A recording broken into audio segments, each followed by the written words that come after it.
Yo, yo, yo, yo, yo. What's up, what's up, what's up? Give up the rack. And hello to my fellow revolutionaries. You know who you are. And welcome to today's live stream. We are back after I've been duking it out with the NBN. It's been fun. Actually got into a little bit of an altercation, but we won't go there. And they fixed my problem. Not for everyone in the complex, though. But yes, we are back for the not-so-foreseeable future. I reckon the NBN will go down again. And I will have to continue battling with a government corporation. Talk about big government, eh? Am I right? Fucking NBN. But yeah, we're back, ladies and gentlemen. It's good to be back after a day off. Missed out on Theory Thursdays yesterday. Hobo Joe, yo. Growl for us. Come on, everyone. Growl. Give us a or however Gina Reinhardt does it. If you're not sure what I'm talking about, I will show you later what the fuck I am talking about. But yes, it's Australia's richest woman giving over bulldozers to Pauline Hanson and asking the crowd to growl. So 4AS in the house. Yo, what's up? Give up your ABC and SBS funding. Hey, let's just eradicate the SBS altogether, 4AS. Let's do that. Hey, press club styles. Wookie, happy Friday, or should we say Fry-yay? There it is. Volta Tur as well. Yo, how you going? Dilemmas, Fridays. Got to get down on Fridays. Tall Pine, still Thursday here. Well, can I just say, we live in the future here in Australia, Tall Pine, and let me just promise you this. The future is bright. It's very bright. Threatening the SBS when the World Cup is on is as tone deaf as being the premier of the state during Black Summer bushfires and saying you'll defund the rural fire service. It's shameful stuff, isn't it? Like, couldn't it be worse timing? People are like, oh man, I'm enjoying the World Cup. Cough, Starlink. Yeah, I know. I've looked into Starlink. I have. But like, I just don't know if it has the upload that I want. Like, fiber's the way to go if I can fight the NBN into doing my complex. But like, that's a fight that I have to have on the side. And it's going to take a while to fight that because they don't want to service our complex. It's the too hard basket. They have to tear up concrete and stuff like that to do it, and they just don't want to do it. So yeah, I know, Starlink, got it. Hey, one extra Starlink unit to the trillionaire. Hey, that won't make a difference. My mates have Starlink. Shit weather just fucks them over. So many factors. Yeah, I don't know, man. I'll think about it. Everybody's looking forward to the weekend. When we get raptured, does Australia go first? I guess so. Yeah, New Zealand, Australia. It just goes via the international timeline, doesn't it? Hey, E. That's Kareem's line. There are many factors. Yes, it is. Now, before we get into today's wonderful lineup, it's Far Right Fridays. That's right. It's one of your favorite times of the week. I know it is, so don't lie. Don't pretend like you don't love Far Right Fridays. But why do we celebrate Friday in the first place? Why are we so excited on a Friday? Why is it called Fry-yay? It's because it's the eve of the weekend. It is the most important day of the working week on the calendar for us working people. It is the eve of those 2 days of freedom that you get because other working people fought so hard for you to have freedom. There were working people that came before you that decided like, hey, I'm not going to be worked for 16 hours a day until I die, and then they'll just replace me anyway. I want some goddamn good conditions. I want a little bit of freedom. And so people fought hard for it. You've got 2 days at the end of your week now because working people fought against the forces of capital to get themselves a weekend. So you should fucking appreciate it and you should celebrate it. And that's what we do every Friday. We celebrate the weekend. And so in saying that, I would like to pay my respects to workers, past, present, and emerging. It is on your shoulders and your shoulders alone, the entirety of modern society is built. Look around you right now. Take a moment. Look around. That's right. I'm talking to you.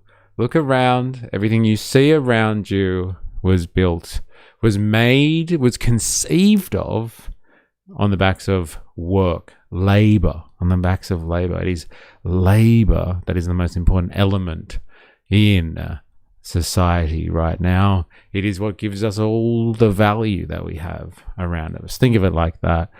And so it's time to just celebrate that every now and again. Once a week, we like to do that. And we get to enjoy the power that workers have, the power that we have as a group, as working people. Every week, we get reminded of it on the weekend. So enjoy it. Enjoy it while you can. And here we are for Far Right Fridays. Now, we're going down to an American right-wing commentator. I don't know much about this guy, I must admit. Like, I'm vibing it off what the stream chat said last Far Right Friday. And you guys were like, let's look at Matt Walsh.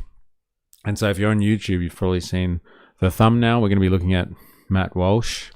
And like, he's, I don't know, a professional culture warrior. Like, he is so deep in the culture wars. Like, he seems to be someone who defines the culture wars to a large extent.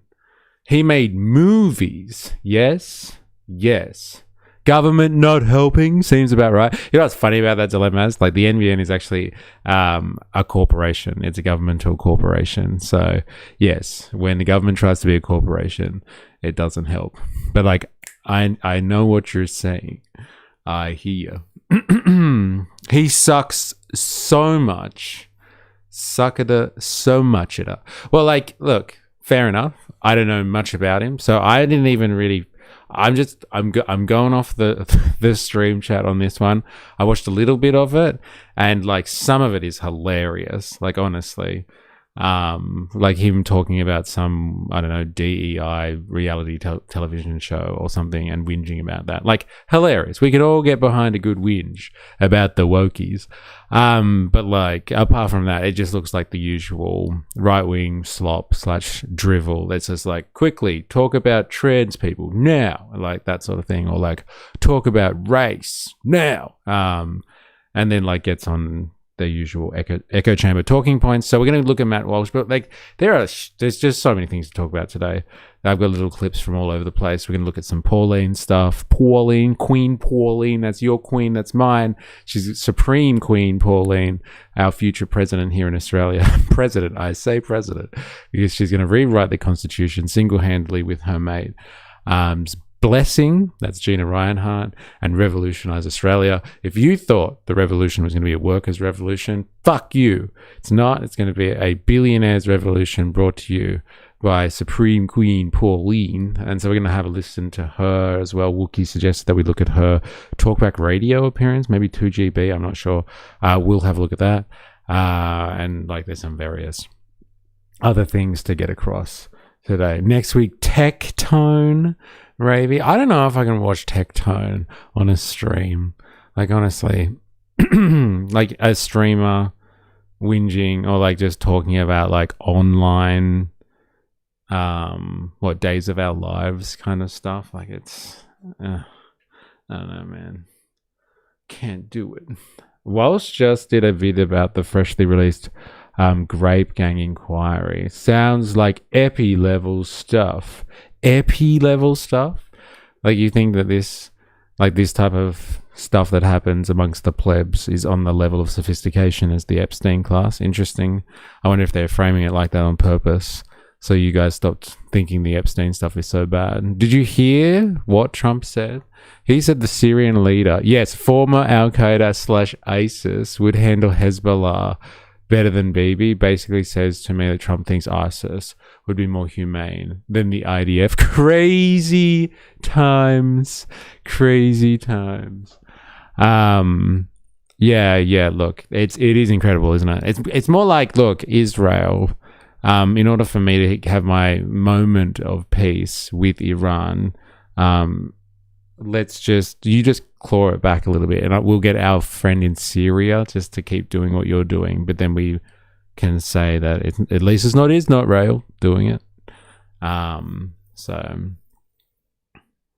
yeah. Anyway, I know what you're saying.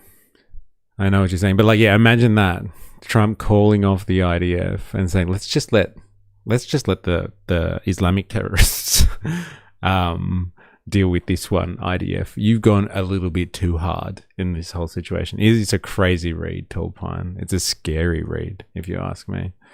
You can watch his podcast with Knox. Double the pain. No, thank you. Tectone is a edgelord for angst teen misogynists. There's some pretty twisted stuff in there. Not the same implications, but just as depraved. Yeah. I'm sad we didn't get Theory Thursdays. We have a Theory Tuesdays and Thursdays next week. Well, we have to do a makeup class of Theory Thursdays. Yeah, we could if you want 4IS. I actually did have stuff lined up for Theory Thursdays until I ran in to problems with the NBN. But yes, we shall not talk about this. Because I fear if I talk about it, it's just going to drop out on purpose. Like they've got a button and it's just like, gotcha. Well, if the USA military merges more with the IDF, things will get rocky. Well, apparently they voted that down. So we looked, like a couple of weeks ago at like a piece and like an addition to a piece of legislation to say that the IDF and the Pentagon were going to merge. And apparently that got cut out of that legislation. Not sure if true or not. Tectone is an artist. It is grape tone. Oh, there you go. I'm surprised you're allowed to say this stuff and the YouTube censor isn't getting you. But like, hey, here's to freedom of speech. Tectone has a court order against him that he cannot own pets or guns in the state of Texas for 10 years due to his abuse. Jesus, what a psycho. Guns or pets. What did he do to his pets? I caught up on yous watching the press club. Didn't realize you successfully fought the digital demons. What were the digital demons? What are we talking about here? Unless you're just talking about my natural battle with the NBN. But yeah. All right. Shall we get into... Actually, before we start, the judge, and I quote, said, "This is a civil case, but I should throw you in prison." Wow. What an upstanding citizen he is. But like, is he even right wing or is he just slop? Like, I thought he's just slop. Imagine living in Texas and not being able to have a gun. Like, what's the point? Also had Ethan Klein's lawyer defend him on the abuse because he lost. Wow. Look at all these upstanding Americans, hey, making fucking content. Lovely. Ethan Klein. Yes, right wing slop. Yeah, okay, fair enough. All right, let us start off. I know this is not related to far right Fridays, but I thought we could all get down with this amazing development in global diplomacy. Watch this and weep. The US and Iran say a memorandum of understanding to end the war and reopen the Strait of Hormuz. He's going to reopen the Strait because he signed a peace deal in Versailles. Do you know what Versailles is? Versailles is the palatial residence of the late King Louis XVI of France, one of the most ostentatious people in the world. And so fucking what's his name? Emmanuel Macron was able to lure Trump into signing the peace deal by saying, let's just do it at a palace, the most amazingly wealthy, rich, opulent building in proximity to Paris. And he was able to get Trump to sign it. So Trump signed it. Trump signed the peace memorandum, which many people describe as very simply, an agreement to have an agreement or something like that. And so Trump signed it. It happened. And so to all you haters out there, and like the Iranians have signed it too. Look. They signed it as well. So like it's happening, man. It's happening. He's like an Asman adjacent. Yes. And like, don't they hang out together as well? I thought they did. I literally don't know who you're talking about. I've never been happier. Far White Friday. Hello, Jag in the house. How you going? Iran won. Yeah, it's pretty much, it does seem like that, doesn't it? I have guns, but they're for home defense. I don't cowboy with them. The World Cup is in America, and my YouTube feed is inundated with just how much Europeans love America and realize they have been lied to. Yes, I'm sure your algorithm is not feeding you what you want to hear to keep you on the platform. I did a virtual tour of Versailles using VR. It was so cool. Treaty of Versailles. Yeah, 2.0. Yeah, I couldn't help but thinking that when they were signing it. Yeah, Canada and Mexico are pretty sick. World Cup is in America. I see what you did there, Jag. Hey, well, America isn't just the US. Hey, it'd be like that. True. I get the Asmongold reference. Having phone screen issues. Ugh. Oh, really? Oh, don't lie to me. Is anyone getting technical issues here? I'm like freaking out now. The stream is like, I don't know, not healthy these days. Let me know if you're having any problems. Any technical issues with the stream today, please. I would like to know more. No, I dropped my phone. Okay. Well, it's on your end. Well, I don't care then. Thank you for confirming. Growl for me. Come on, growl like a bulldozer. Yeah, what the fuck? Hey? What the absolute fuck? That's crazy. I don't want to see that, man. I'm gonna wake up early to watch Oz vs USA game. Hey, on SBS Dilemmas. Hey, enjoy SBS while you can have it, man. I think Trump pushed for this treaty for the midterms. The war will resume after. I don't know, man. Like, I don't even know if it'll. Like, the speculation really is: will it hold for a few days? If we win, the whinge merchants will go apeshit. Yes. Yes, I did make this one. Yeah, lovely. Lovely. Oh, no. Oh, my God. For a few days. All right, let's just finish off this wonderful occasion here, shall we? This week, Iran's foreign ministry says that meeting is not confirmed. Natasha Butler has more from outside the Palace of Versailles. The US president signed the Growls, fill my dump truck with your minerals. It's awful, isn't it? My Photoshop skills are rusty. I appreciate it. Yes, I'm sure if SBS didn't show it, it wouldn't get televised. It's only the World Cup. Interesting. Wow. Dilemmas. Eh? after a dinner with the French President Emmanuel Macron and his wife Brigitte. Emmanuel Macron had invited Donald Trump here to the Palace of Versailles, he said, to celebrate 250 years since the US independence. However, there is no doubt that Macron Yeah. Okay, we get it. All right, so they've signed the agreement. Now watch this. This is one other thing that I wanted to draw people's attention to. Like, do people buy this stuff? Like, at the moment, there seems to be a bit of a rift between US dominance or US strategic objectives and is not rail. And like Vance has come out recently firing at is not rail. Like, is this show for the plebs, or does anyone believe that this stuff is happening? Video request, thanks Han. I'll write it down for later. Leland Chi needs to return to save the SBS. The Versailles Treaty historically failed. This one will too. How about that poor woman in France going to jail for pointing out the rapists are black and immigrants? Go France. I'm not sure of the reference that you're talking about here, but I'm assuming, is that what that video is about, Han? It's probably good content for Far Right Fridays, isn't it? From Han. Alright, gotcha. That's just JD blaming Bibi because he didn't have the balls to tell Trump it's a bad deal. Interesting. Go ahead.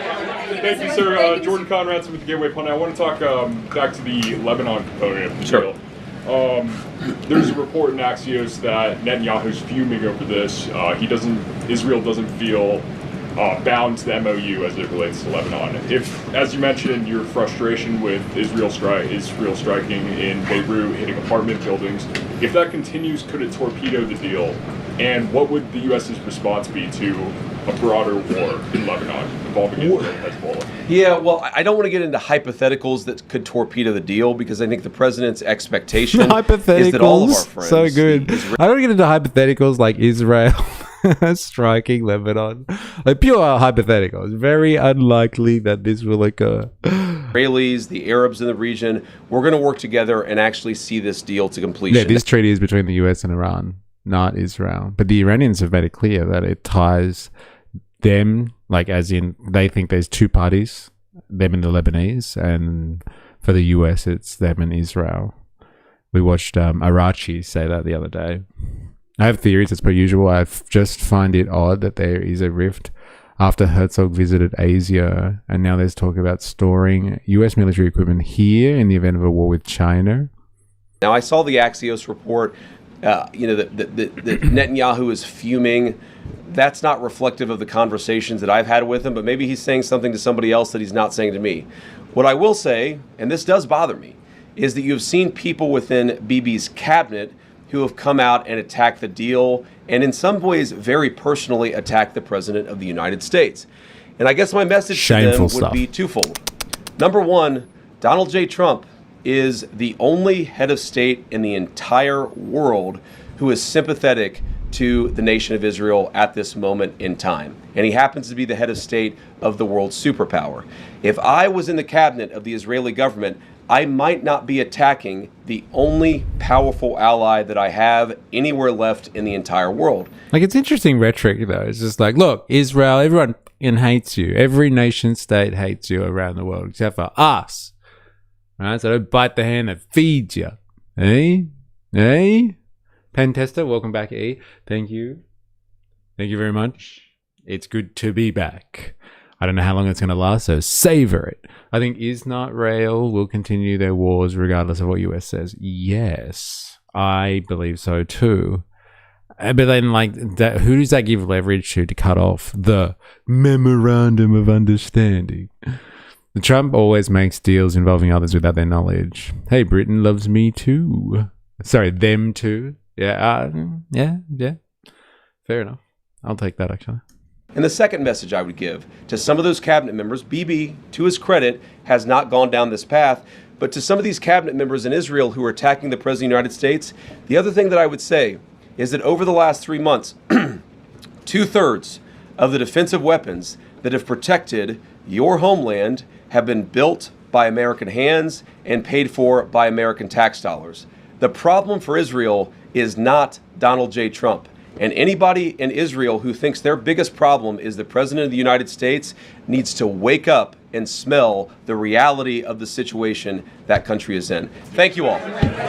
Ooh, them be fighting words. It's pretty much what Trump said, but like more Yale Law School, right? Trump was just like, Israel wouldn't exist if it wasn't for us, so they should shut up. And like this guy, it's like, look, all right, no US support, you got nothing. So just chill, people. This president loves you. Less rambling, more sophisticated legal style rhetoric, but still very sycophantic. He's like, my president, Mr. President, okay, he's my man, he's my president, just like yours. I love that guy, even though I called him a Nazi. Don't worry about that. None of it really matters at the end of the day. What happens in the future, while innocents are dying now. The pivot to the China threat happened during the Biden era. It's not a new thing. No freebies. Yes. Fucking freebies. Anyway, so like we've been talking about this all week, so I just wanted to touch on that before we get into Far Right Fridays.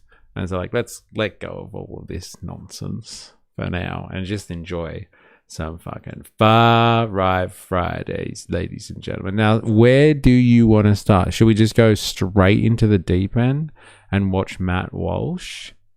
Have I said his name right? Yes, Matt Walsh. Or are we going to go somewhere else? I'm thinking let's go Matt Walsh. French woman article. Let's have a quick look-sees.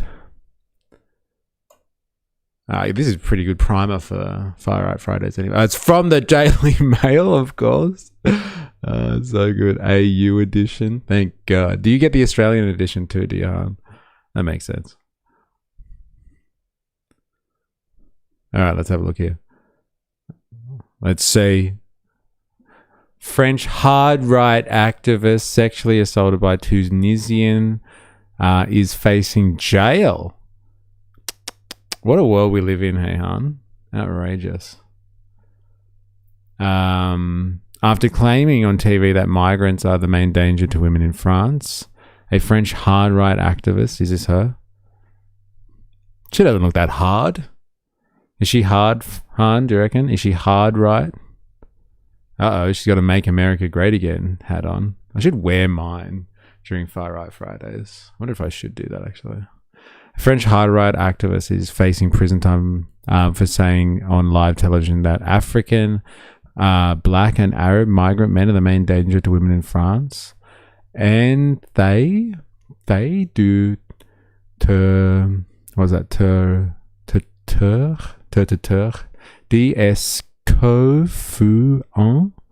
Oh my god.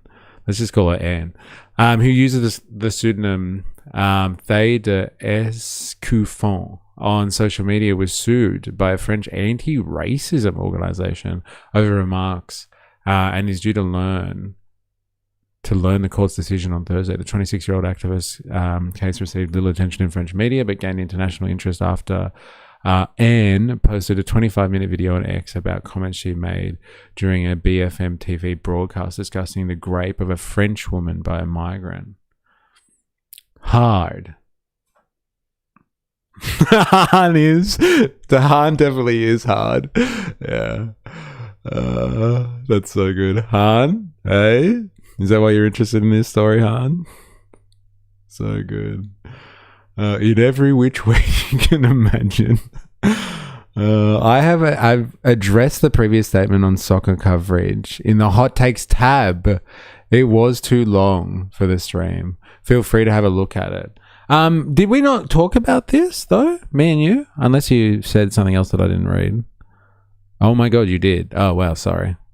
Let me read that. Give me a second. I want to finish off with Han's hard piece here. Like this is the tip of the iceberg when it comes to dropping into a right-wing pipeline here. So it's like, oh, it's the migrants that are screwing up society, not Elon Musk and the billionaire class. No, it's definitely the migrants, right? Speaking to the Daily Mail shortly after... No, wait. Her video quickly went viral and was liked by top figures such as Elon Musk. Okay?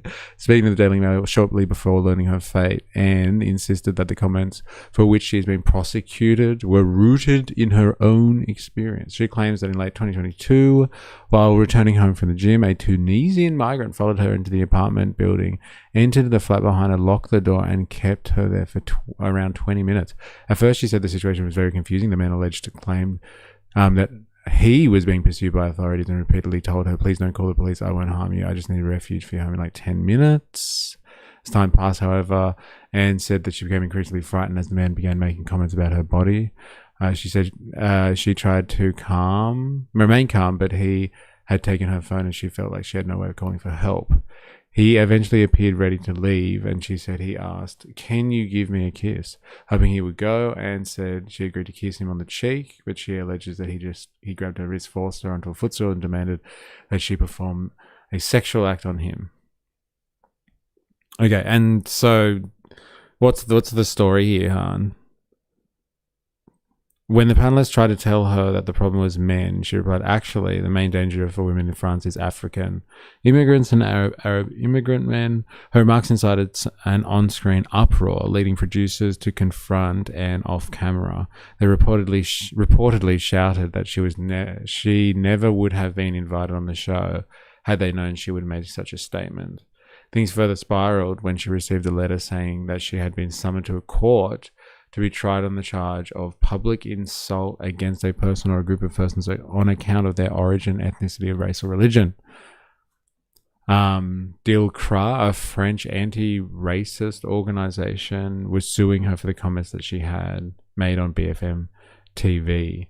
I appeared in court on the April the 8th of this year. I defended myself by saying that I am a woman and I feel increasingly unsafe on the streets and that it's getting worse. I gave them numbers and statistics to support my statement. Anne said. The prosecutor, however, argued that Anne was portraying herself as a victim and suggested that the social media activist, she had used the controversy to raise her profile and generate income. Oh my God, who would have thought? Hey, people on social media don't do that, do they? Never. Referring to the migrant break-in, she said she experienced several years earlier. The prosecutor argued that Anne was using the poor incident to justify hate speech, adding that such remarks had no place in our democracy. See, this is the thing. Like, what does democracy really mean? We talked about this earlier this week. Does democracy mean freedom of speech? Does it?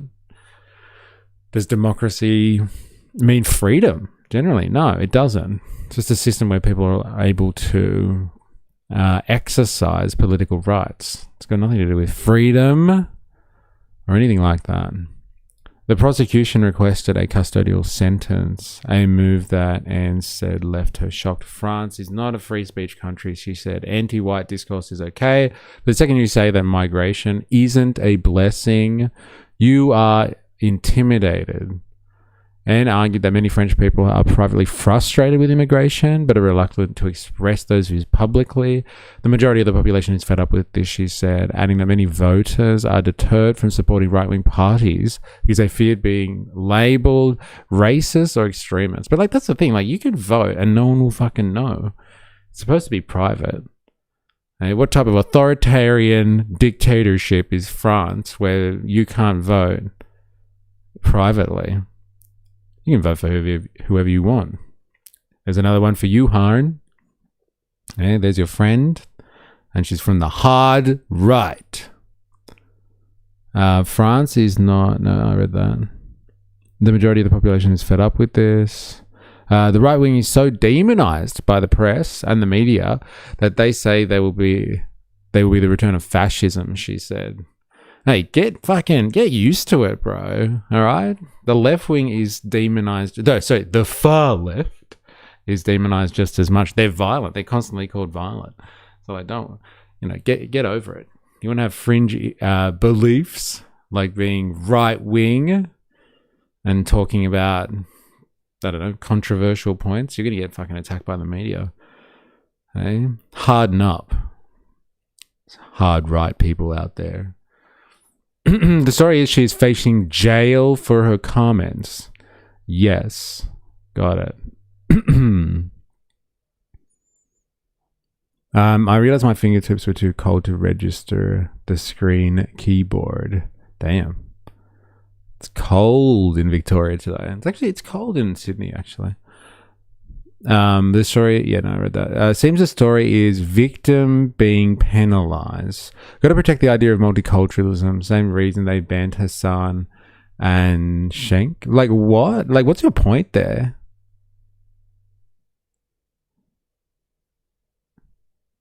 That like they ban everyone in the name of multiculturalism? Dilemmas. That's an interesting point you're making there. No excuse to jail the victim because she said allegedly naughty words. I walked through a leftist protest. I would feel like a French woman walking through a group of immigrants. I would be like I am about to be violated, maybe. I would be like, okay, right. But like, how would they know who you are if you're walking through a protest? Do you have a big sign on your forehead that says, I am hard right? Ask what Europe might look like in about 10 to 20 years if current immigration trends continue.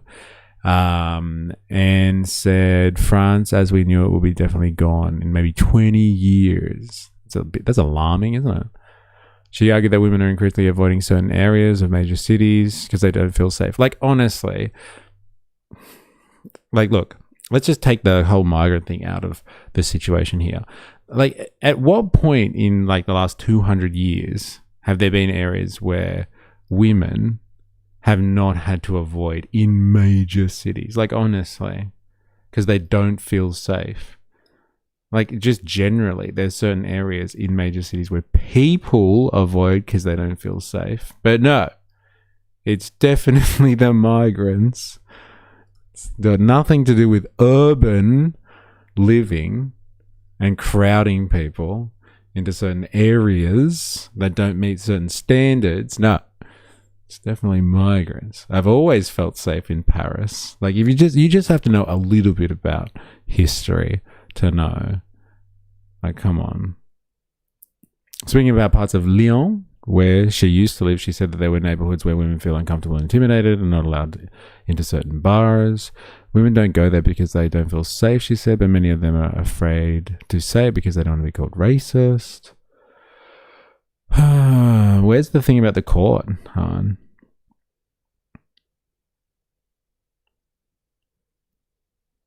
She had been banned from Instagram 15 times for her hard right views, and she had numerous bank accounts shut. Ooh, goddamn. She said that she's even too radical for France's right-wing parties, despite the backlash, and insisted she has no intention of abandoning her activism and believes France must crack down on immigration while encouraging native French people to procreate.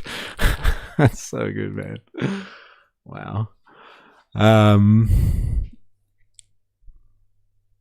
I was assaulted at the park walking my dog by an old man. In college towns, it's probably more like fraternity row.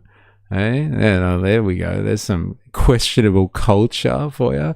True, Japanese cities are very dense and notoriously unsafe to walk at night. Very interesting. And yes, they don't have any issues with sexual assault in public, do they, Han?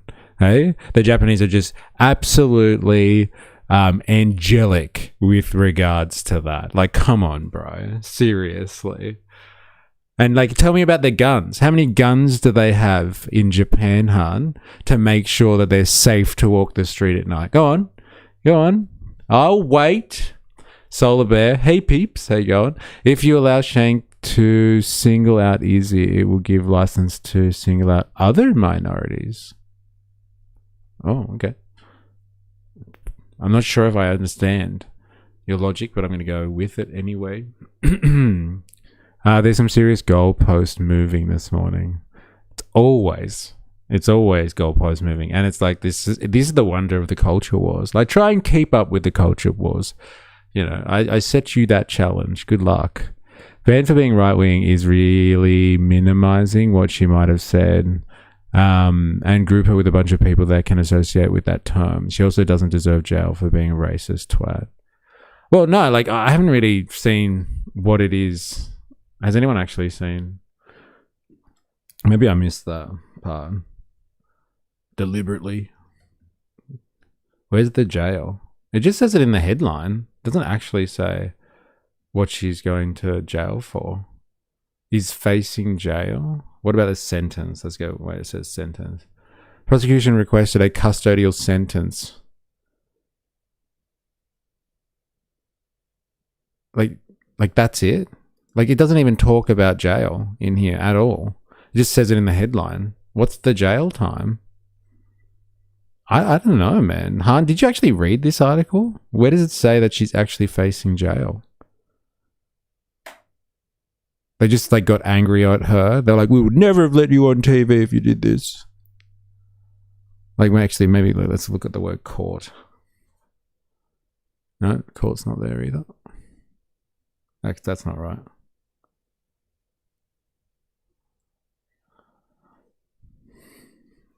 That's not right. What's going on here then?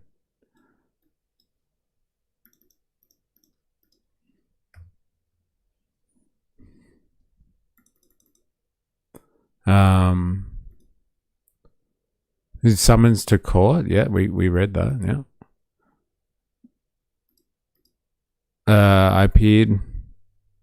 Prosecutor argued that she was portraying herself as a victim and suggested social media activist and had used the controversy to raise her profile. Okay, yep. I did word search jail, court, sentencing. Like, Han, apart from the title, this doesn't actually talk about her going to jail at all. Unless you can see something that I can't.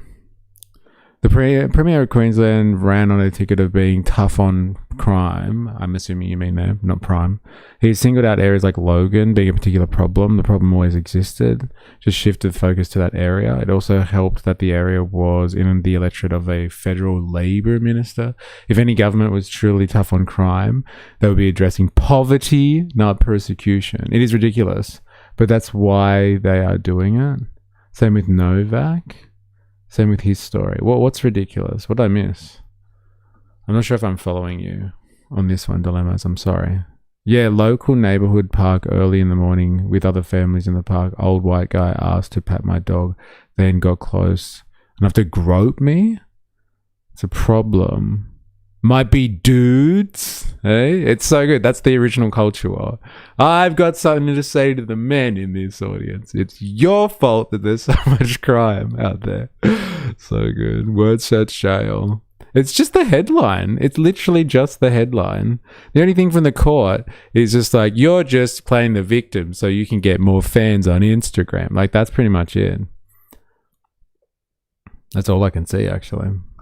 Time out corner. Give him points. People just read headlines sometimes anyway. I find it with some MSN. The article actually has the opposite view from the headline. That's been a problem for a long time. Even if there isn't jail, just the fact that they accused her of nasty words after being the victim is the overarching point. The process is the punishment. Okay, so it doesn't even matter if it's jail. She shouldn't be treated like that for saying things. A custodial sentence is a court-ordered punishment that requires confinement of jail or prison. Confinement in a jail or prison. I guess they use fancy words that cannot be comprehended. All right. I did search the word sentence. Let's have a look at that. Let's look at for this word. Let's have a look. Sentence. Prosecution requested a custodial sentence. A move that how do I say her name? D-S-Q Efon. S-D-S-Q Efon. Said that shocked her. Custodial sentence. Dun dun dun.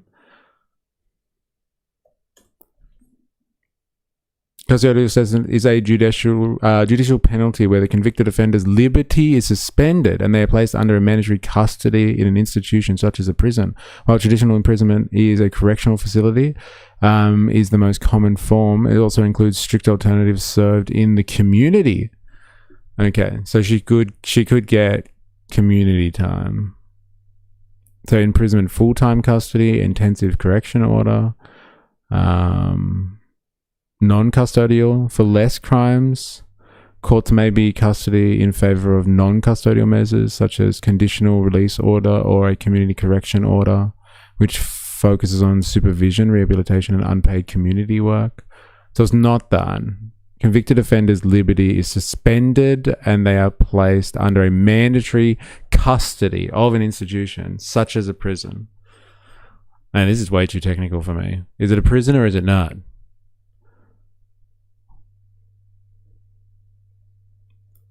Just remember, I am always correct. You should be used to it by now. I was making a general point. If you think I was referring to that, it's quite telling. Free speech absolutist isn't being left or right. The UK and European governments will do anything to stop negative discussion involving minority groups, particularly the UK. Any criticism of a group of people is stamped out. I own chat again. You can all apologize to me now. We are sorry, Han. We are so sorry.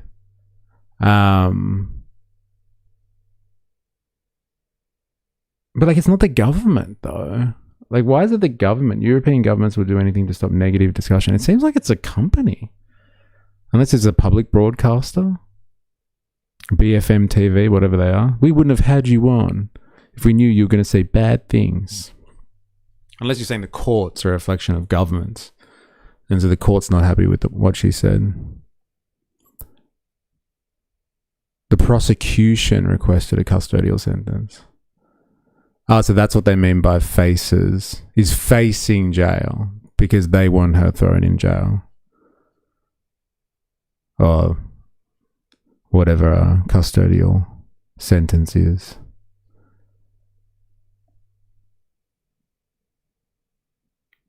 I felt no influence by your long-winded comment. They, them, Ravy, don't be rude. And in Pride Month. All right, thanks, Han. That was lovely. That's a good piece for Far Out Fridays, isn't it? People not being able to shit on migrants. That's what's really wrong with society. I want to be able to criticize migrants and not be called a racist. It's not fair. It's not fair. Well, if you want to shit on migrants, just own it. Don't be such a little bitch about it. Hey? Facts shouldn't care about your feelings, right? Facts shouldn't care about your feelings at all. All right, shall we go to this guy, Matt Walsh, now? Actually, we're going to have this hot take. Okay, this is about SBS. So if you want to wear, if you want to wear, Pauline Hanson, we watched her National Press Club conference or speech, whatever the fuck you want to call it, on Wednesday. Yes, I put everyone through that, and it was like 2 hours almost of watching her. Anyway, she said she wants to ban the SBS, and like, I just didn't see that one coming. Like, I honestly didn't see that one coming. And so, like, yeah, people have had mixed reactions to this. I don't know how you feel about it, but like, SBS I thought was pretty innocuous, to be honest.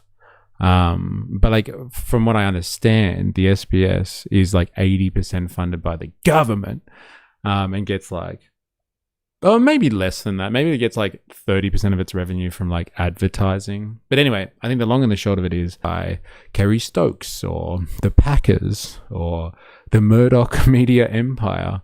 And thus not by extension a larger network of billionaires in Australia and influential corporations. And so if it's not part of a media empire, then it's a threat to said media empire. So I'm assuming for someone like Pauline, she can just be like, with her backing from people like Gina Reinhart and the billionaire class, so you can just be like, yeah, take out the SBS. And it aligns with her shtick anyway, because the SBS probably just helps like dirty migrants in Australia, and it's all on the taxpayer's purse. Am I right?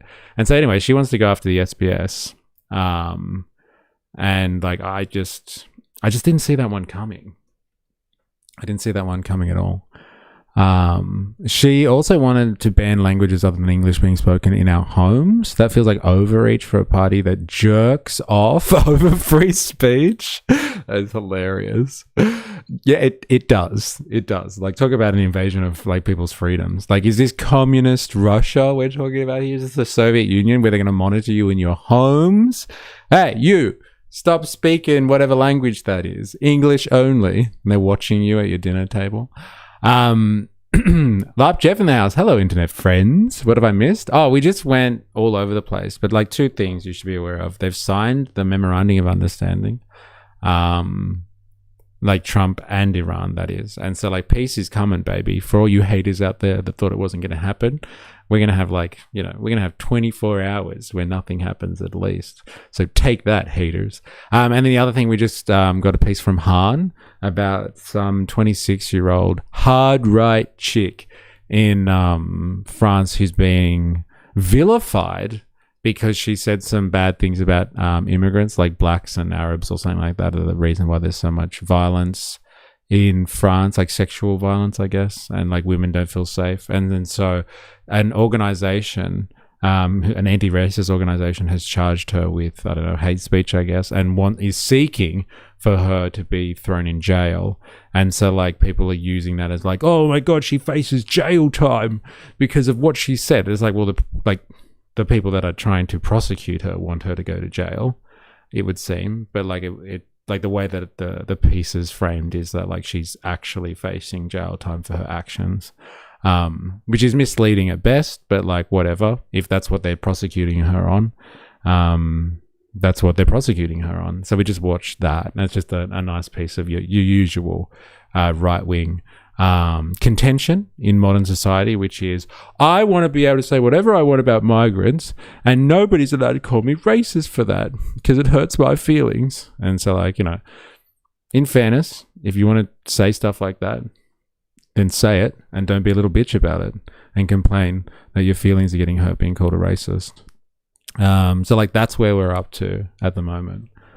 My favorite Pauline moment, Sky is good. Yeah, Sky is good. And like, do you remember what she said to the Guardian people as well? Hey, I'm not talking to you. I will never talk to you.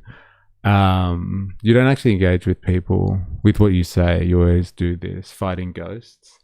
It is you, Han. That is exactly what you do. Whilst literacy rates sit at around 98% in Australia, only 60% of Australians have literacy to fill out a form. Why come after someone's second language when most of your fellow Australians don't even have command over their first? Savage call there. So close, Pauline. It's good. Just not for news. It is good. And it is like in the Fox defense, it's great for entertainment, isn't it? Anyway, here we go for Ninja Nurse's big thought on this one. Hot take and bold statement here. There's a long history of soccer being sidelined in Australia. Coverage of the English Premier League, the old NSL, even the A-League has often been pushed to the less desirable time slots whenever commercial networks have controlled the broadcast rights.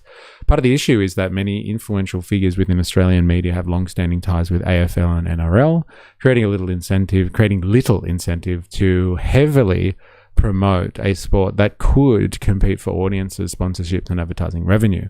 Soccer also has historically been labelled the ethnic game, and there has often been an undercurrent of cultural bias in the way that has been covered and perceived. When it comes to major events like the FIFA World Cup, coverage can sometimes feel like an obligation rather than a genuine effort to grow the sport. The reality is that greater investment in soccer could shift attention and money away from the sports and media interests that have traditionally dominated the Australian landscape. Less money for media oligarchy in Australia. That's an interesting point, isn't it? Because like we like to do the class analysis of what's going on, and like what do the media moguls want? And if they've got a grip on the media, like advertising rights, and can plaster themselves all over existing like legacy sports in Australia, and they can't in the same way with something that comes from FIFA, because FIFA's got its tentacles in there, and they have like advertising clashes, then why promote a sport that isn't going to give you the same advertising revenue if you're a media conglomerate, eh? Why would you promote a sport that somebody else is exploiting for media revenue? Very interesting. All right. Now, the guy of the day. I'm not sure about this guy, so I'm following you, Chad. But like, let's just start off with this one. This guy is called Matt Walsh. Like, I don't know if you've seen him before. You'll have to tell me. But like, he seems like the embodiment of the American culture wars that is being delivered to the rest of the world all the time. Like, we just watched Pauline's National Press Club speech, and some of the talking points she had were just like, this is American culture wars stuff. Why are we getting this? Can we just stick to the Australian culture wars, please? Funny enough. Anyway, this is Matt Walsh. And so if you don't know him, like I didn't, let me introduce you to him with a piece like this. Strap yourselves in, ladies and gentlemen. We had 3 school cricket teams, but had to petition for and self-fund a soccer team.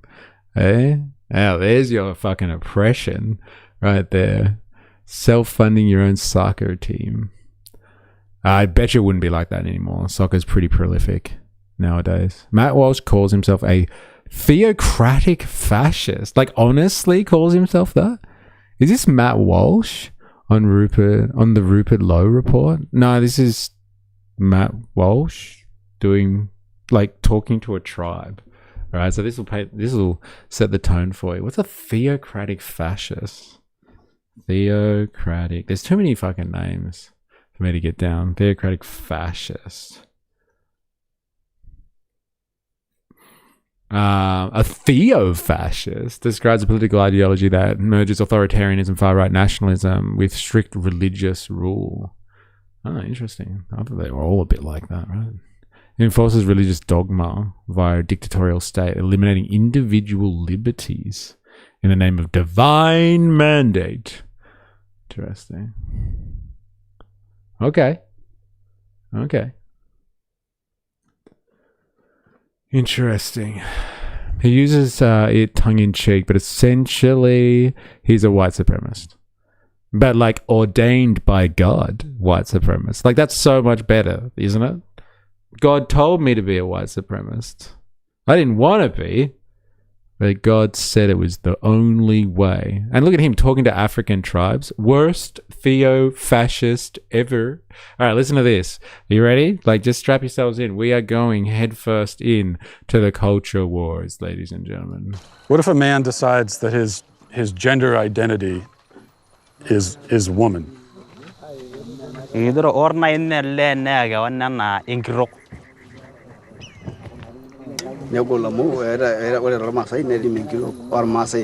woman has its own duty, and a man has its own duty, and a lady cannot do the duty of a man, and a man cannot do a duty of a woman.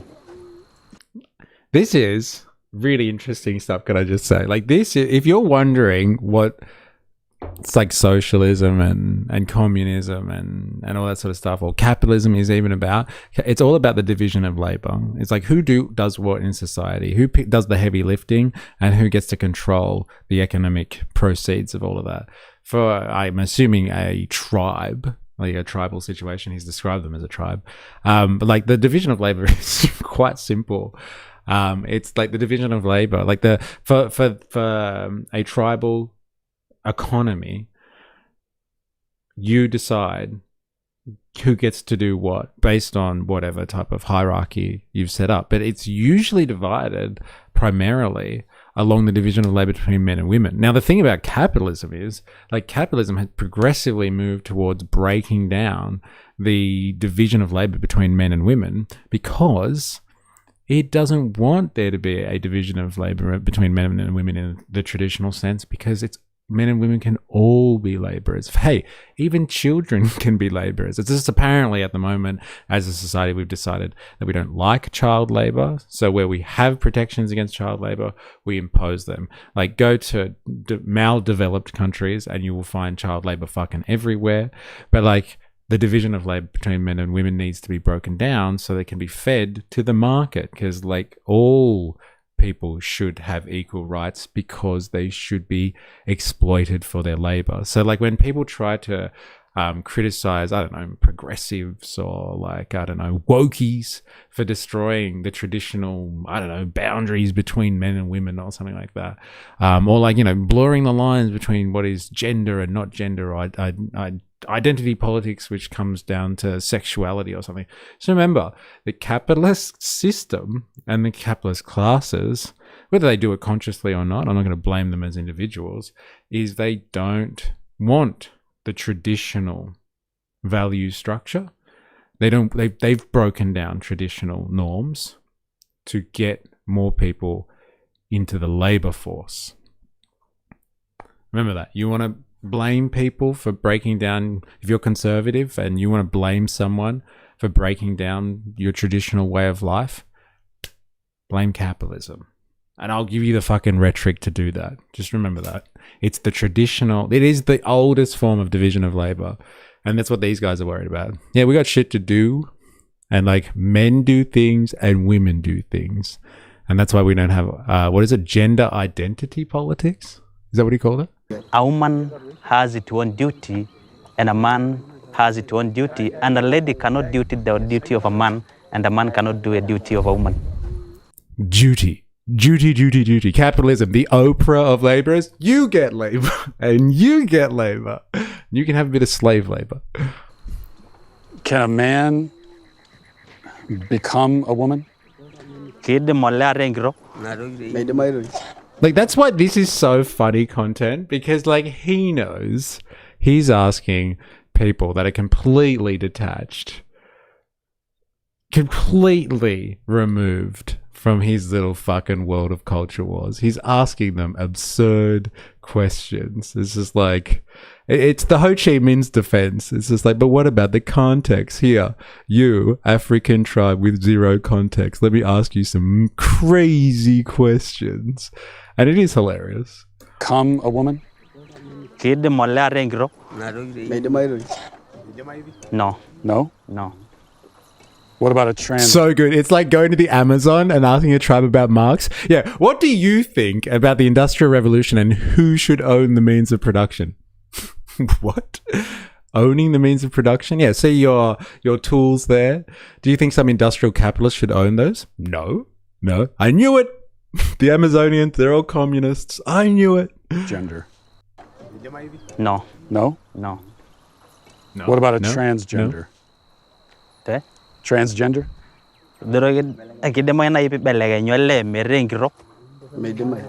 No. It look like if you want to become a lady but you're a man, you have something wrong in your mind. Something wrong in your family, something wrong in you. What about if someone was non-binary? Come again? Come again. Non-binary? Do you know, like non... Like someone is you're not a woman, you're not a man. Yeah, someone is neither. There's something. He's going to address that, Ravi, just for you. There are many old cultures who embrace multiple genders. Like in Canada, the Indigenous have what they think are called two souls, which is someone who is both, all, or no gender. He's going to get to that here. He's going to answer your question. Does this tribe believe in this? Maybe I've got a weird sense of humor, but I laugh too hard at those made-up scenarios. Well, like which made-up scenarios? What he's talking about, or what me and Voltato were talking about? You're not a woman, you're not a man. Yeah, someone is neither. There's something else. Is that? Oh,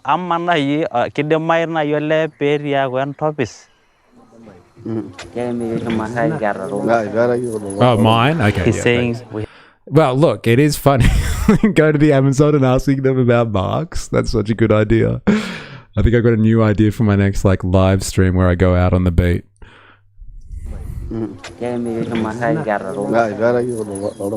He's saying we have never seen things like those. For a man, he has a penis. For a woman, he has a vagina. So we know this is a lady, this is a man. Dude, so good. I could listen to that guy say vagina all day. For a woman, he has a vagina. Vagina. So good. That's the new way to say it. Remember that, ladies? It's all about the vagina. You know, this is for a man, he has a penis. For a woman, he has a vagina. So we know this is a lady, this is a man. What if it's a woman with a penis? Both? Is that?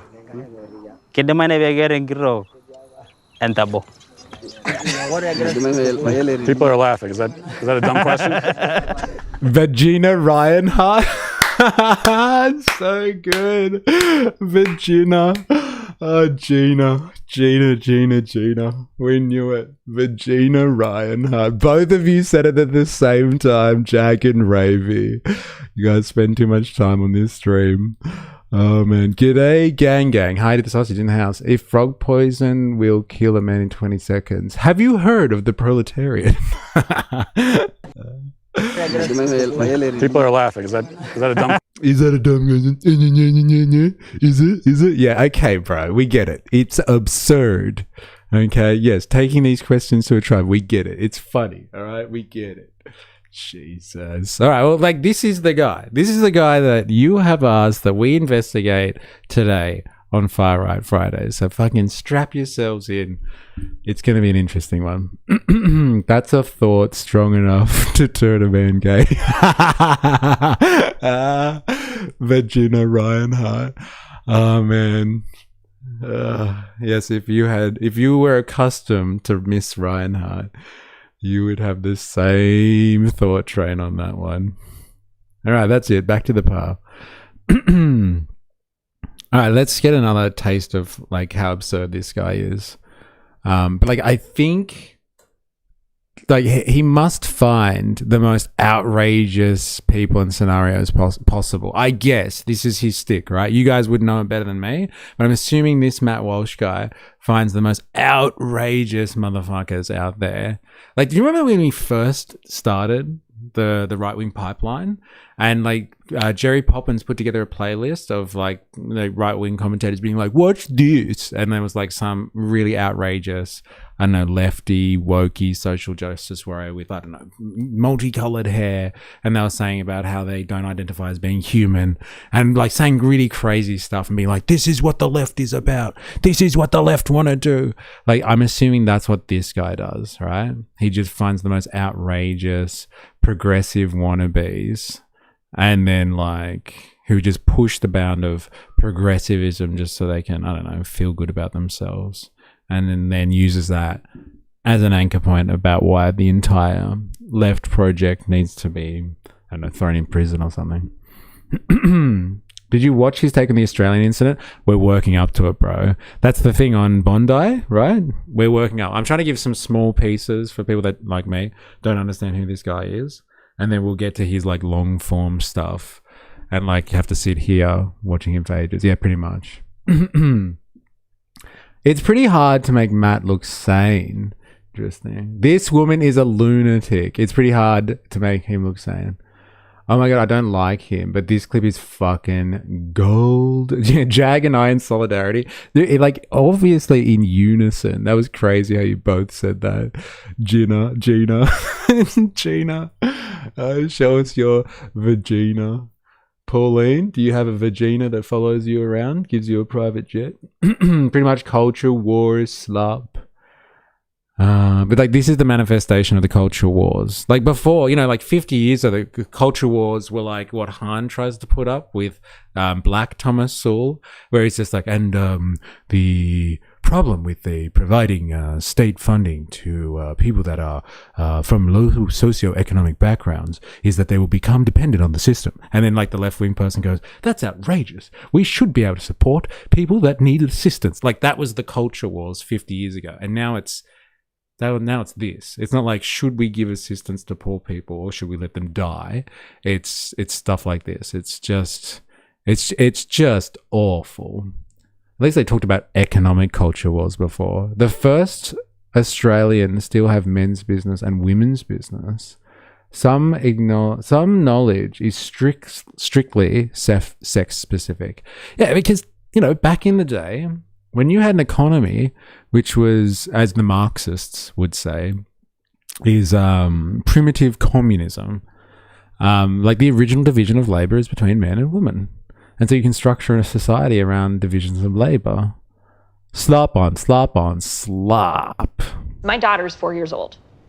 I am an anti-racist educator, quote unquote. She's still watching Disney movies and she is choosing a white princess over princesses of color. Have you talked to her about that? All the time. Like, this is ridiculous though, isn't it? Like, her 4-year-old daughter is choosing white princesses over the colored ones. Like, that is outrageous. Like, what is she talking about? I don't know how much time you spent with kids. I have young children, okay? And like, they just don't have any perception of like this type of, like what he's inciting here, culture war nonsense. Kids don't have a perception of that. They don't even have really, I find, unless they have been talked to by adults, an innate sense of understanding of race or culture. It is all learned behavior from what I can understand from having small kids, is that like they learn things from their environment when it comes to culture or race or anything like that. Like you see them in the playground and stuff like that. They don't have any distinctions based on cultural or racial nuance, anything like that. Even when they talk about friends or anything that looks that look different to them, they never bring up identity markers as like things to talk about when describing a person. or anything like that, unless it's very, very obvious. Like this person has a different haircut to mine or something like that. It's just not a thing with young kids unless they're being indoctrinated from an early age just to think about race or culture. It just doesn't seem like it's part of what little people do. And so like if this woman is angry at her 4-year-old child for picking Snow White and not picking like Moana or I don't know, Jasmine or something like that, like she is a fucking nut job, this woman. Like honestly, what a nut job. And like, who could be angry at a child for that as well? And so that's what this Matt Walsh guy does, right? He just finds outrageous people. Is your daughter also white by chance? The oldest continuous civilization on Earth. It's almost like kids want to role play using dolls that look like themselves, and that's why other cultures should have representation too for the children. Over princesses of color. Have you talked to her about that? All the time. All the time. My 3-year-old daughter is her favorite princess is Moana. Love it. It's a good sign. Yeah. But then I also thought, there's a little bit of cultural appropriation here. She wants to be Moana for Halloween. Mm-hmm. So how do we navigate that?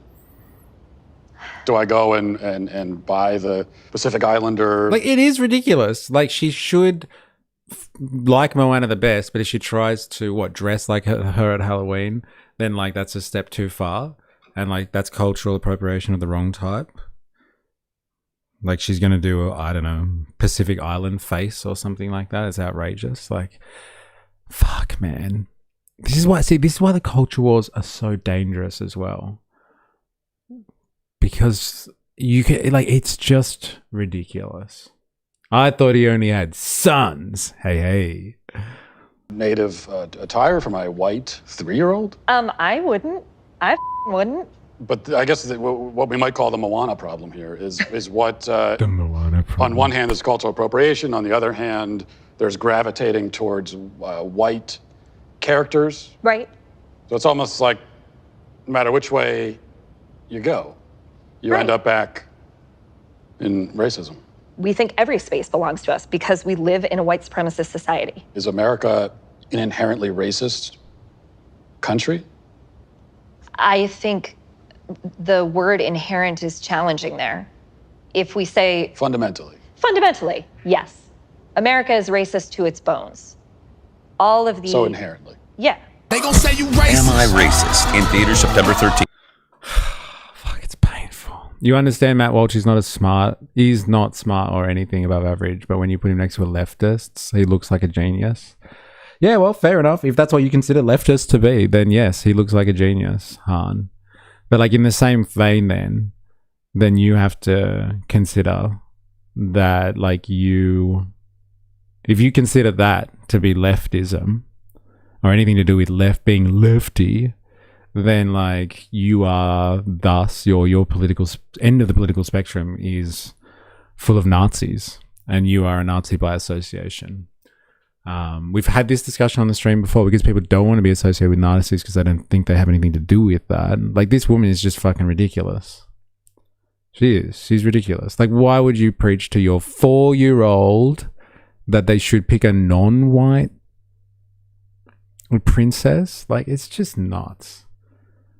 He's a cosplay perfectionist, and if he can't tan his 4-year-old daughter for Halloween, then it's not good cosplay. We have Borat at home. Wookie in the house, how young? I had a huge Matchbox car collection as a kid. Well, that's okay, apparently, according to this woman here. Told you she's a lunatic. Hard to make Matt look sane. Oh, so like Matt is insane? I thought he's just a general grifter. All right, this is the one I think that you suggested, Voltateur. So like we watched a few clips now. I get the picture with this guy.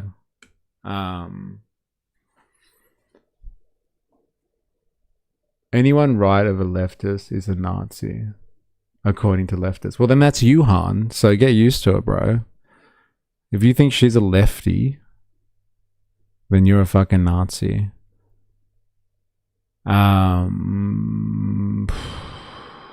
Where are we?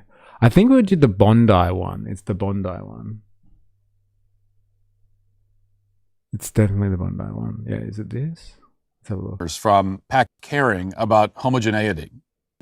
Legal migrants of nearly 1,000% from the 1980s. And it's almost certainly a vast undercount. Oh, no, that's not it at all. It starts all the way back here. Sorry. We want to watch the whole thing. In 1955, Robert Menzies, the longest-serving prime minister. So, from everyone at Pure Talk, a big thank you and happy holidays. In 1955, Robert Menzies. Okay, so sorry, if you're just joining us and you're wondering what's going on here, this is Matt Walsh, and he is our prime subject anyway for Far Right Fridays. And he's going to analyze, which I think is interesting, the Bondi shooting that happened. So earlier this year, or late, very, very, very late in 2025, there was a shooting at Bondi, a terrorist event. 15 people died, I'm pretty sure. And it was a couple of people that are associated with ISIS, I guess, or they had ISIS flags anyway. An Indian guy and his son, who's Indian Italian, but Muslim, and they opened fire on a Hanukkah festival, I'm pretty sure it was, in Bondi, iconic Bondi Beach. Anyway, this guy's going to give us his right-wing take on that situation. And it's I'm sure it's going to be import the third world, get the third world, all that sort of stuff. 2 times speed, or we'll be here all night. No, thank you. I want to hear what he has to say in real time. I'm not surprised that he's starting with Menzies. Yeah. I keep having to take calls. Hang up, Wookie. Just do it, man. All right, let's do this.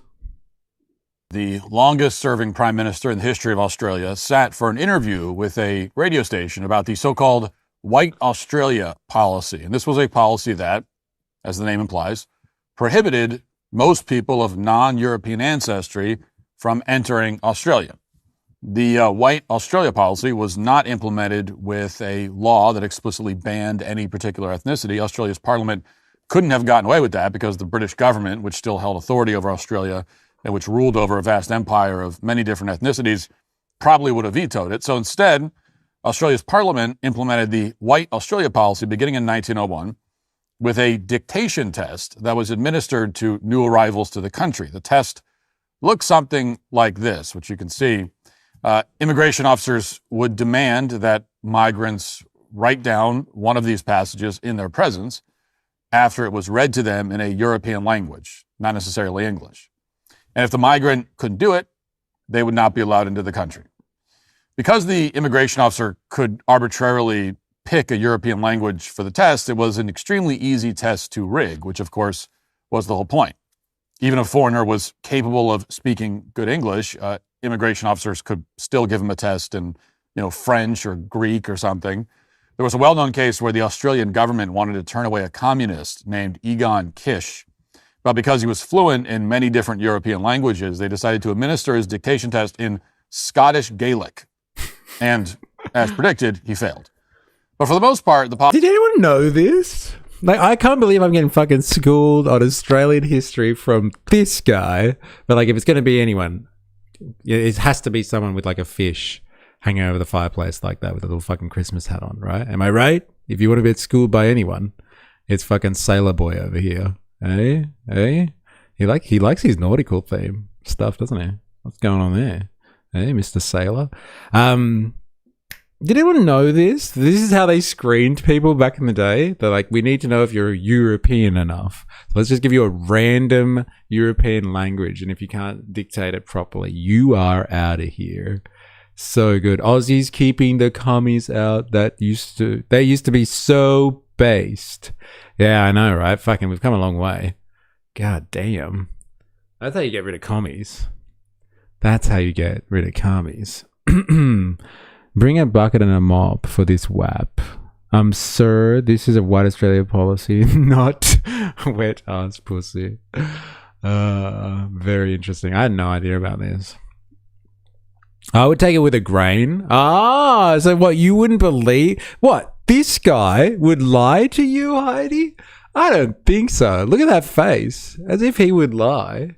He wouldn't fucking embellish anything. All right, fine, let's check this. I'm going to fact check him, man. With my research assistant. I'm not going to do my own research. Fuck that. I'm going to get digital colonialism to do it for me. Shall we, ladies and gentlemen?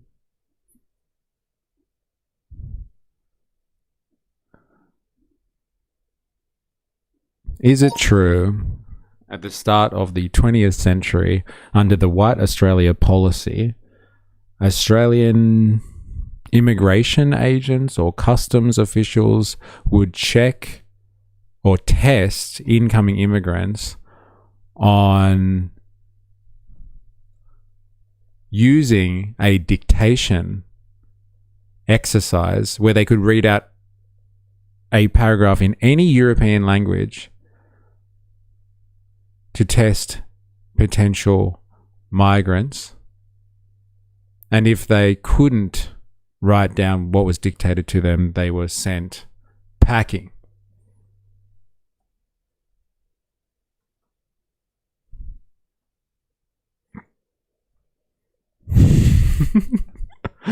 The face of someone who has used Grindr. Where's Ninja Nurse? Where is he?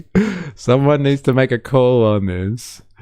Yes, what you're describing was the infamous dictation test, which was central mechanism for Australia's early White Australian policy. The test was introduced under the Immigration Restriction Act 1901. On paper, it did not explicitly mention race, but in practice, it was designed to exclude non-European immigrants while allowing officials to claim that they were applying a neutral literacy test. An immigration officer would dictate a passage of about 50 words. The migrant had to write them down correctly. Originally, the passage had to be in a European language. From 1905, the laws were amended, so the test could be given in any prescribed language, making it even easier to fail unwanted applicants. Officials could choose a language the applicant had no chance of knowing, even if they were highly educated. For example, a person who spoke English fluently might be given a dictation test in Scottish Gaelic, Dutch, Latvian, or other language that they've never encountered. Failure meant exclusion from Australia. The key point is that the test was not really intended to measure literacy. It was designed to give immigration officials a legal tool to exclude people they did not want, while avoiding explicitly racial language in the legislation. There you go.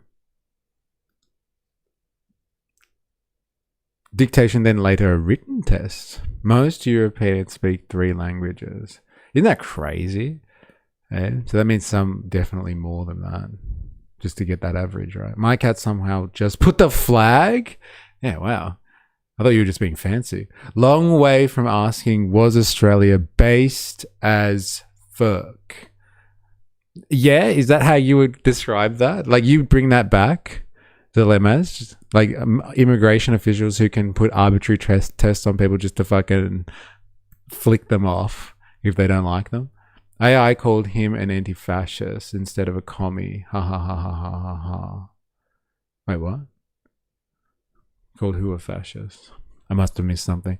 Yeah, so you would bring back a system where government officials, remember the big bad government, are able to arbitrarily decide who stays in the country or not.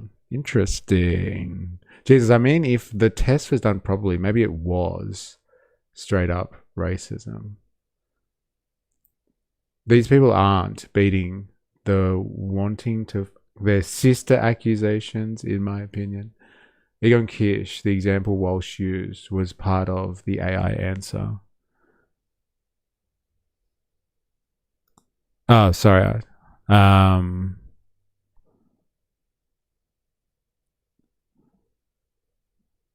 Yeah, they haven't said commie, they've said anti-fascist. Kish was a well-known anti-fascist writer. The government wanted to keep him out, so officials gave him a dictation test in Scottish Gaelic. Like, what's the difference, though, between anti-fascism and communism at this time? That was the same thing, right? But like what, Matt Walsh calls him a commie, and this calls him anti-fascist? Why have you described Kish as anti-fascist? The allegation that I've heard is that he is a communist. What is your source?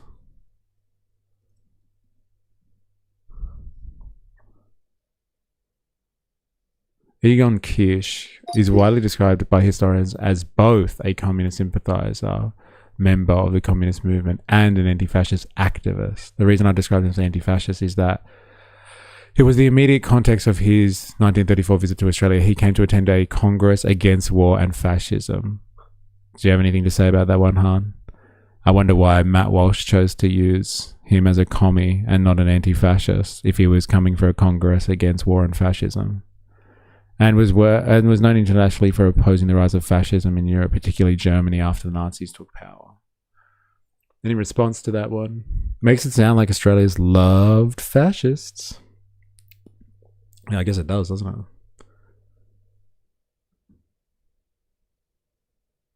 There's not a single document with broad historical characterization of Kish's public activities in the 1930s.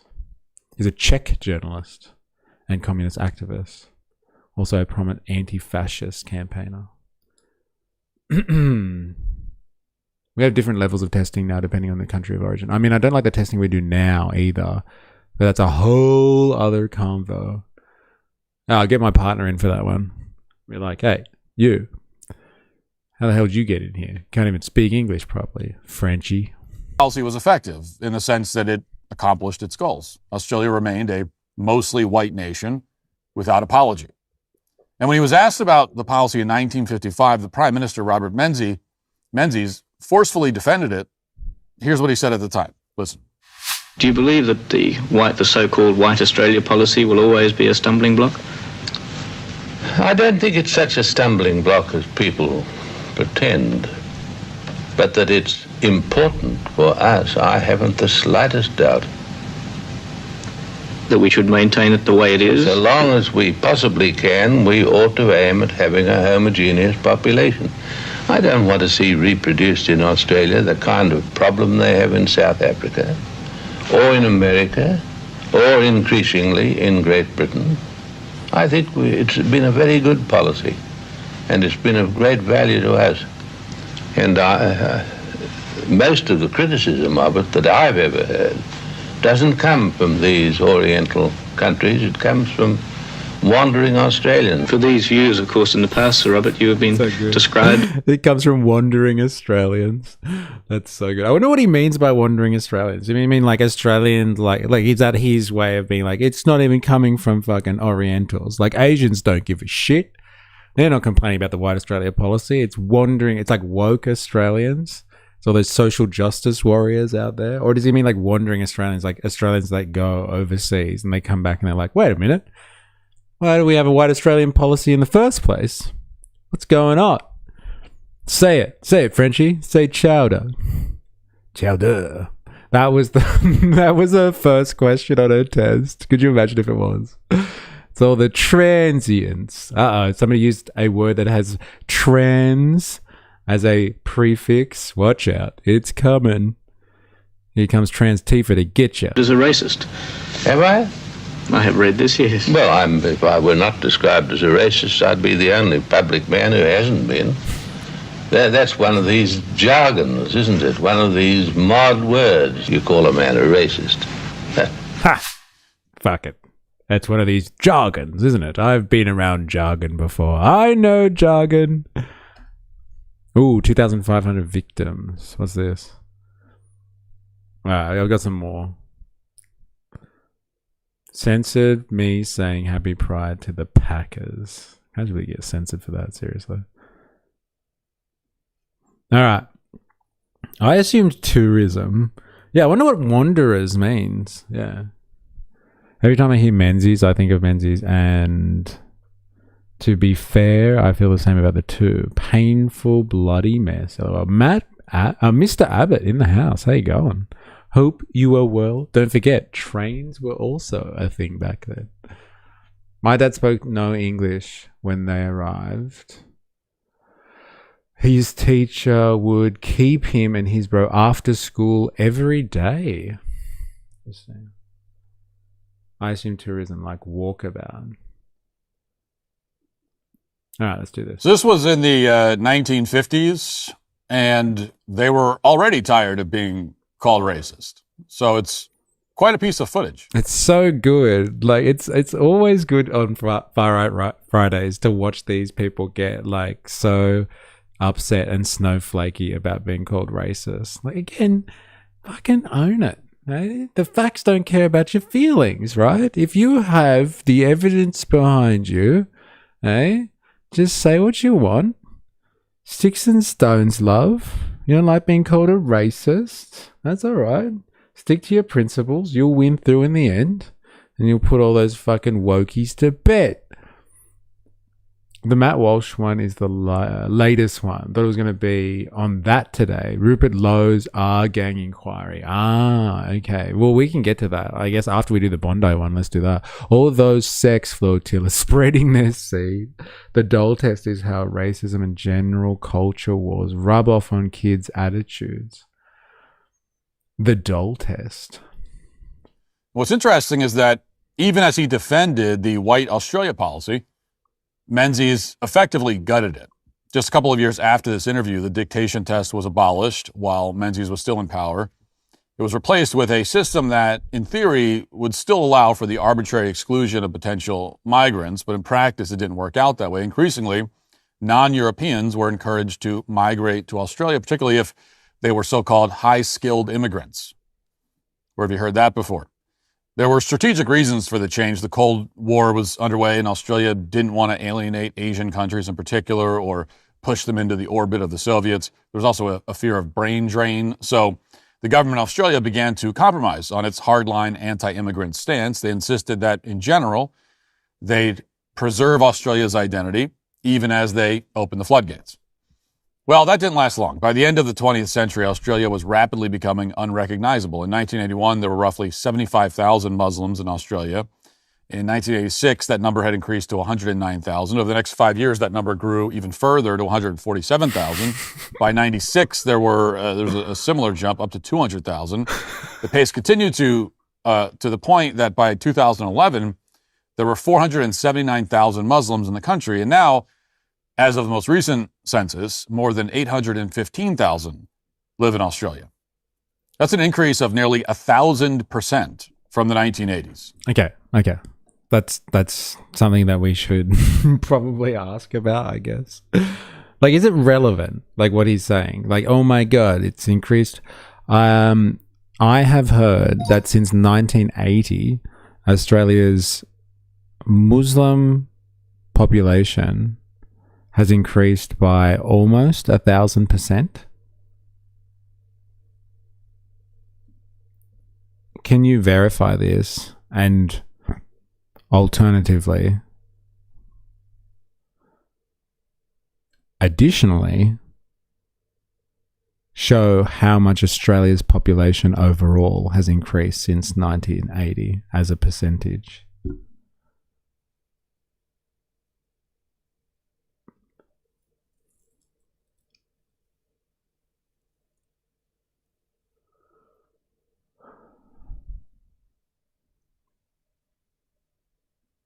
Yes, the claim is broadly correct. If you are comparing the early 80s, the most recent census data, year 1981, 76,000 Muslim population, 2021, 800,000. Increase approximately 959%. So the Muslim population grew about 960% from 1981 to 2021, which is close to almost, for comparison. The population has increased 75%. So that's from 14.7 million to 25.7 million in the same time. So the Australian population growth, 75%. Muslim population, 959%. One important nuance, a very large percentage increase can occur when starting number is small. Muslims are about 0.5% of the Australian population. By 2021, they were 3.2. Interesting. So they've gone from 0.5 to 3.2 of the percentage of the population. Got it. Well, he was right. It's 959. Oh, 960. Let's just go with 960% of the population. When did Israel first blow up Lebanon? The 80s. I have school friends from there in primary school. I went to a Catholic primary school. Yes, but like they let the Christians come over first. I'm pretty sure they didn't let Muslims in straight away. I thought it was more all the Lebanese people that I first met and like we grew up or were established. Let's say in the community were Christians. I think it may make you not the majority, but I think it's a good thing personally. Wait, what did I miss? Oh, maybe that's in regards to something else.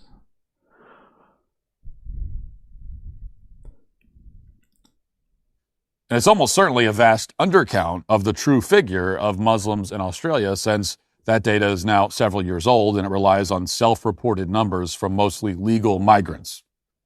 So it could be a severe undercount. What happens to a nation that within a half century stops caring about homogeneity and embraces foreigners from Pakistan and Lebanon and Turkey and so on? Well, as Menzies predicted, you get dysfunction. You get South Africa, you get Dearborn, Michigan, or Minneapolis. You get Great Britain. And as we saw yesterday, you get mass shootings targeting innocent men, women, and children because of their faith, which is what took place yesterday, as you've seen in Sydney. Watch.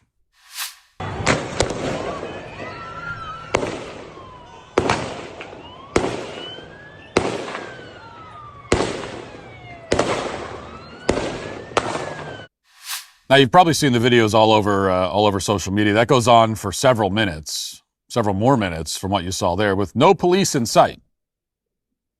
It was a few months ago that we explored the sudden rise of machete attacks in Australia, as you may remember, which really seemed to confound officials in Australia. They couldn't figure out why these attacks were so common, given that it was illegal to possess a machete, much less use one to stab a random white guy in a shopping mall. All they were sure about in Australia was that the attacks had absolutely nothing to do with the fact that in 2024, net foreign migration into Australia amounted to more than 500,000 foreigners, or the fact that many of these foreigners come from countries like Nigeria or Bangladesh, where machete attacks are common. If the machete attacks demonstrated anything, the Australians told us, it's that their anti-gun laws were effective. After all, the assailants couldn't access firearms. They were reduced to waving machetes around at their hapless victims instead of handguns, which is supposed to be some kind of improvement, I guess. And therefore, because Australia doesn't have a second... Well, I guess it is if they come from countries where they also shoot people too, I guess. Is this where you get your conversation points, dilemmas on like machete violence from Americans? Or do you get it from Australians talking about this? Tripitaka? No way. It's been a while. How you going? I did some quick maths. About 10% growth since the 80s has been Muslims. World religion stats say Islam is at 25%. So that seems to say that we are still selecting against Muslims compared to the average. Interesting. Interesting maths there.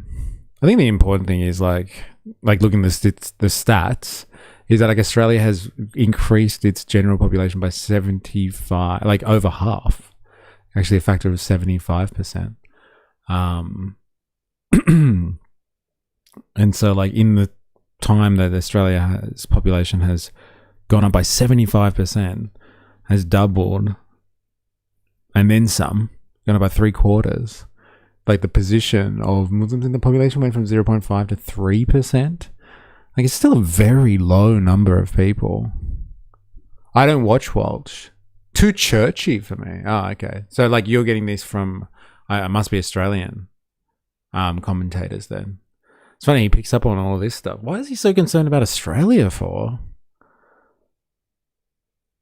I was just thinking that, Mr. A.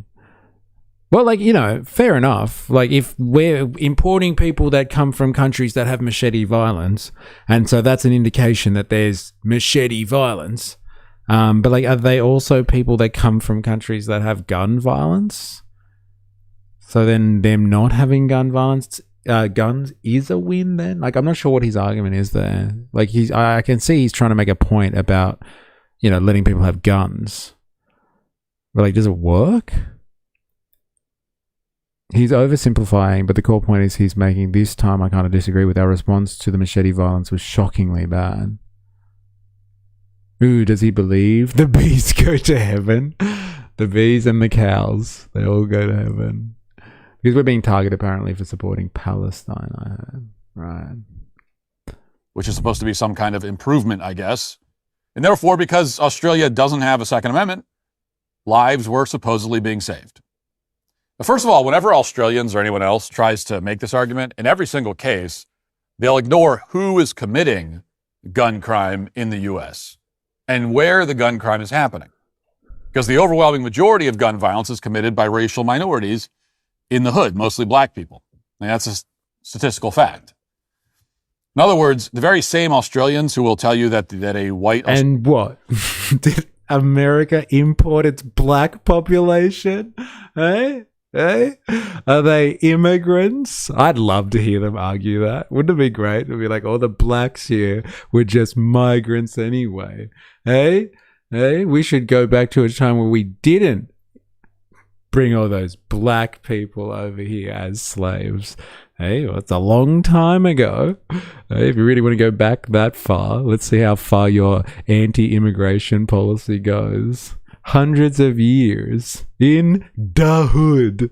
So good. Just say my name. How you going? Hope you're well. Who gives a fuck about who commits the crime? Why does it have to do with access to guns? What does it have to do with access to guns causing it?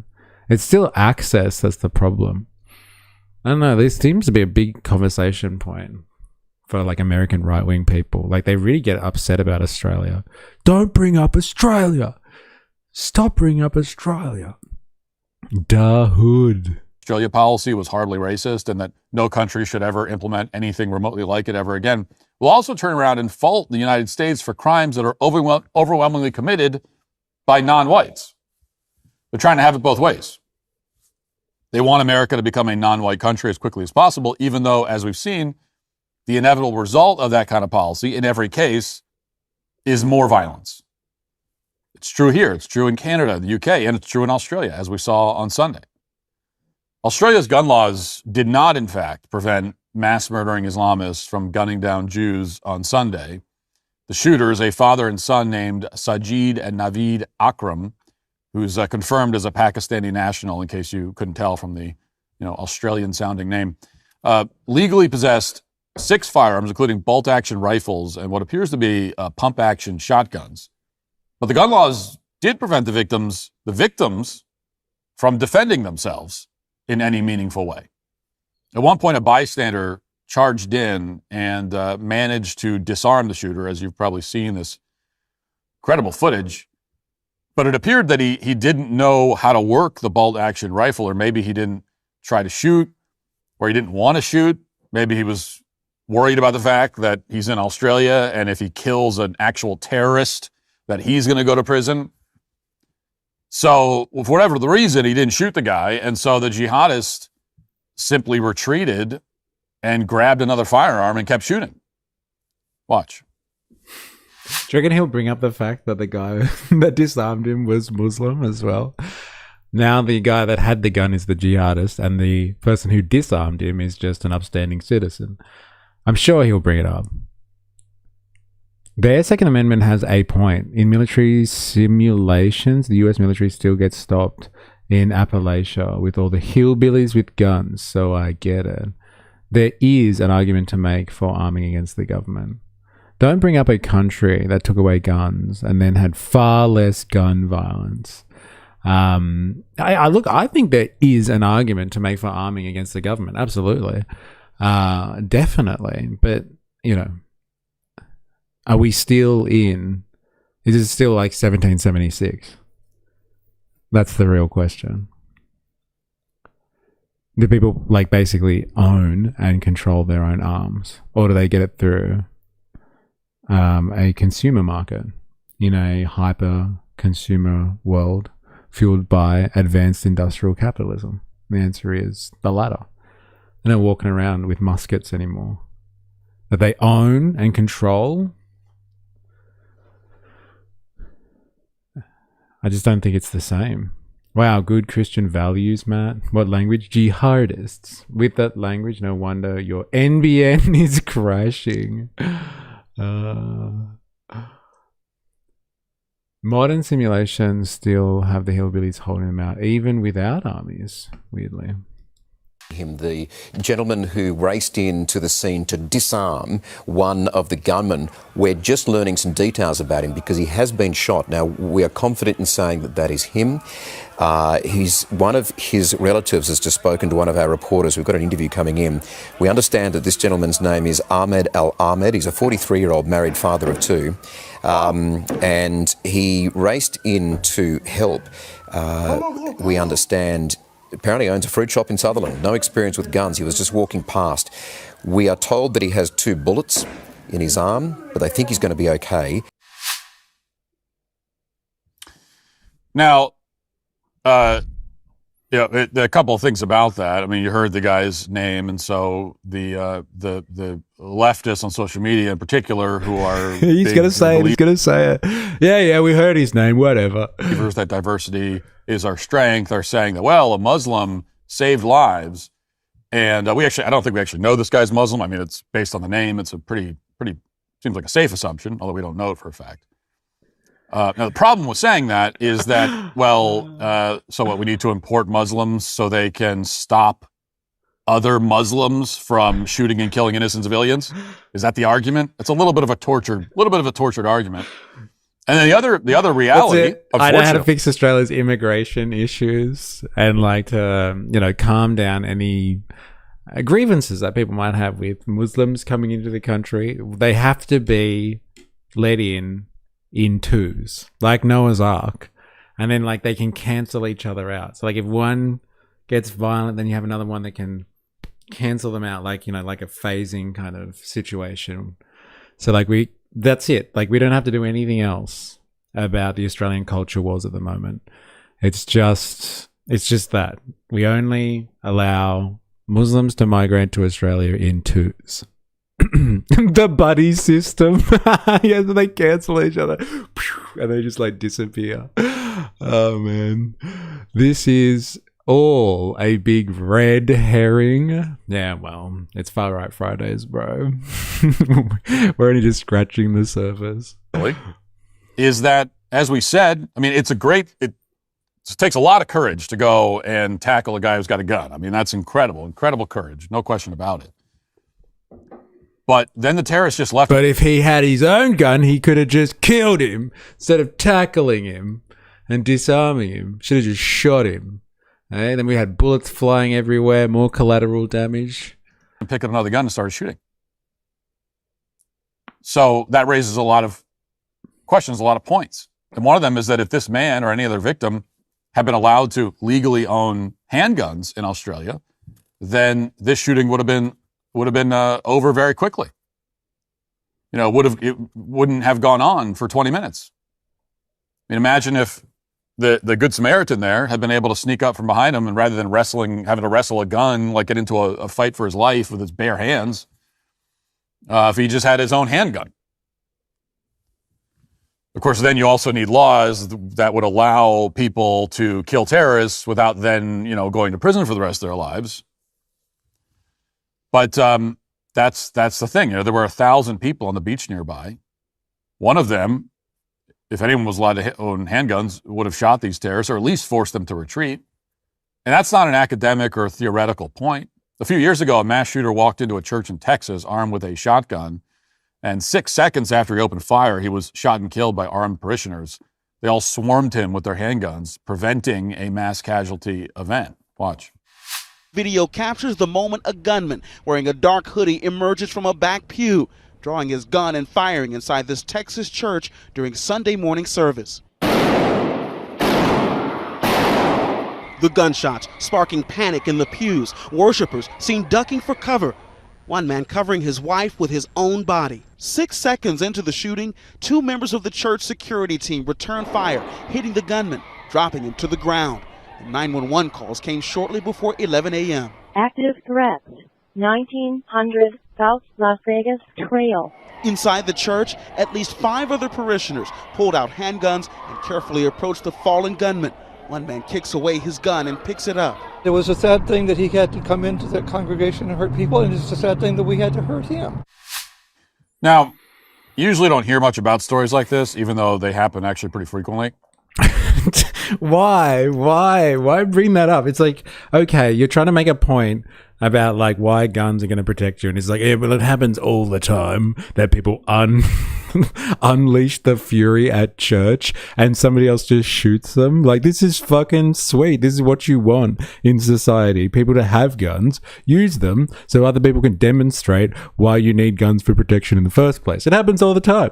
Hey, everyone should just do the same thing.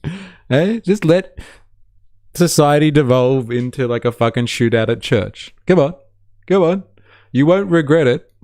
You just have to have parishioners that are ready to be strapped all the time. Not even rifles or shotguns. Straight up pistols.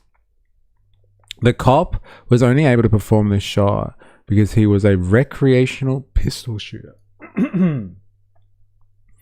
Oh, thank God they were a recreational pistol shooter. It's in the left's interest to mock the idea of a good guy with a gun and to act like it's a cliche, but it's not. It's just simple logic. Good guys with guns can stop bad guys with guns. I mean, might be a cliche, but it happens to be true. You know, what they don't have to do is stare blankly ahead at the people trying to murder them, which is what happened on Sunday. Watch this. Get down. Boys, get down. Oh my God.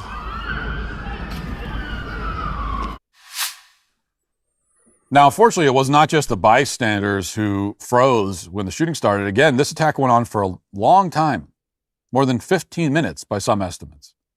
And it took place within walking distance of a police station. And here's the map that you can see. The police station was right there. Now, imagine using one of those safe trade zones or a safe exchange center after seeing something like this. If the police aren't going to respond quickly to a mass shooting next door, what are they going to do if somebody robs you during your Craigslist sale? It's not exactly confidence building. Now, in short, there's no excuse as to why the entire police department wasn't running towards these attackers within seconds. How is this thing not over in 30 seconds, let alone 20 minutes? But they were allowed to just pick people off with impunity. I watched a video that many people have seen now where the two shooters stood on a bridge, like just firing for 5 straight minutes. Casually, just kind of standing there. And here's an image. Right there. My Craigslist speaker system from the 80s sale. I thought the cops would be there to protect me. I'll get robbed for sure without police escort. Yet in Texas, 300 cops were too scared to enter a primary school because of a shooter that had an AK. Yeah, well, these cops from Bondi should have been out there throwing their bodies into the line of fire because they have guns. Is that like his argument? Is that what he's saying? Like, what were the cops doing? They had the guns, so they should have fucking thrown themselves at the assailants without any care for their person? Like, is that what he's advocating for, I guess? They should have just flung themselves at the bridge. Never cared for that guy, whatever his name is. We're looking at a guy called Matt Walsh. It was a suggestion from last week, actually, when we were doing Far Right Fridays. People were like, oi, check this guy out. He'll make some good viewing for a Far Right Friday session. And, like, I'm not disappointed. Like, I did like his African tribe thing so much better. Like, what do you think a man and a woman is? Like, that was hilarious. This is just fucking... This is lame. Like, we've heard this all before. It's like, yes, okay, you want guns. And, like, guns kill bad people. And you can use guns to defend yourself against bad people. All right, fine. We get it. Guns can be used for self-defense. We understand. But like at the same time, you're also advocating. Like what he was is just like, isn't it lucky that we live in a society when someone unleashes the fury at church, there are parishioners who can fire back. And it's like, well, you're also promoting a society where people unleash the fury at church. Like, are you okay with that? Like, you're down with that? Like, just so you can defend yourself against the baddies who have the guns. You want the guns too. He's like, this stuff happens all the time. It's completely normal that people unleash the fury at church. Like, is that the price you pay? Just to be like, yeah, it's normal, man. People fucking shoot other people at church. Like, come on. Like, that's not normal. I don't think that's normal. In Texas, gun violence results in approximately 4,000 deaths annually, with an average firearm death rate of roughly 15.6 deaths per 100,000 people. Firearms are the leading cause of death for children and teens in that state. Thanks, Google. Debunked in 1 second. Texas is a shithole of gun violence. Savage. Savage take there. What is this? What kind of place is this? I just think the video, because someone else was tell you to watch him about Aussie. No. Like, I appreciate, like, I want to understand what this guy's shtick is, but like, it's nowhere near as good as his African tribe section. It's just like, tell me about men and women. Like, it's just the usual.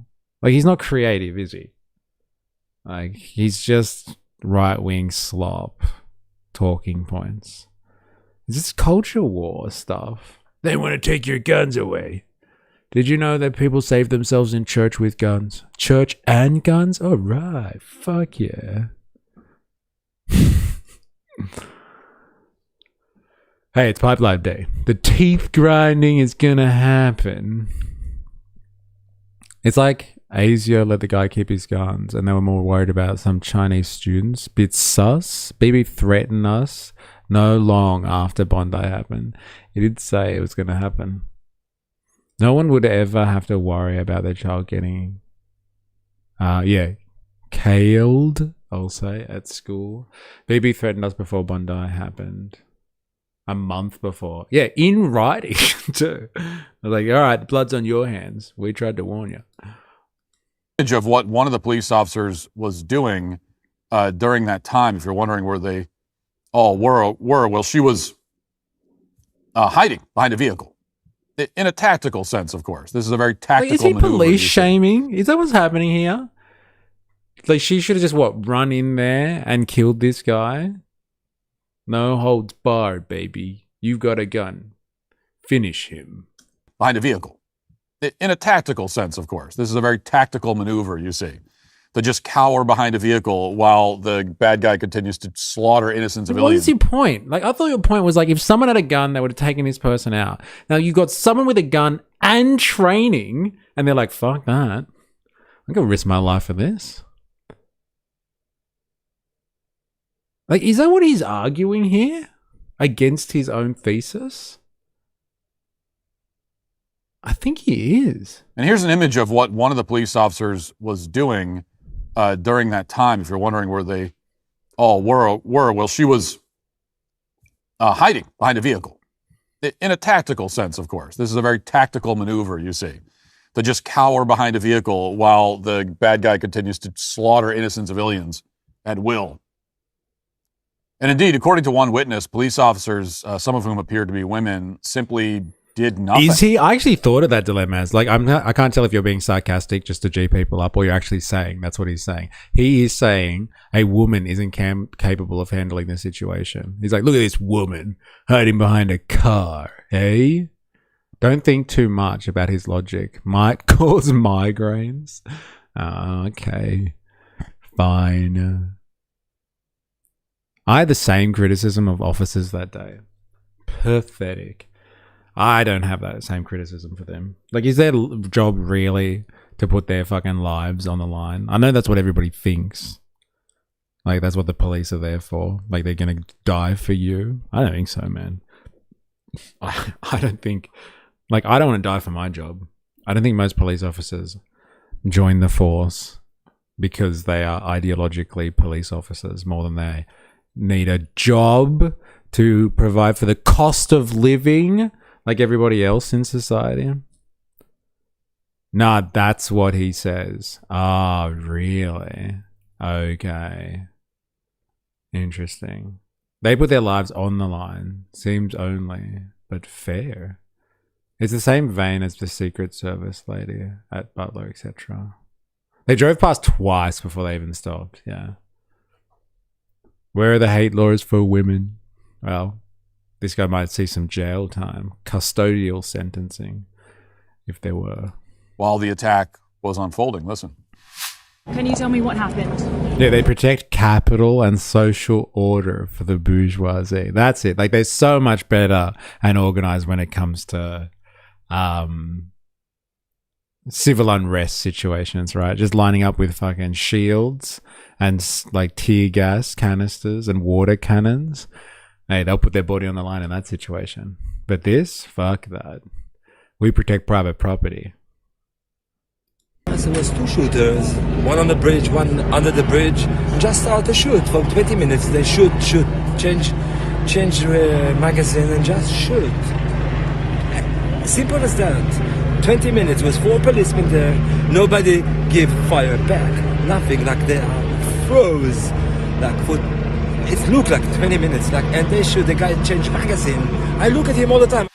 Now, as Douglas Mackey said, this really is the mass shooting that has everything. You've got the jihadis imported from abroad in the name of multiculturalism. You've got a nation with one of the most aggressive forms of gun control imaginable that somehow failed to prevent the jihadis from assembling a small arsenal. You've got the DEI police officers who spend most of their time arresting grandmothers for being racist online, ducking for cover as the jihadis indiscriminately open fire in broad daylight for 20 minutes. You couldn't invent a better scenario to expose the complete incompetence of Australia's government and the abject failure of the leftist ideology that's taken hold there and everywhere else across the West. And yet, in the aftermath of the shooting, we all know how the Australian government and probably the Australian people are going to respond. They're not going to fault the police department for doing nothing. They're not going to fault their government for importing Muslims from the third world. They're not going to address any of the reasons this attack occurred. Instead, they're going to punish the native population. They're going to try to ban all firearms for civilian use, including bolt-action rifles and shotguns. They're going to attempt to completely disarm Australians and eliminate the right to possess any firearms at all.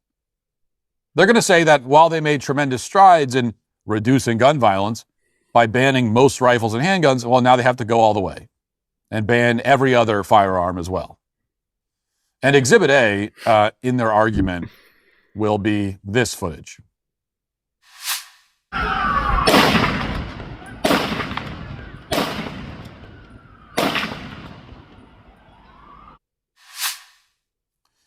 So they're going to play that footage on repeat as evidence that bolt-action rifles can be just as dangerous as those dastardly AR-15s. And of course, that's true. And it's always true. A bolt-action rifle, especially in the hands of an experienced shooter, can easily result in, even more fatalities than an AR-15. The hunting rifle shoots bigger bullets with more power. You might have a slower rate of fire, but not by that much. A lot of Australians probably didn't realize that until today. But now it's pretty obvious. The problem is not simply that once you ban all civilian ownership of firearms, you make it impossible for farmers to protect their livestock and land. The problem is not simply that feral pigs will destroy the crops, wild dogs will kill the sheep. Problem is not simply that the entire industry of recreational hunting will disappear overnight along with tens of thousands of jobs. Make no mistake, those are very real and catastrophic outcomes, but they're not the worst part. The real problem is that once you ban all civilian ownership of firearms, the population will become completely defenseless. The government, of course, will retain its firearms which its law enforcement agents will be too afraid to actually use against the bad guys. And they'll have no problem using those firearms to enforce the next lockdown or free speech crackdown. The foreign invaders, meanwhile, will keep every firearm they own. Shit. Wild pigs with guns. Oh, man. Is this your clock tower incident? Oh, man. And change the import laws so tons of small businesses struggle more. Entire paintball and gel blaster community now can't import new toys to sell, etc. Yeah, that's the real travesty with this situation, isn't it? Hey? that now they're going to crack down on gun laws. That's the real lesson from this situation. Why is a Yank commenting about Australian gun laws? You don't know shit. BR, brother, yeah. I'm going to say, no, Brian P. Let's go with that. Brian P. Shut up, Yankee. I just don't even know. I don't even know what his actual point is here. Like, honestly, I hope he gets to a point at some point. Like, he's almost finished this segment and he hasn't actually made a point. Yeah. Like, he's just contradicted himself like 3 times. Which appears to be a large number, given that these 2 jihadis managed to legally possess 6 of them. So there's no doubt about that. The only people who will be subjugated, as always, are the law-abiding Australians who are still pretending that Robert Menzies was wrong back in 1955. And they're entitled to that opinion, of course. They're entitled to believe that borders are racist and that firearms are the root of their problems. Just one more gun ban. It'll fix everything, they tell themselves. That'll be their rallying cry. And it will be the last rallying cry in Australian politics for all time, because once they fully eliminate the right to bear arms, what's left of Australian democracy will die along with it. But we don't have a... Did I miss something? Do we have a right to bear arms in Australia? I don't know what you're talking about here. Like, do we? I didn't think we did. I thought you had to have a license, not a right at all. It's a licensing situation. If anything, then that makes it a privilege, not a right at all.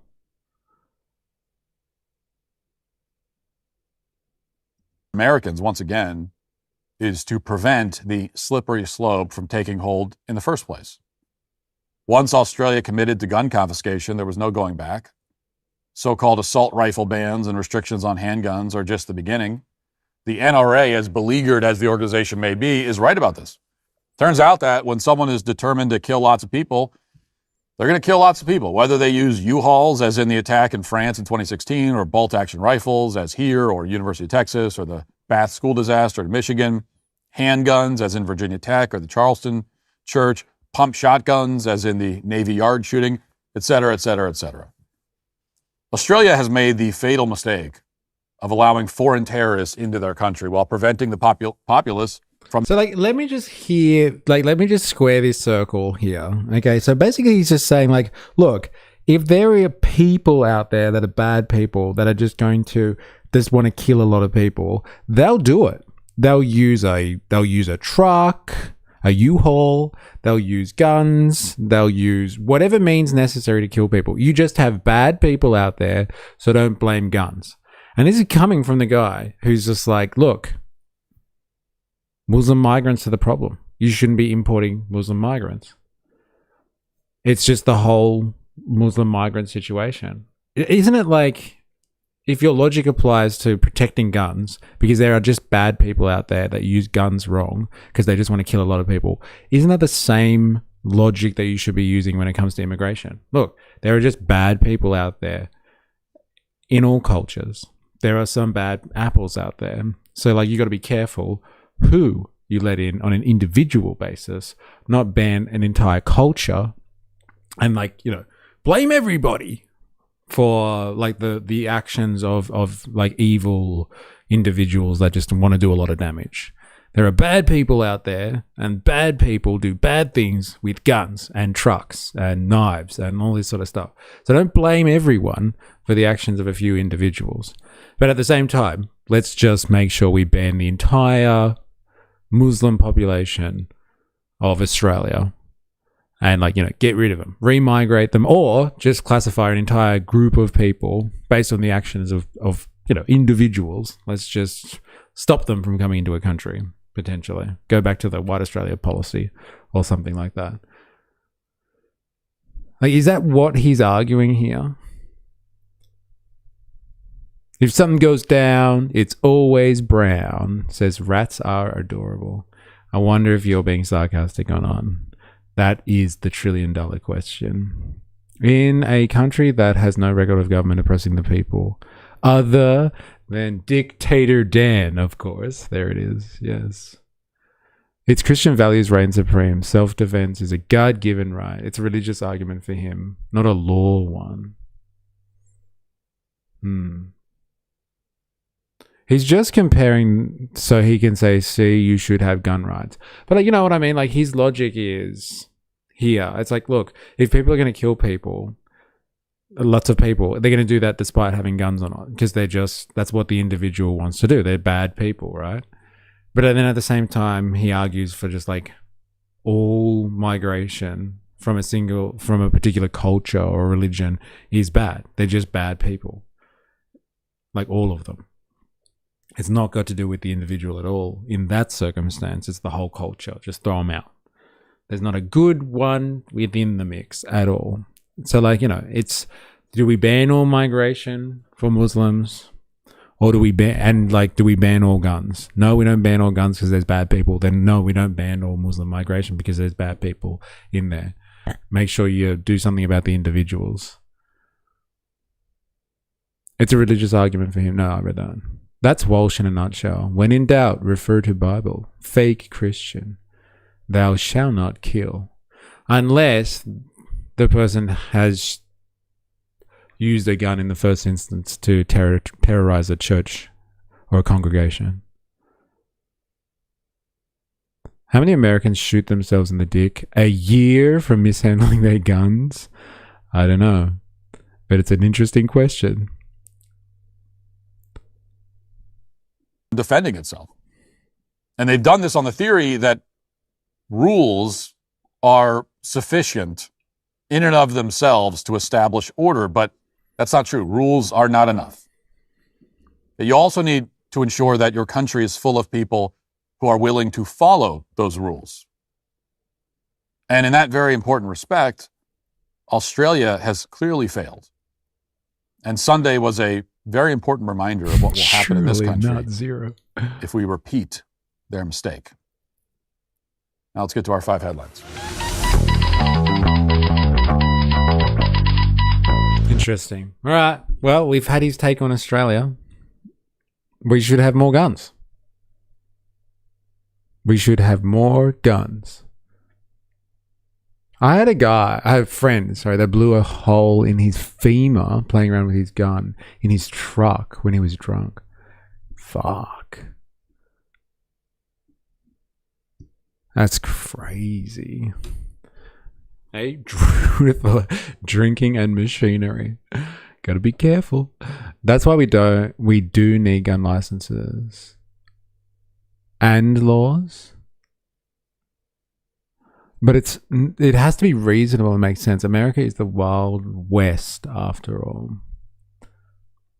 Don't say surely too out, otherwise Matt climbs out of your TV like the ring girl looking for him. Surely. Surely not. Wow. Okay. Well, look, I'm not going to go any more on this one. Like, he's got some other interesting topics here. Like the new Animal Farm adaptation. That looks hilarious. UK is debating euthanasia bill. I wonder what his position on euthanasia is.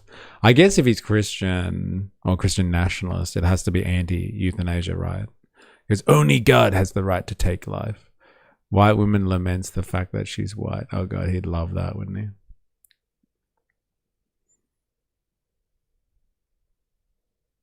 Interesting. Well, look, I don't know. Like, it's either you can blame an entire group of people for something or you can't. So if you blame an entire group of people, like Muslims, that they're all violent and they cause, I don't know, machete violence and terrorism and stuff like that, then you got to be able to blame an entire group of people for gun violence then. Like, gun violence is a problem. And so, like, nobody can be trusted. So, like, nobody gets guns. Like, if Muslims are bad because they're terrorists, then, like, you ban all Muslims. Then, like, you know, a little bit of consistency from Matt Walsh over here would be nice. If he's so happy to say that an entire group needs to be judged on the actions of an individual.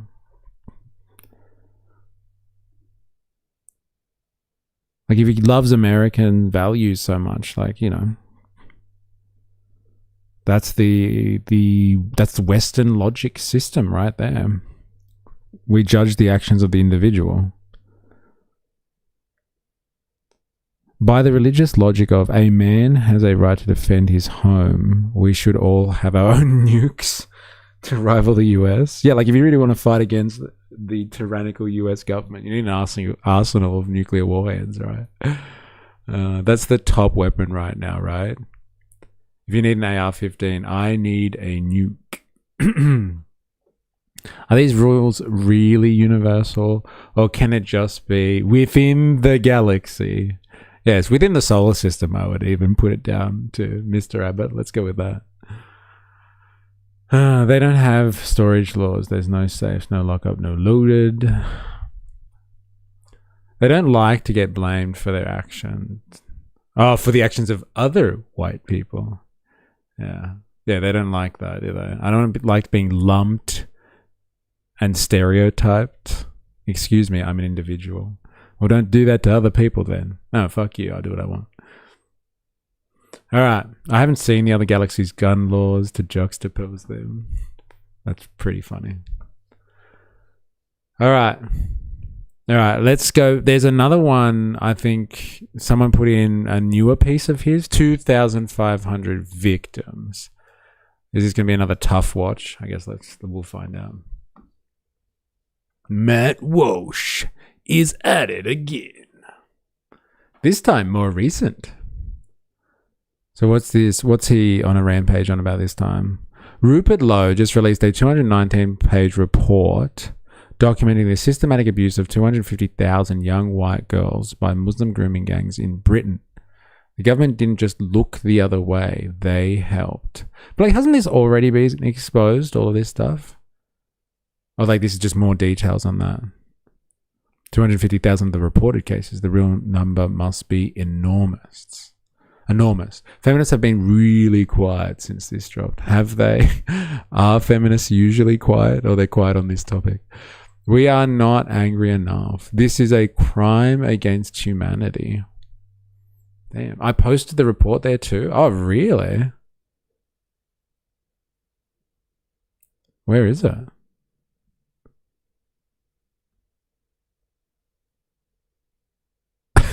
I don't think Layla is feels like fighting today. I'm getting sapped for energy on this one today as well. But Matt Walsh apparently does that to you. There's a war of attrition for him. I didn't, but I did read the whole thing. The testimonies are messed up. This is Rupert Lowe's independent review he commissioned, I believe. Okay. You need to refer to the Intergalactic Gun Code. See Section 4, Paragraph 6, Part 2. There it states guns need to be kept safe. Ah, of course. If true. Why would he embellish anything on that? Come on.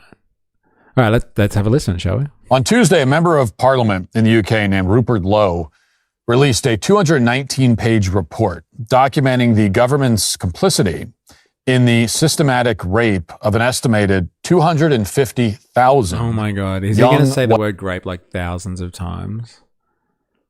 I swear the algorithm doesn't like that. Whatever. Let's go with it. If he says it like 20 times in the first 2 minutes, I'm going to have to cut this. White girls in Britain over the past several decades, many of whom were subjected to gang rape, trafficking, pregnancy, forced Islamic conversion at the hands of Pakistani Muslims. Be right back. Lunch. Have fun. See you later. Good luck. Yeah, it's a great movie one. Okay. Like, if everyone went to Twitch, I wouldn't have this problem. Like, is that actually... I want to talk to you, community. Does anyone have any objections to using Twitch? Like, I feel like there's some content that we actually just can't cover on YouTube properly because it's just too censor heavy. And like, I'm thinking of having like a couple of days. We used to do this. A couple of days a week of like the Twitch files where we go over to Twitch only. And like, even we can have a couple of days of just YouTube, where we just focus on one or the other. Like, does anyone have any objections? I know people have platforms of choice. But does anyone have any objections? I'm not a big Twitch fan. I don't like Dan. Who's Dan? The only person I know that runs Twitch is their owner, the big guy, Jeff Bezos. So like, if like what I'm hearing is like, if we go on a Twitch exclusive day, like during the week, so we can do stuff like this, people won't go over there. I usually only do YouTube, but I guess I can contribute to his ever-growing wealth. Neither, as in like you don't like either of them. Well, anyway, let me know what your thoughts are on that one. Dan Clancy, okay. CEO, got it. Not a fan of Twitch. I'm too old to learn a new app. I don't even do Instagram. Yeah, okay. I thought that was the flux capacitor that attaches to the weapon. Putting into a quantum field and selects best outcome, I think. Alright, fair enough. Okay. None here. Is there no objection? Alright. I'm gonna have to think about it. Because like yeah, there's content we can't do on YouTube because it's too heavy for YouTube, I think. Might have to bring back the Twitch files. At least one day a week, so we can cover heavier topics. Like I don't really want to go here with this one if he's going to say the word grape like 1,000 times. I'm sorry. Like I'm sure it's like poignant context. But like we watched the there was one by oh god, what's his name? Pavlu. There was a Pavlu video that we watched where he interviewed a survivor from Syria. Like a Christian survivor from Syria who was taken in by Islamic State and stuff, and like he was saying heaps of heavy stuff, and like I got like I don't know what the word is, but like shadow banned, blacklisted, let's say, after that video because the content was too heavy for YouTube. I don't know if you want to go there though. I know Rumble has some wild stuff. Yes, I used to stream on Rumble actually. And then I traded it for Kick. Simple. Don't watch Matt Walsh. Yeah, fair enough. Yeah, they stopped suggesting. Yeah.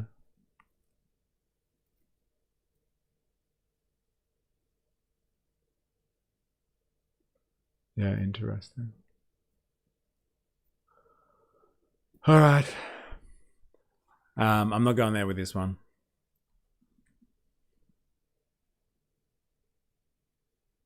Apologies.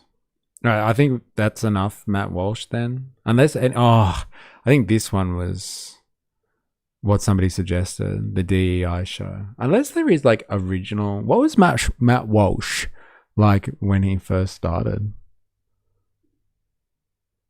Oh my god, look at him sitting in a car 8 years ago. Does anyone have any what's the word? Suggestions on like OG Matt Walsh? The Bible needs to be taught in public school 8 years ago. College gives seminar on Christian privilege 8 years ago. The real reason Christianity is declining in America. Wow, he's very Christian focused, isn't he? The left's war on inanimate objects. Parents in America need to start doing some actual parenting. Liberalism is a death cult. Damn. Sex ed should be abolished? What's he worried about people knowing about sexual education for?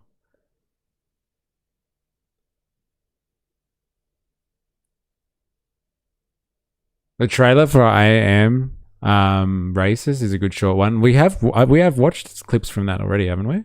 Like that redhead woman that he was talking to, she was from I Am Racist.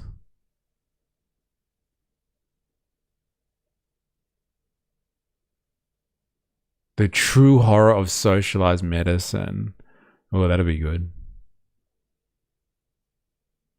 Feminists hate men, but they also want to be men. Oh, God. He's a mad culture warrior, isn't he? I might get his take on socialized medicine. Welcome to the show, everybody. Thanks for watching. Go to his main channel, go to shorts, and then sort by views. Yeah, I'm sure there would be some good clips there. But I'm looking for vintage. This is where his page. Anyway, this is the oldest content in his page. 3,000 views from 8 years ago. Matt in a car talking about what Matt talks about. No production, just Matt. Matt's old videos are so good. Yeah, bring it back, Matt. Good on ya. All right, the true horror of socialized medicine. All right, this one's for you, you fucking commies. Let's hear what vintage Matt has to say. 8 years ago. Where was he 8 years ago? Eh? In 2018. What was he up to? What were you up to in 2018? Can anyone remember 2018? I can't. It's too long ago. Me and me mum's car. So good. Welcome to the show, everybody. Thanks for watching. Thank you for listening. Hope you had a wonderful weekend. I did. Thank you. I have to start off the week, unfortunately, talking about a pretty tragic story. It's the story of Alfie Evans, and it's important. It's an important story, primarily for two reasons. Number Young one, Matt Walsh, solo in car in public, not get clickbait. Matt Walsh in the roar. I paid for a house in cash in 2018 and a truck to get fucked. Who would have thought that was the economy back then? Paying for houses in cash.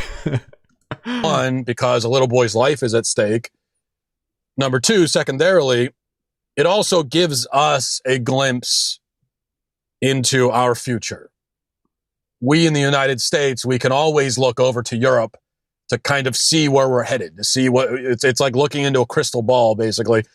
And I've always said that Western culture is on a train headed into the abyss, and it is specifically a train, not a car or anything, because Europe is essentially a few train cars ahead of us, but we're all attached and we're going in the same direction. So just look where they are, and that's where we're going to be.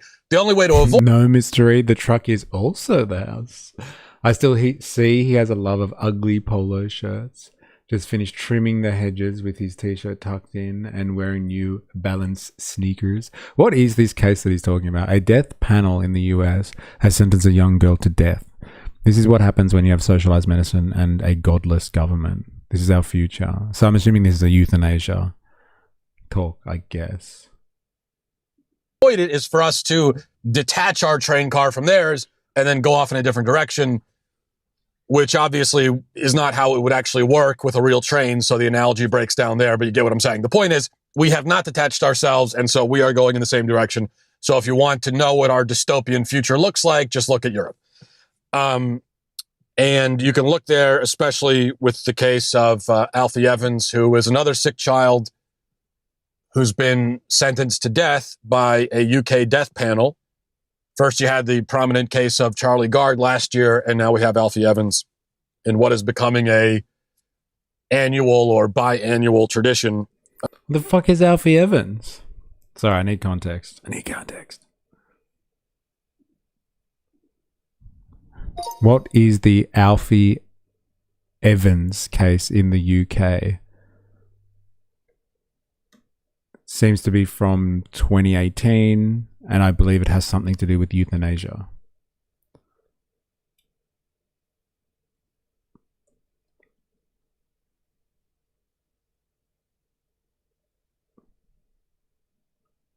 Euthanasia generally means intentional. Who is Alfie Evans? Was he a Liverpool toddler born in 2016 who developed severe neurodegenerative disorder? Doctors say that Elder Hay Children's NHS Foundation Trust concluded that his brain had suffered devastating damage and there was no treatment capable of reversing his condition. Alfie's parents, who wanted treatment to continue and sought to transfer him to a hospital in Rome. The hospital and the treating doctors who argued that continued ventilation was no longer in Alfie's best interest because there was no prospect of recovery. The case went through multiple levels of the UK court system, including the High Court and Court of Appeal, Supreme Court, and eventually the European Court on Human Rights, all ruled in favour of the hospital. Many people saw the case as raising questions about whether parents should have the final say in the medical decisions of their children, whether the court should be able to override parental wishes, whether the state should prevent parents from transferring a child abroad for treatment, the distinction between allowing a patient to die and actively causing death. What happened in life support was withdrawn on the 23rd of April 2018 after the legal appeals were exhausted. Ah, okay. And this is after that, 24th of April. Okay. Alfie Evans is a baby, and he's in a coma due to a mysterious brain disease that still has not been diagnosed, and nobody knows exactly what's wrong with him. Doctors at Alder Hey Hospital in London have decided that Alfie is not going to get better. He's in an irreversible coma. He's not going to wake up. He's effectively dead already. His life is no longer worth living. He's not even really living a life. And so the only path now is to just detach him from all the machines and let him die. His parents don't agree. Now, here is the really crucial thing that we all need to understand. Alfie's parents are not trying to force the doctors at Alder Hey Hospital to perform a medical procedure that they don't want to perform. They're not trying to force the hospital to do anything. And that to me is important because I think a hospital should have a fair amount of discretion when it comes to these things. And if they really think that a certain procedure is not the right path, or if they really believe, according to their own medical opinion, that a person is now brain dead and they're not going to recover and that's it, and it would be wrong to keep them alive physically, well, then they have to, they need to have the ability to act on their own conscience and their own medical opinions, or to not act, whatever the case may be. The families of a patient cannot always be the final authority in every individual hospital, because if that was the case, then all across the world, you would have tons of people who are just being kept alive for no other reason than the family can't let them go. Understandably, the family is not able to let them go. So the patient is kept alive, not for the patient's sake, but for the sake of a family member who is, who just doesn't want to see their, child or their parent or whoever die. So you can't have that. So the hospitals need to be able to draw a line at some point and say, no, we're not going to do that. But Alfie's parents, they're not trying to push the hospital over that line. All they're saying is, okay, you don't want to do it. You don't want to keep him on the machines. Fine. Give him back to us. Let us reclaim custody of our own child. He's out of your hands, so you don't have to worry about it. Give him back to us, and we'll transfer him to a hospital that thinks it can treat him. And as it happens, there's a hospital in Rome that has already said, they've already welcomed the child, and they believe that perhaps they can treat him. It was the same thing with Charlie Gard, where Charlie Gard's parents, they had everything set up. They had the money. They had it all set up. They could put Charlie Gard on a plane and send him over to the U.S., where there was a doctor willing to perform some experimental treatment on him. But the hospital in that case said, no, you can't have your own child back. And the same thing is happening again with Alfie Evans. Now, it may well be true that Alfie Evans is never going to recover. It may be true that he's now effectively dead and nothing's going to bring him back. But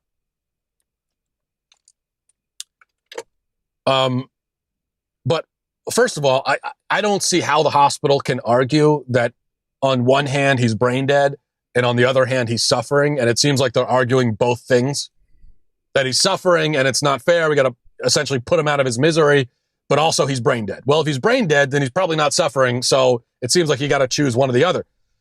But whatever the case, there's nothing to lose by transferring the child to a hospital that's willing to treat him.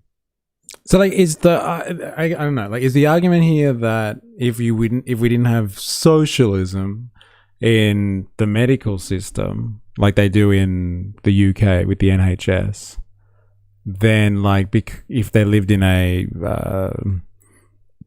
private hospital system utopia, these people would have the right to take their child out and just shop around for the best hospital because they live in a socialized medical system. They don't have any rights over their kids. And so, like, this is what evil socialism does to the healthcare system. Hand it over to the state, and then they'll tell you what to do. They'll take your kids into custody, and then you lose all rights over your children. This sucks. Vintage Matt Walsh. I think I'm starting to understand what people are talking about here with him. Like, he isn't that great, is he? He's just a culture warrior. He doesn't have, like, great points about anything. He just vibes off what the latest issue is. Yes, it seems you have interpreted him correctly. Oh, that sucks. That's unfortunate. Like, I appreciate when people have, like, talking points and they're trying to move the window or something like that. Like, he's just grifting then.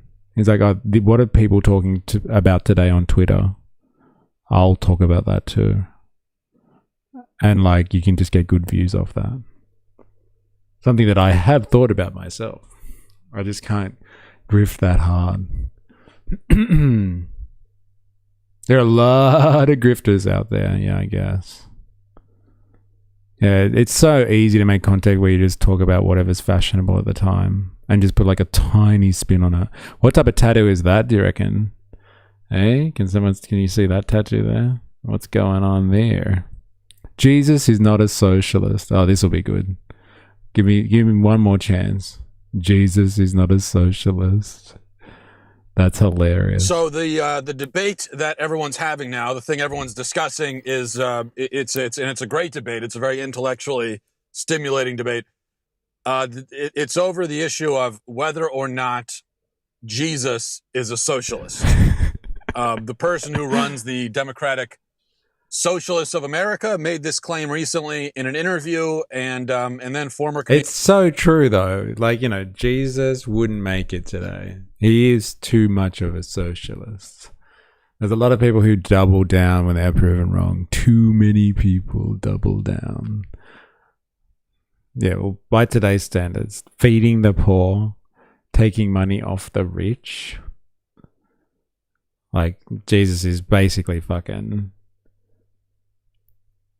Stalin, really. He's worse. Much worse. Pol Pot, let's say.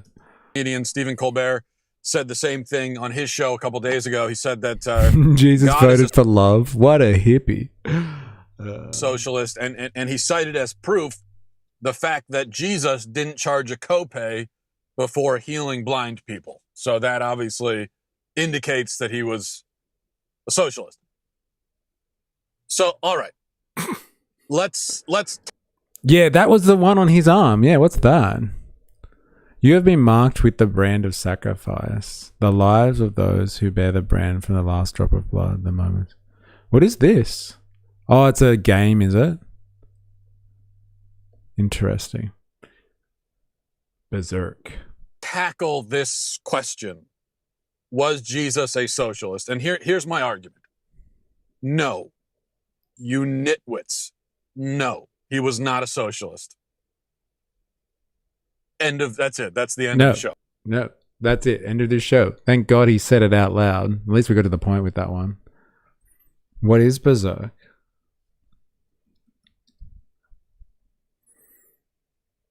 Oh, okay. And what's Chi-Rho? Chi-Rho.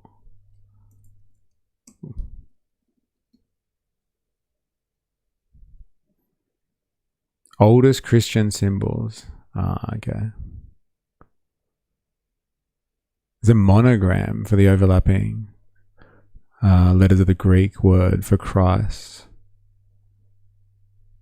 Interesting. He almost cured a blind lady, but her insurance denied the service. Yes. We'll just leave it there because I don't. It's hardly a statement that warrants a response because it's so absurd. But I realize that this is a popular idea, even among some Christians. So I guess maybe I should elaborate a little bit more than that. So if I had to elaborate, go on. Then this is what I would say. In fact, I'll give you 3 reasons why Jesus is not a socialist and why this whole idea is completely ridiculous. And I'm going to move pretty quickly through the first two reasons. I think they're sort of self-evident, and I want to focus more on the third. So, first of all, this is really good. Jesus did not endorse any economic or political system at all. So that's the first way we know he wasn't socialist, because he never said anything about any kind of government system or economic system. This is a really good critique, can I just say? Really good critique. Oh, there it is. Is that the one? Ha ha ha. Investigations done. Whoa, whoa, whoa. He's got the mark. But like, this is a really good critique so far. Jesus did not endorse an economic system. Most people have no idea what socialism is. And like, at least he's hit the nail on the head. Socialism has actually got to do with a type of economic system. Same thing, go back to 200 AD, asking them about economic theory. Yes. Yes. Which means that he wasn't a socialist, but he wasn't a capitalist either. To say that Jesus was a capitalist would also be ridiculous. And you do on occasion hear that. You don't hear that claim nearly as often as you hear that Jesus was a socialist, but I have heard in response to the Jesus was a socialist argument, I have sometimes heard people say, well, no, he was really a capitalist. Well, he wasn't that either. Jesus, it's very glaringly obvious when you read scriptures that, or at least the way that it appears, is Jesus doesn't really care that much what's economic system you're living under. That's not really his point. And we'll get to his point here in a minute. But he wasn't concerned with that. He wasn't concerned with making these reforms to political systems. That's not what he was worried about. He could have. And in fact, I think... Okay, he didn't want to reform economic systems, but he does talk about economics. He doesn't think economics should have any position in spirituality. And he was encouraging people to not hoard wealth. Not even just not hoard it, but to give it all away. And share that wealth then with ye fellow men. What, like, better than that. It's not just about like equal distribution. It's like it needs to go to people who actually need it. Eh? Somehow, some type of system that, like, you know, from each, according, you know, to each, according to. Some type of system like that where like people get resources according to their position, their skill set, and they get resources according to their needs. It's like, I don't know. I don't know what that is, what type of philosophy that is, but it sounds like that's what Jesus was advocating for. Yeah, that's what I said. Maybe utopian socialists. Jesus overturned tables in the temple because they were trading in it. It got him killed. He was a radical and he was against the Roman Empire, but he wasn't commenting on economic systems. Yeah, just empire. Most people in his time expected him to do that. They expected him to come in and be a political revolutionary, and he wasn't that. And now we have 2,000 years of Christianity, and we have the scripture. Jesus wasn't a political revolutionary? Fuck. Oh my God. I don't know, man. He did have a brand of politics. He really did. This is very interesting. You know, that we can go back and reference to see very clearly that he was not a political revolutionary, yet still somehow, even people today are as surprised and I guess disappointed as people were back in Jesus' time that he is not a political revolutionary. That's not what he was about. He is a revolutionary of a very different, more transcendent sort. Second point.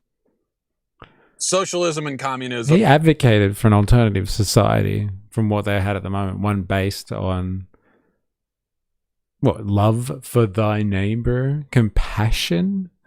Now, that's pretty fucking radical politics, man. Has Matt not read The Good Samaritan? It's fucking radical stuff for that time, anyway. Interesting. Are objective evils, and we know that because we can look. By your fruits you shall know them. So let's look at the fruits.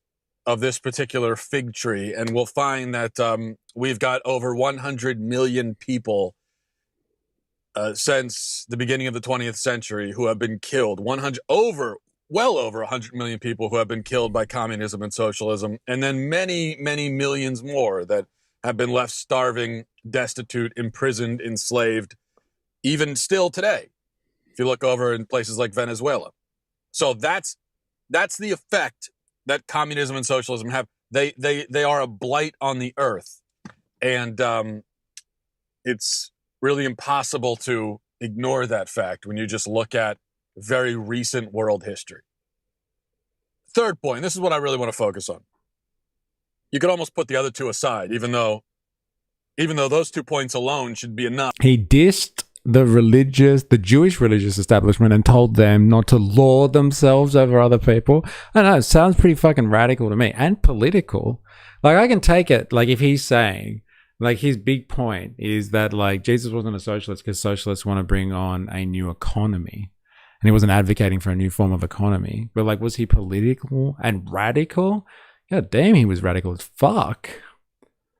To be fair, it should be hard before you top. He's covering the Maduro kidnapping. Yeah, he's calling it. Venezuela, bro. They need liberation. To dispel this whole notion, you can even put them aside, and let's focus on this third thing. Most importantly, the whole idea behind socialism really is to find a way to solve poverty. Look at him looking at the notes constantly. Come on, bro. Just look at the camera. Like, if you got this down pat and you know what socialism is and it kills 100 million people, then, like, why are you looking at your notes on this one? Like, it's evil. It's self-evident. Just fucking do it from the heart, Matt. Come on, man. Do it from the heart. So that's what socialism is. Socialism is about eradicating poverty. And yeah, Jesus didn't say anything about eradicating poverty. Fuck no. Hell no. Jesus was pretty radical in his parables. Socialist wasn't a term yet, but he's described everywhere as progressive. Like, LOL. There it is. Like, if that's what you think socialism is eradicating poverty, and that's bad. Like, I thought, like, the argument that people have for capitalism being so fucking great is that it's, like, lifted so many hundreds of millions of people or something out of poverty. And so capitalism good. But, like, socialism is just about eradicating poverty. So socialism bad. The fact that socialism is a solution for poverty, which only leads to more poverty, should really tell you something.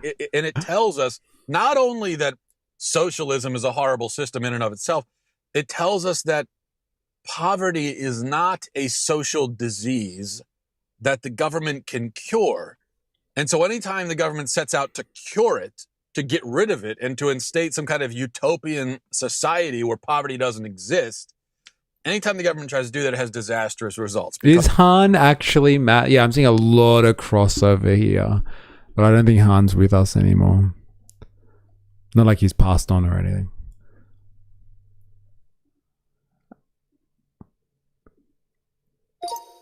Is there any statistics on how many people live below the poverty line in the United States? Please provide sources.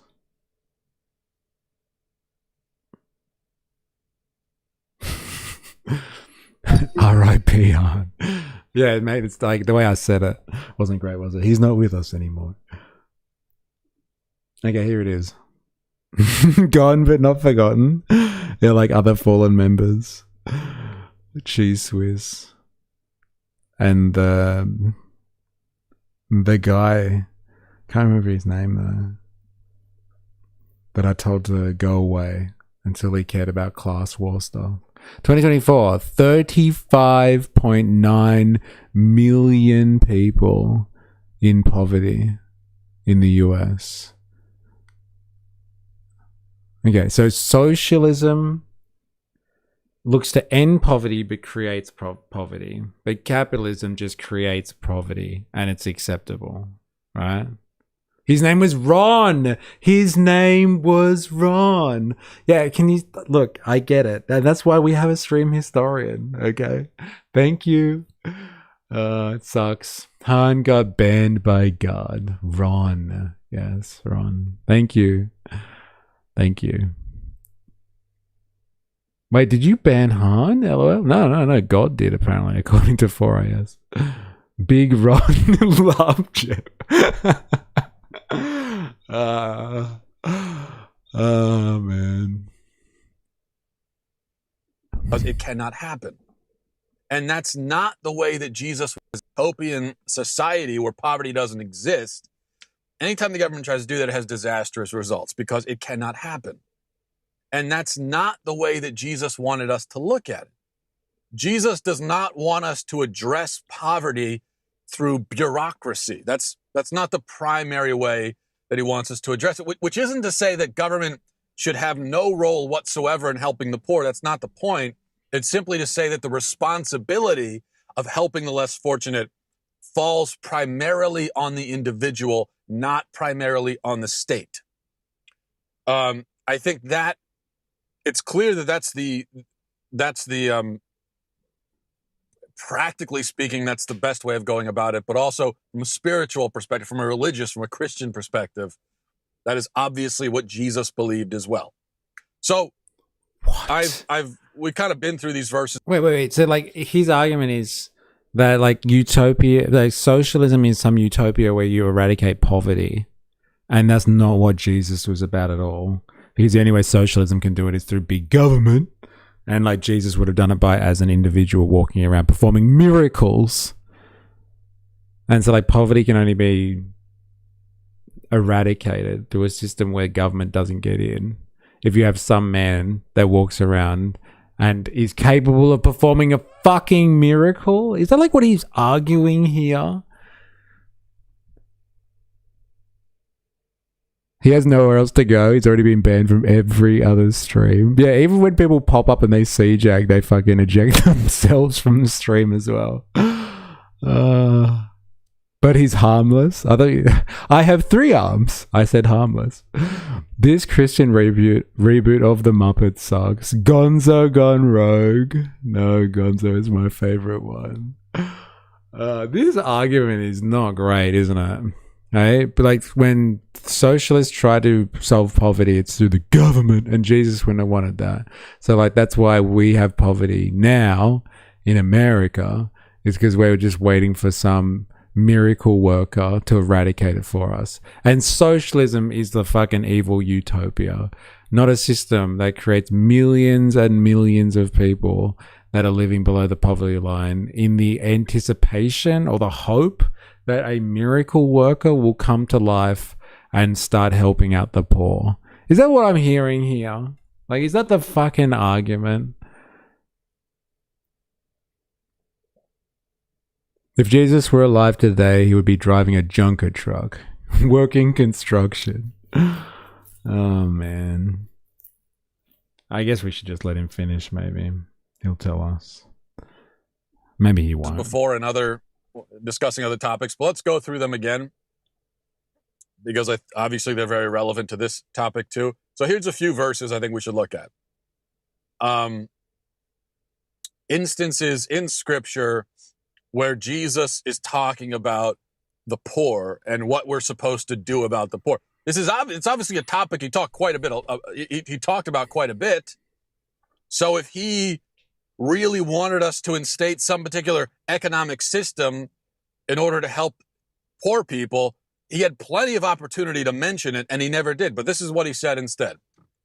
Matthew 25:40, and the king will answer them, truly I say to you, as you did it to one of the least of these brothers, you did it to me. Matthew 5:42, give to the one who begs from you, and do not refuse the one who would borrow from you. Luke 12:33, sell your possessions and give it to the needy. Provide yourselves with money bags that do not grow old, with a treasure in the heavens that does not fail, where no thief approaches and no moth destroys. For where your treasure is, there will your heart be also. Luke 21:1. Jesus looked up and saw the rich putting their gifts into the offering box, and he saw a poor widow put in two small copper coins, and he said, "Truly I tell you, this poor widow has put in more than all of them. For they all contributed out of their abundance, but she, out of her poverty, put in all she had to live on." Sounds pretty fucking socialistic to me. I don't know. I wonder how he's going to wrap this one up. The whole sitting in a car by yourself and talking to a camera is just sad to me. But it was all the rage, wasn't it? In 2018. It was all the rage, which was the usual custom back in these days. Honestly, it's a good analogy because he tries and scratches us regularly. Tries to. The fuck is he on about? I don't know. Like, it's not really good argument. It's it's a 2010s thing for sure. Sitting in a car and talking, 100%. It's an intimate scene, isn't it? Like, that's when people have their biggest thoughts, when they're alone in the car.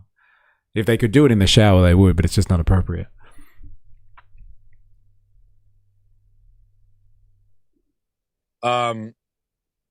Luke 14:12. He said also to the man who had invited him, "When you give a dinner or a banquet, do not invite your friends or your brothers or your relatives or rich neighbors, lest they also invite you in return and you be repaid. But when you give a feast, invite the poor, the crippled, the lame, the blind, and you will be blessed, because they cannot repay you, for you will be repaid at the resurrection of the just." Luke 3:11.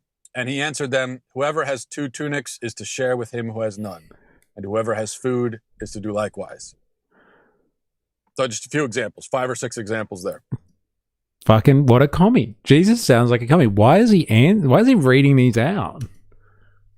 Talking about the poor.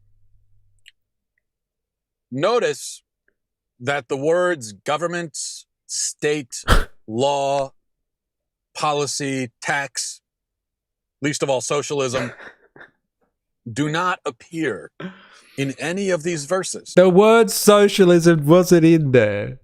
Hey, I told you. Or taxes. Socialism do not appear in any of these verses. Here is Jesus over and over and over again talking about, here's what we should do about poor people.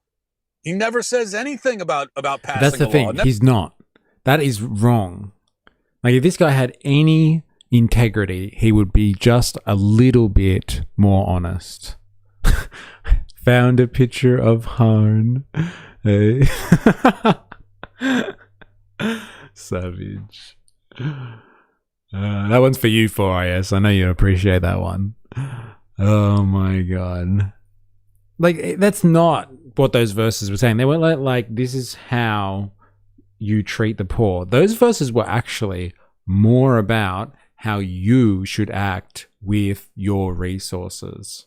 Like, how you should use your resources, not for your own self-aggrandizement or for your own benefit. But if you have resources, you should use them to address or assist people the most in need. It's actually not about the poor at all, those verses. They weren't really about like, oh, this is how we should go out and help eradicate poverty. It's more like, all right, you are blessed, then like you need to do something with that if you want to be a person that is worthy of heaven, which are analogies for things. Like, it's somebody who can get into heaven is somebody who has lived a life or worth an admission to a respectable place in the afterlife, which is eternal. If you prove yourself as a good, upstanding, a moral person, then you will live peacefully for eternity, because life is fleeting. And so, like, this is how you do it. If you have the resources, you should be assisting those who don't have the same resources as you or require your assistance. It's very commie, actually, Not that this guy would fucking know. Jesus didn't mention Marx. Not once, ever. Yeah, and if he's so divine, he would have known Marx was coming, so he had ample opportunity to talk about Marx. Never did. Never did. Jesus didn't mention Marx. Not even once. Wookie, thank you very much. Thank you very much for the super chat. Straight to the stream. Is Han in heat? It has many layers. Dave. A camel can walk through an eye of a needle before a rich man's going to heaven. Likely Matadori. Hey, Herbo Joe, get it. Bad bot. The bad bot. Get out of here. Jesus, if you're real, I'm sorry for my search history. The search history on this stream is pretty fucked up too.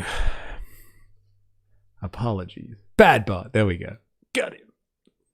Never even mentions it. It's pretty incredible, right? Never mentions the state and taxes, eh? And socialized healthcare. Isn't that amazing? Jesus never mentioned the word socialism. Who would have thought? But there is a word that appears over 20 times in just those 5 or 6 verses. That is the word you. Oh. Over and over again, he's saying you. Here we go. You. Here we this go. is what you need to do. You personally.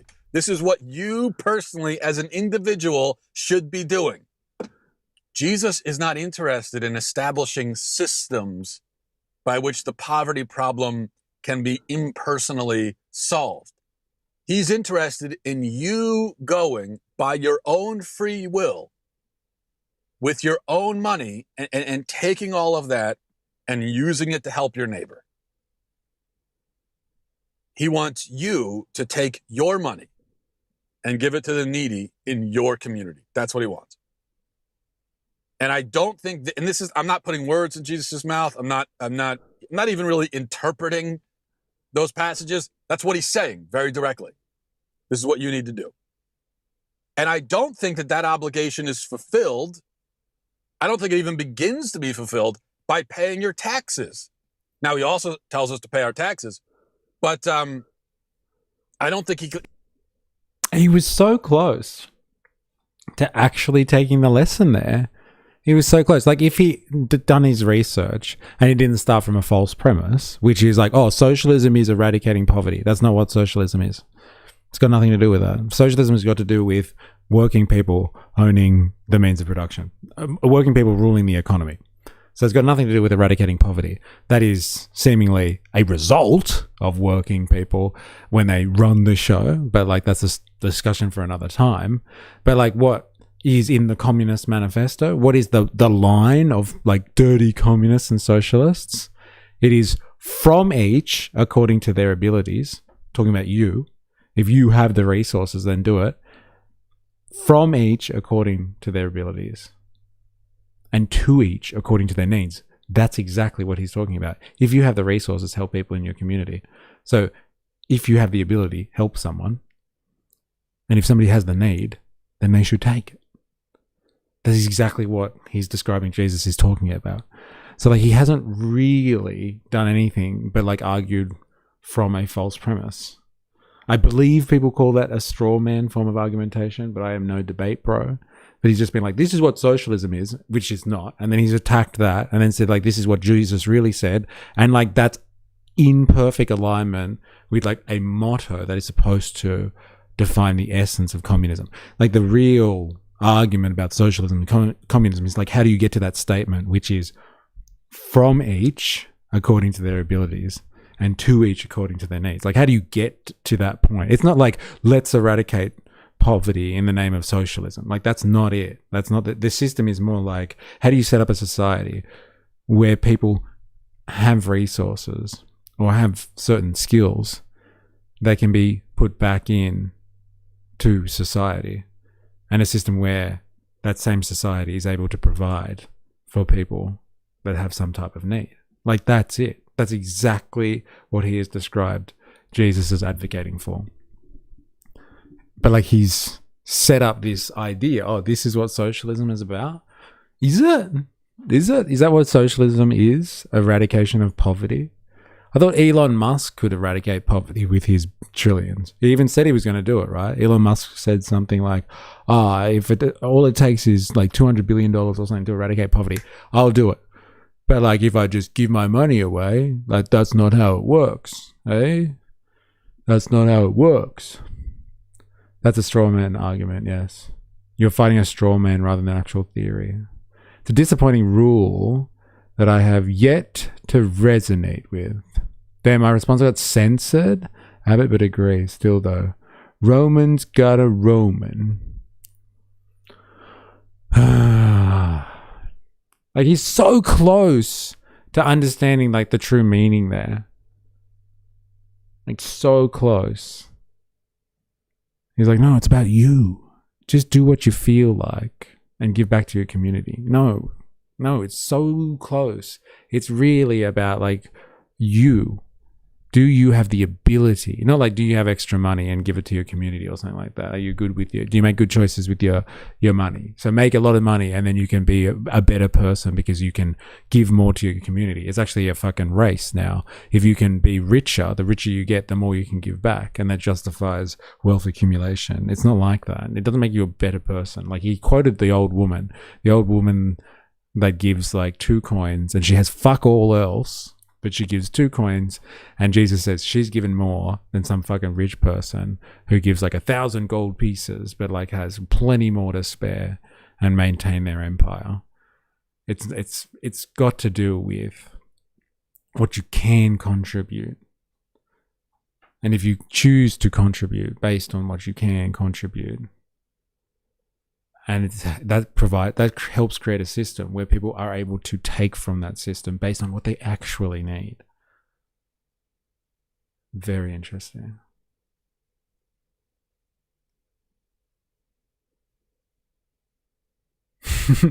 Gosh, it's cold. It's like 10 degrees out here. Where are you? Canada? The tundra.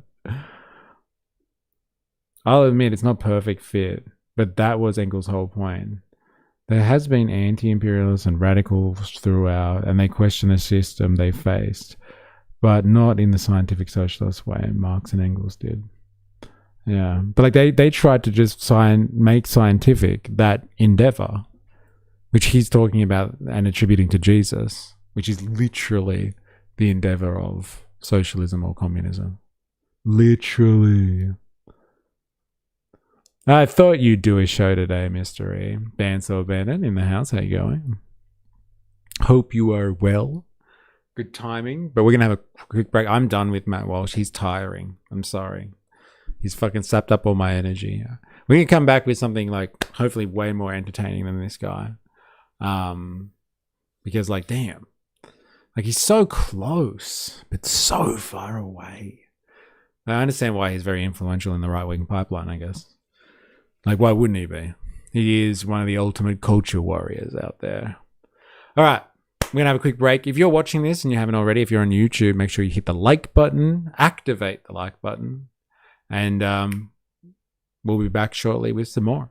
Don't go anywhere.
No, I do not cry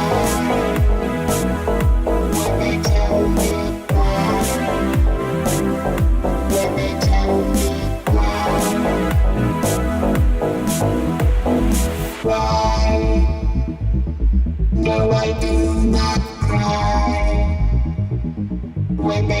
me why. When they tell me why.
No, I do not cry when they tell me why.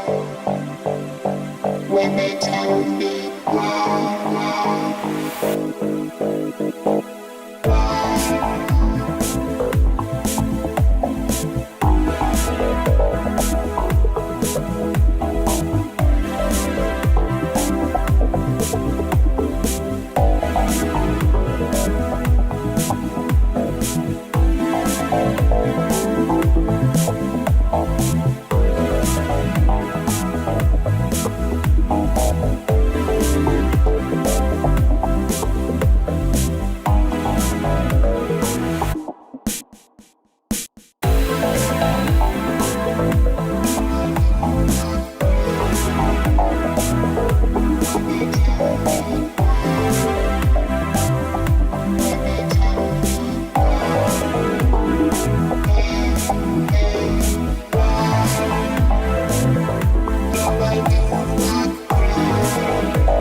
No, I do not cry when they tell me why.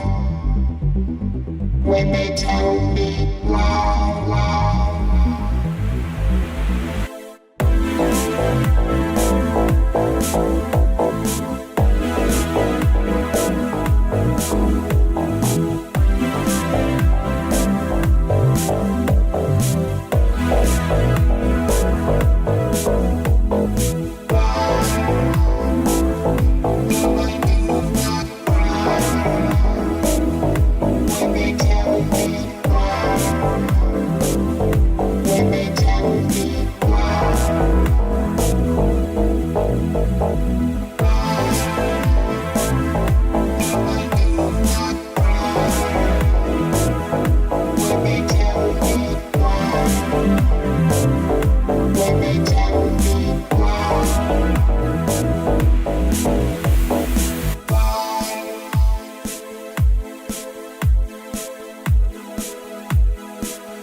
All right, we're back.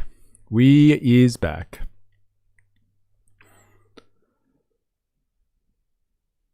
All right, that was I don't know, that was underwhelming, I must admit. Fucking Matt Walsh. Like, his culture warry stuff is very culture warry. But, like, I don't know, he's not as entertaining as I thought he was going to be. I guess I'm going to have to watch that movie of his. Has anyone watched his movie, I Am Racist, or Am I Racist? I'm assuming that might be entertaining. But, like, he has, like, kind of, like, if we can call it Matt Walsh theory, it kind of sucks. I've watched all Daily Wire stuff. Okay. Well, his theory is not great. It's all very low IQ stuff. Okay, fair enough. He's definitely got a Grindr account. Ninja Nurse has spoken. Very surface level culture war stuff. Okay. Yeah. I don't know, like, some people make you feel it, you know? Like, he doesn't make me feel anything. My mates thought that they were really funny. I bet he shows up without showering to your commentary. Seriously. Oh my god. And that's the real indication of whether someone is moral or not, or an upstanding gentleman. Yeah? At least you could have a shower first, asshole. Alright, we're going to jump all over the fucking place now we've finished with Matt Walsh, and we're going to have a little bit of fun. I think we need some fucking entertainment after that.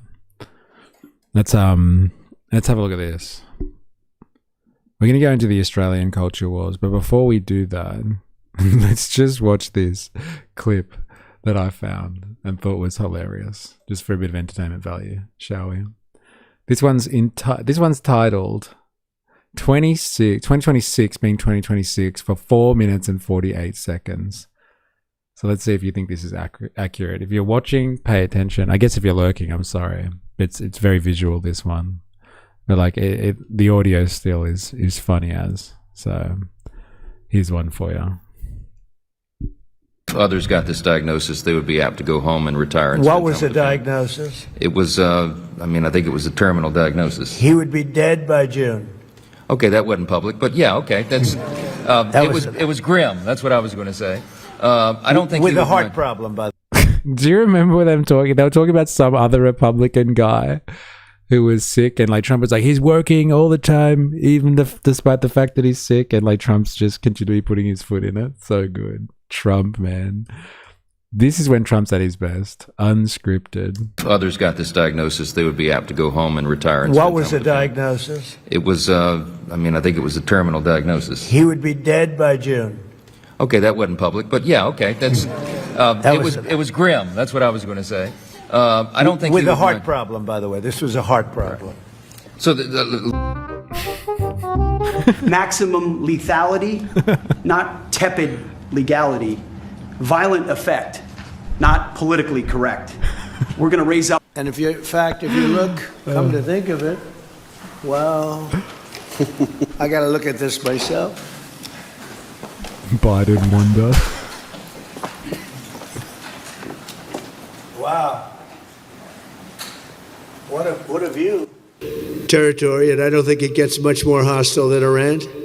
They're capable fighters. They're very tough people. And there are others like that. You don't mind when the enemy is weak, but that enemy is strong. Not so strong like they were about a month ago. I can tell you, in fact, right now, they're not too strong at all, in my opinion, but we're soon going to find out, aren't we? Open the Strait, referring to the Strait of Hormuz, or you'll be living in hell. He ended by saying, praise be to Allah. Dude, watch this footage of Clinton. This is Clinton getting grilled at one of those Epstein meetings that they had. And so, like, they're providing him evidence constantly of, like, his relations with Epstein. And, like, watch him, anyway. Be to Allah.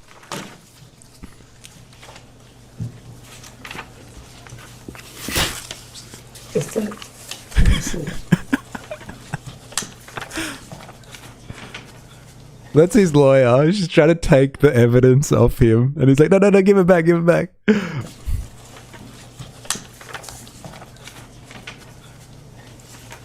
Look at his face. No. Okay. Shut up, bitch.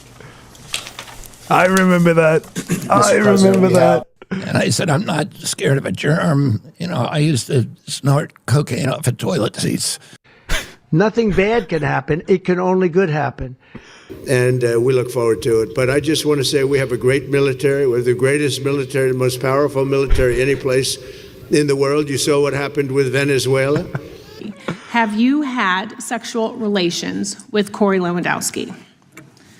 Mr. Chairman, I am shocked that we're going down and peddling tabloid garbage in this committee today. Reclaiming and my ma'am, time. one thing that I would tell you is that he is a special government employee who works for the White House. Did anybody in the egg industry vote for Kamala? A low IQ person. She's a low IQ person. Who's a lower IQ person, Mike or Kamala? So I'm Somali. I'm proud to be Somali. To me, being Somali isn't just eating bananas with rice. It's a lot. It's like it's an interesting thing. It's very hard to describe what it means to be Somali and what it means to be American, but it's like a cultural fusion. It's kind of like the bananas and rice. You know, people don't really see, like, you know, it's you know, people don't think, oh, you can eat bananas with rice, but that's what it's like to be Somali and American. It's like that combination of banana and rice. Elvis had 2 8th degree black belts in karate. One was in Kempo, and that's what this Was match he really for. good, or was it just... Actually, he was really good. He started practicing. Could I have taken him in a fight?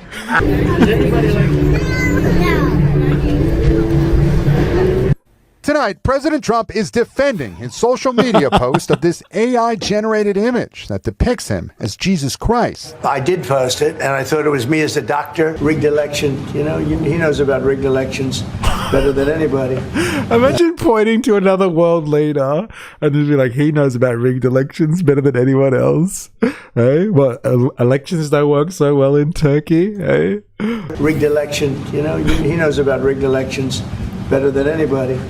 But when I was in exile, we were still friends. That's always He said, sir, I want to kiss you so badly. And I said, no, thank you. Who knows better about surprise than Japan? Okay? Why didn't you tell me about Pearl Harbor? Okay? Right? According to the Daily... Damn, look at her face. Look at her face when he says it. Who knows better about surprise than Japan? Okay? Why didn't you tell me about Pearl Harbor? Okay? Right? According to the Daily Mail, Noam's 56-year-old husband, Brian, is a secret cross-dresser who wears gigantic fake boobs and wears pink hot pants while he chats online with fetish models who have gigantic breasts. This one's for you, Ravy, and I think it's you, Ninja Nurse. You love referencing this thing. Gnomes. Christy Gnomes. Christy with a K. Ends with an I. While he chats online with fetish models who have gigantic breasts. Our president will start a war with Iran because he has absolutely no ability to negotiate. He's weak and he's ineffective. So the only way he figures that he's going to get reelected, and as sure as you're sitting there, is to start a war with Iran. The Dow is over 50,000. There you go. So, like, I just thought, you know, halfway through the year, let's just sum up 2026. Pretty much on this stream, right? 2026. There's a few things I haven't witnessed there, and I'm glad I have now. But the Dow, yes, but the Dow, my favorite. PhD of Nazareth, President Dr. Jesus, the Dow. He just wants to be a bimbo with big bouncing titties. Don't we all just want that one in one way or another? Be them, be around them. Yes. Yes. Oh man, that was so good. That was great. So, like, if you're wondering, if you've tried to catch up on the streams from this year, there's a pretty good snapshot of it for you. I thought you guys might appreciate that, especially after we need a detox after Matt Walsh. And that's the way to detox. Thank God for that. Here's another little laugh for you for Far Right Fridays. I'm pretty sure this constitutes Far Right Fridays kind of content. I'm not sure if they're making fun of racists and people who are woke. Or it's more about like making fun of wokies. It's probably making fun of wokies. But like, hey, this is called When Wokes and Racists Actually Agree on Everything. Let's take a quick look, shall we? When me and Brad first met, I didn't think we'd get along, but turns Brad out we kind and Chad, eh? Brad and Chad. I remember this. I had never seen this before. of agree on everything. Your racial identity is the most important thing. Everything should be looked at through the lens of race. Jinx, you owe me a Coke. We both have a lot of opinions about people of color, even though we barely know any. I say colored people, but as long as we're classifying them, we both think minorities are a united group who think the same and act the same. And vote the same. You don't want to lose your black card. Sorry, I don't know. I just think we should roll back discrimination laws so we can hire based on race again. Jinx, now you owe me a Coke. Hey, tell them what you told me yesterday. White actors should only do voices for white cartoon characters. I've been saying that for years. Stick to your own. Us white people, we have so much privilege. I agree. It is a privilege to be white. Ask him about interracial dating. All I said is that black men who date white women have internalized racism, and white men that date ethnic women are fetishizing them. Guys against interracial dating now. Like, am I being pranked? Did Boomer put you up to this? Ugh, you know. Is that like a thing, do you reckon? Like, this is why, like, it's so outrageous. Like culture war stuff. Like, is that like a literal thing? Like, there's some wokies out there or social justice warriors or whatever that actually believe in stuff like that. Guys against interracial dating now. Like, am I being pranked? Did Boomer put you up to this? Like, as in, like, you can't, if you are, was it a white man dating a black woman or a person of color or whatever, it's because it's just a fetish thing for you. And the reverse is because you have internalized racism. Is that woke or is it just liberal? Like, I don't know. But like, this is the thing though. The hypocrisy from both sides of the culture war is the tying element in the culture war. That they're reflections of each other. And so it's full of blatant hypocrisy. Like, for you to focus on nothing but race in some, I don't know, endeavor to bring out some type of system of racial equality by focusing on nothing but race, you are doing exactly what the people that you despise are also doing by focusing on nothing but race. And so, like, you know, the hypocrisies in the culture wars are manifest because, like, they are reflections. Like, there's two sides reflecting on each other, and so they end up becoming one of the same. This is the danger of the culture war. Now, you can have a good position in the culture war. I'm not arguing that. But, like, when it gets so detached from reality or it gets too extreme, then, like, it becomes incredibly hypocritical and redundant. And so, like, if all you do, like Mr. Woke t-shirt over here, is focus on race, are you any different than the guy with the racist t-shirt? Like, you've got to, at one point, let go of focusing on race in order to not also fall prey to being racist. It's unfortunate that that is the way it is, but like it gives comedy or comedians or people plenty of fucking material, man. I'm 100% with that. That's what I don't like about the Greens, eh? Interesting. This is what happens when you refuse to acknowledge your bias, in my opinion. If only our government could understand that simple fact when it comes to Indigenous. I'm not really racist. I hate most people equally. That's a pretty good retort, usually. But I hate everybody. I'm not racist. Bias is important. It always exists and everyone has them. It's like saying, I don't believe in color. I read my party's budget plan. I read my party's budget plan last night, and it's unfortunate there was half a dozen things centered around race. Yes, interesting. We are one, but we are many. Yeah. Yeah, like when taken to the extreme, social justice movements become racist. When taken to the extreme, racism becomes fucking segregist and like fucking pretty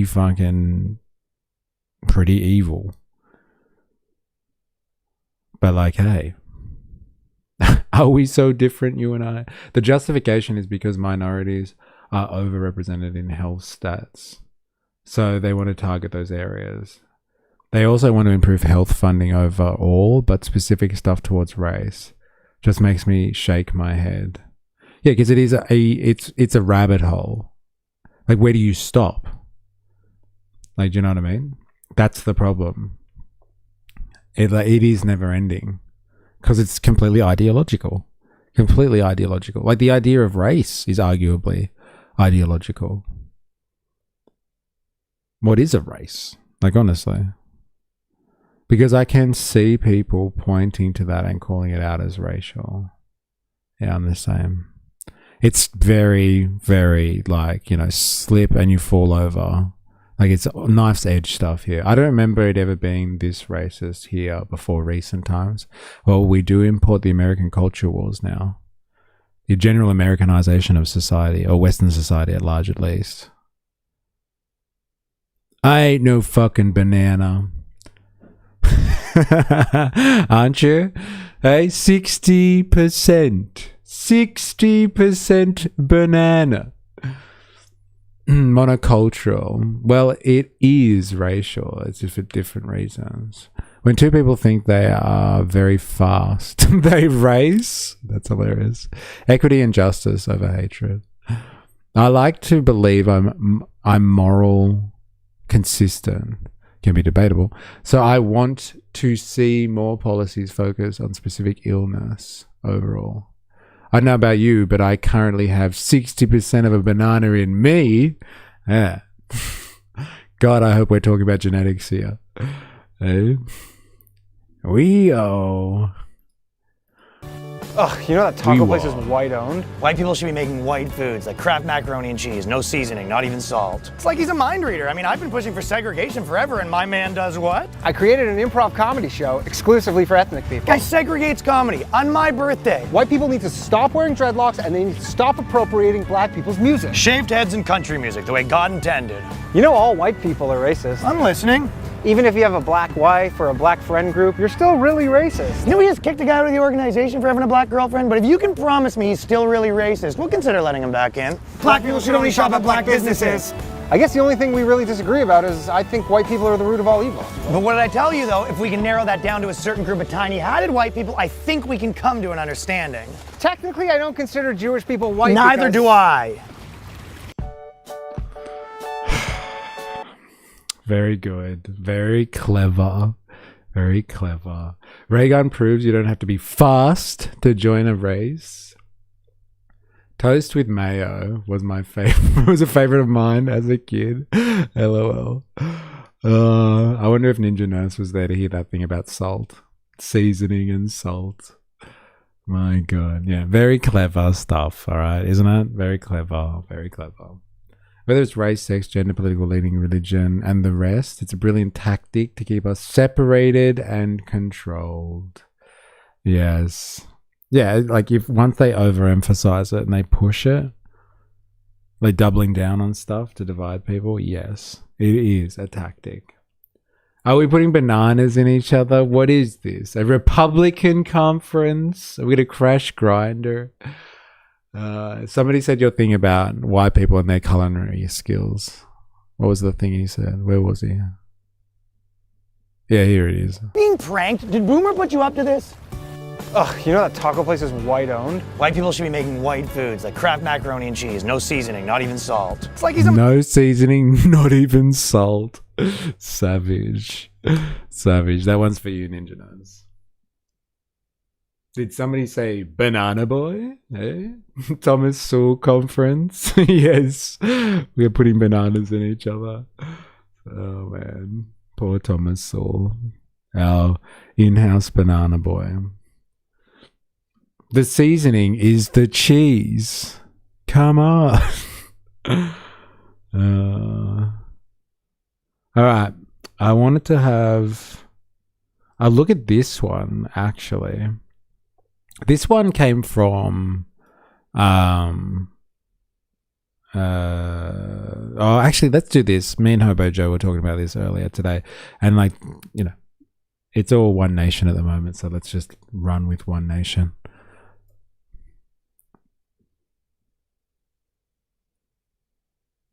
Let's run with this one, shall we?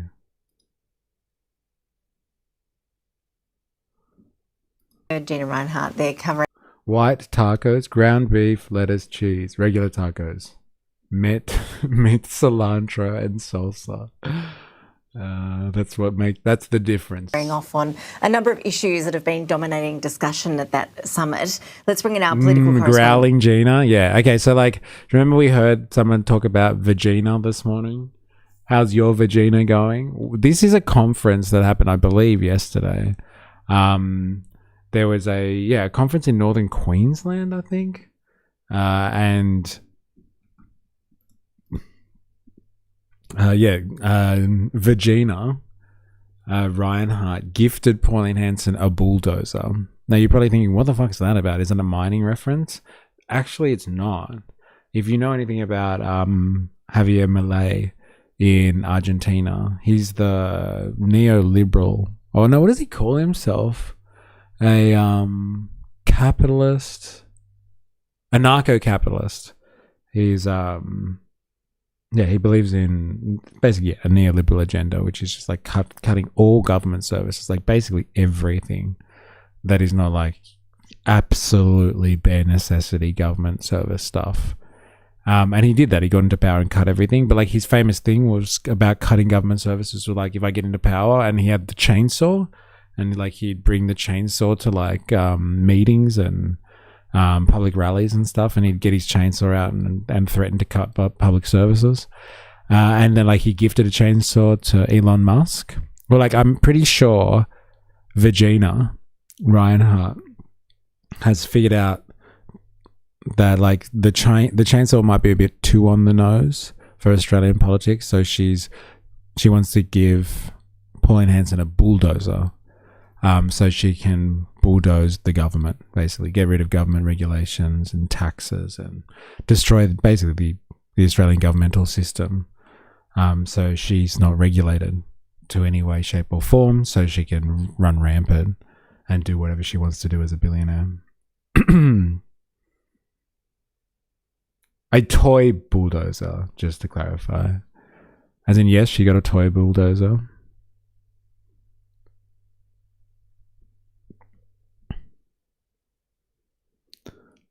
So anyway, she makes bulldozer noises and stuff like that. It's pretty funny.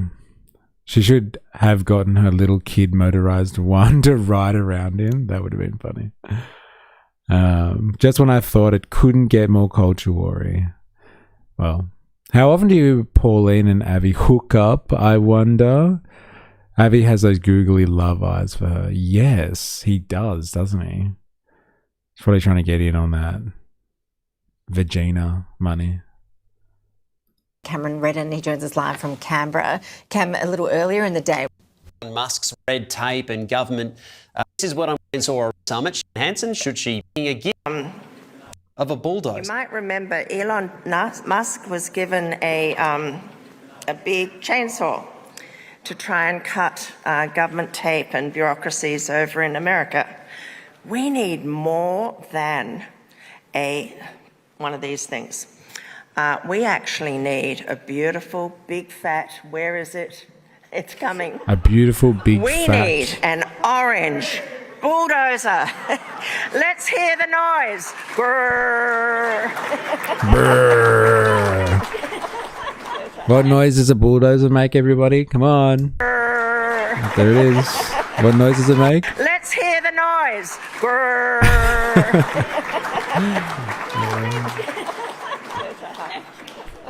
Okay, I don't hear that noise. Let's hear a bit more. Grrr. Grrr. It has been pointed out to me that the Yeah, grrr for me, baby. It sounds like she was making the noise of a vibrator for a second there. Let's hear a bit more. Grrr. It has been pointed out to me that the bulldozer didn't work too well for Scott Morrison. Maybe Pauline Hanson will have different fortunes. We will see. Brrr. So, yeah, she's gifting out bulldozers. It's not as good as the Chainsaw Man. When someone brings a fucking chainsaw out, that's hardcore. A little orange bulldozer is a little bit lame.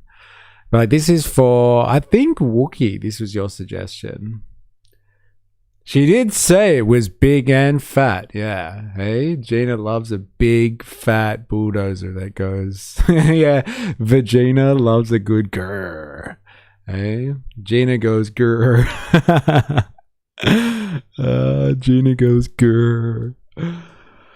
All right. So this one is from Wookie. I'm pretty sure you suggested this one. This is Pauline Hanson taking on Talkback Radio, taking questions from the public. So let's see what she has to say.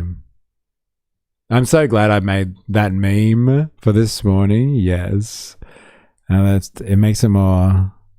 There's your context, ladies and gentlemen. It's all about context. Where is it? No, here it is. Growl for me. Come on, growl like a bulldozer. Yeah. US planning war-ready weapons stockpile in Australia. Somebody mentioned that already this morning. Very interesting. If it sucks, can you blame Dilemmas instead? I don't know. Like, let's just watch a bit of it. It might be entertaining. It might suck. Who knows? I haven't actually watched it. Even I, on occasion, like a grrr. Disgust me. Do you know they put through 220 bills in the first 3 years without they allow the briefest penetration when it comes to so good. To allow the It's such a sexual episode today. He's about to say fucking penetration. Ready? Briefest penetration when it comes to analysis of what they're doing. It's all a joke, Ben, too. It's headed by the Labor Party and the Greens. So there you go. What are you going to get out of it? It's all smoke and mirrors. There's no truth to it. Go out in the streets, talk to people. That's where that's your inquiry on the street. It can't be real. It must be fake. They're not real donations. That's what he said. Miles talking about prime ministers breaking promises. I think people look to their He knew then in the lead up to that last election he was going to make these changes. They always do. They have to. You see, the country's in a hell of a mess. Needed to reach out to you. Yeah, well, he hasn't. He hasn't reached out at all. No, he hasn't. Look, he's got problems with his own moderates. Angus Taylor is going to have trouble to carry through what he wants to do. I want to hear her talking to Donald Trump in action. I mean, Donald Trump is constantly saying what he thinks and speaking on behalf of the American people. He doesn't worry too much about what other leaders from other countries are going to say or think, and he does business with everyone. Ben, that's exactly what it's about. It's about representing your people and your country. You know, to be the leader of this nation, my first and main concern. Produce. Now, I've got in front of you an image that I want you to have a look at. This comes from one of our listeners, Jace. He owns a trucking company, and he sent us a note saying one nation can have... Ben Fordham is on Grindr. Very good. Oh, man. Briefest penetration. Oof. Sorry to his wife. 2 pump chump. Quality, not quantity. Pauline's pump and dump truck. It's actually a good segue for the caller, right? Owns a trucking company, and he sent us a note saying one nation can advertise on my trucking business for free if it means that the liar is thrown out of office. He's even made up a mock image of what his trucks would look like with Fire the Liar on the side. Oh, well, that's absolutely fantastic. Thanks, Jason. You know, you have no idea how this makes me feel. It really does. If you've been living under a rock and you're not in and across Australian politics, Pauline Hanson has taken donations, like last week or something like that. She started taking donations to fundraise for a campaign called Fire the Liar.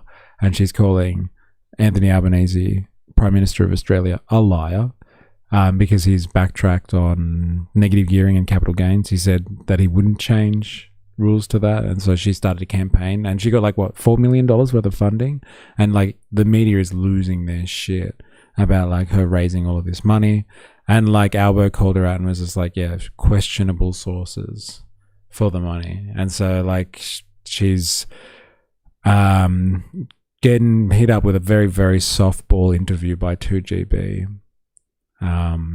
And like people are supportive of her Fire the Lie campaign.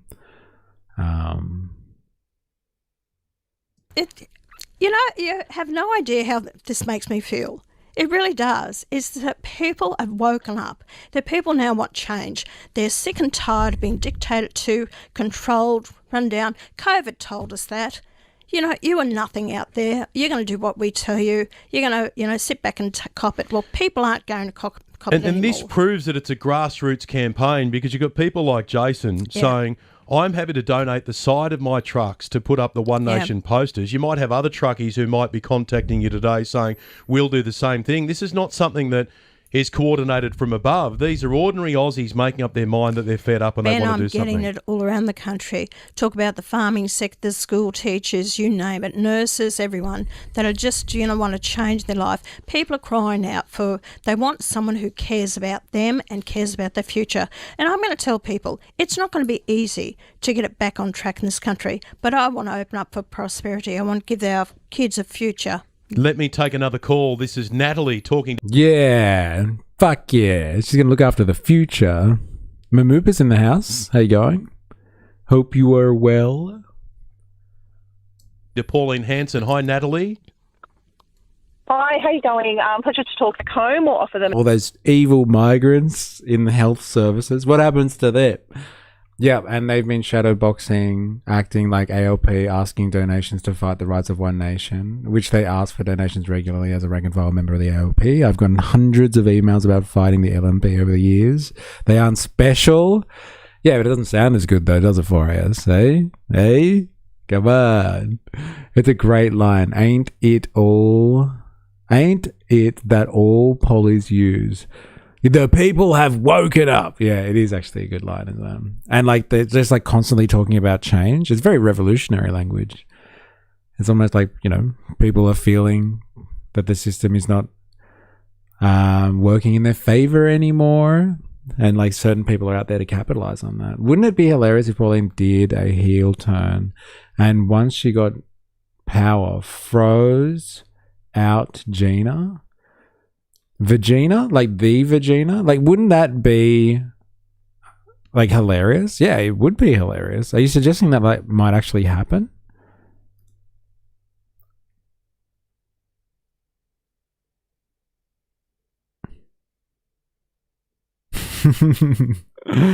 Very good. The name you want to touch, but you mustn't touch. Not a fan of sinful pride. Ha. Oh well.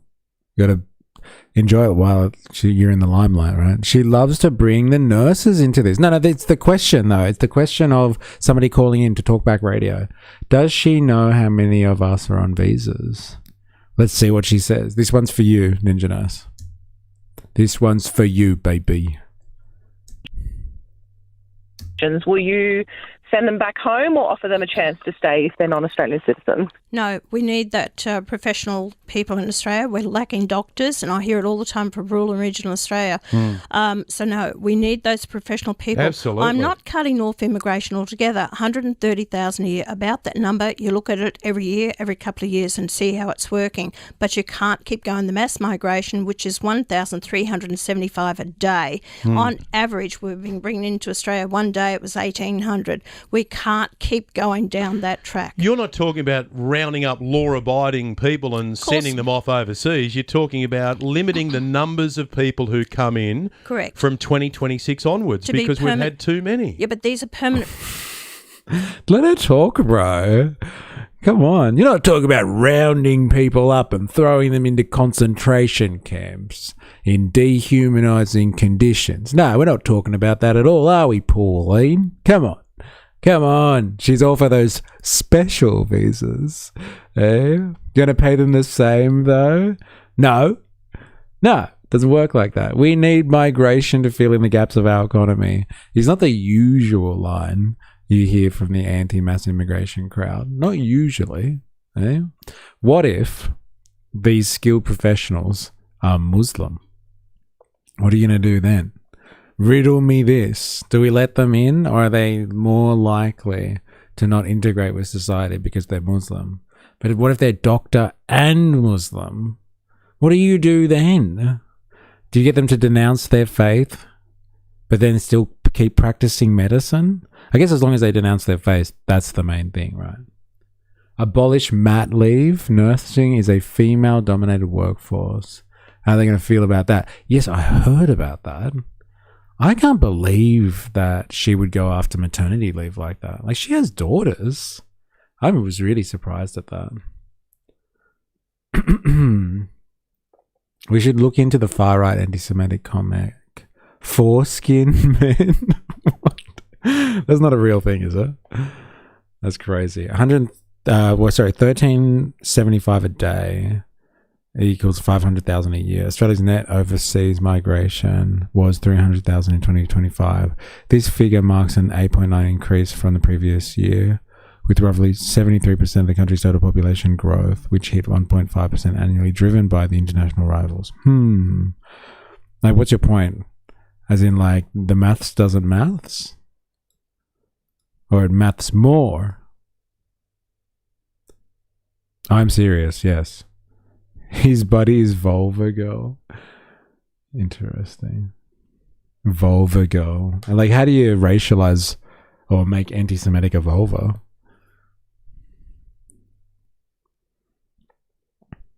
To be honest, the gender pay gap comments when she was asked about the industrial relations was a clusterfuck. I'm not sure I understand her point in those. Joe Jamal fact-checked the protest banner and Get Up got upset with him. Yeah, not a fan of how Pauline thinks we shouldn't help people have kids. We need population growth. Yeah, it's a weird one, isn't it? Like, I would be all for supporting maternity leave. Like, if people feel like they are supported, like, and like get that valuable time, then like they'll have more kids, right? Like, isn't it that simple?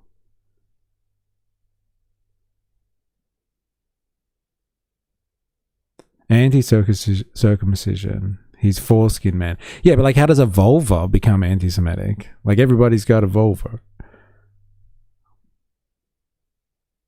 Well, not everybody. The ABS stats suggest that net migration is around 900 per day, averaging out year to date. All right, back to it.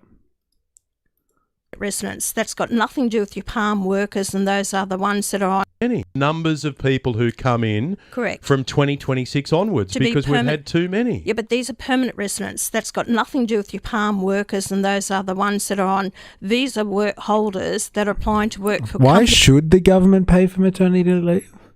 Like, have that as an option? Like, why should the government support? Like not the business or the organization you're working with, but the actual government. Con in the house, best day of the week, Friday. You know it. I think they should.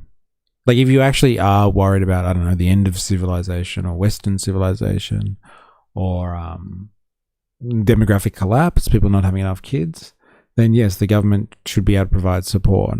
I think it should be personally, it should be maternity leave and paternity leave as well. They should be supporting people at a time when they are able to have kids.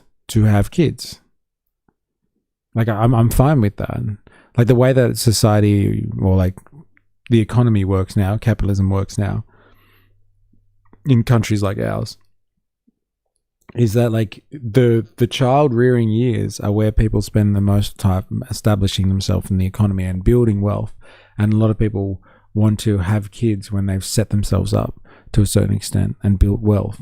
And so like they make a decision between building wealth and having children, and putting it off reduces the likelihood of society reproducing itself. Remember, that's all a society is a vehicle to reproduce its own existence. And so if humans choose or are being forced into positions where they are not able to reproduce themselves, then society actually collapses. It's not like an ideological thing. Like, society is collapsing because we're being replaced by Muslims or something. Like, society might be collapsing because people are choosing not to reproduce because of the pressure they're under. And so if government assists people in making that decision process easier, so they get support in years that they haven't built wealth yet, and so they're unable to exist in the system. And it makes it easier for them to exist in the system because they get some type of assistance from the government. I'm down with that. I'm down with that. Like, it just allows people choice. And sometimes that's all that freedom really boils down to, is like, do people have the ability to make a choice? They don't have to exercise it, but do they have the ability to make a choice? I'm all for that. There is maternity and paternity leave. Yeah, but like governmental support for like maternity leave is like, I think they assist you up to like 9 months potentially, maybe 6 months half pay. But like paternity leave is like, I think you get 6 weeks paid paternity leave from the government. So like 6 weeks versus 6 months. It's massively different. But I would do both. Like, if you really cared about encouraging people to procreate, but I guess it depends what your intentions are. If like you're not interested in your society continuing, then I guess, yeah, don't support maternity leave from the government. Fuck society.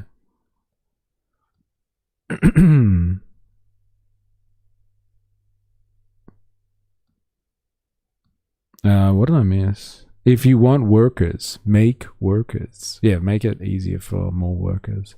We should be like Hungary and not pay tax if you have 3 kids. Yeah, I've heard of one of those things. What was his name? Viktor Orbán. That was one of the things that he wanted to do. Like, you have a certain amount of kids and you don't pay taxes. If you want people to have more babies. Yeah, so I guess if you don't want people to have babies or don't want to help encourage them, and you're happy with the current trajectory, then go. Got to run, but keen for my weekly far-right indoctrination later. Have a good stream, y'all. See you later, Con. Thanks for hanging. No way should the government pay... No, I read that. Preach, mystery. Many organizations have provided paternity leave on parity with maternity leave. Most of these are government organizations, though. The private sector hasn't caught up yet.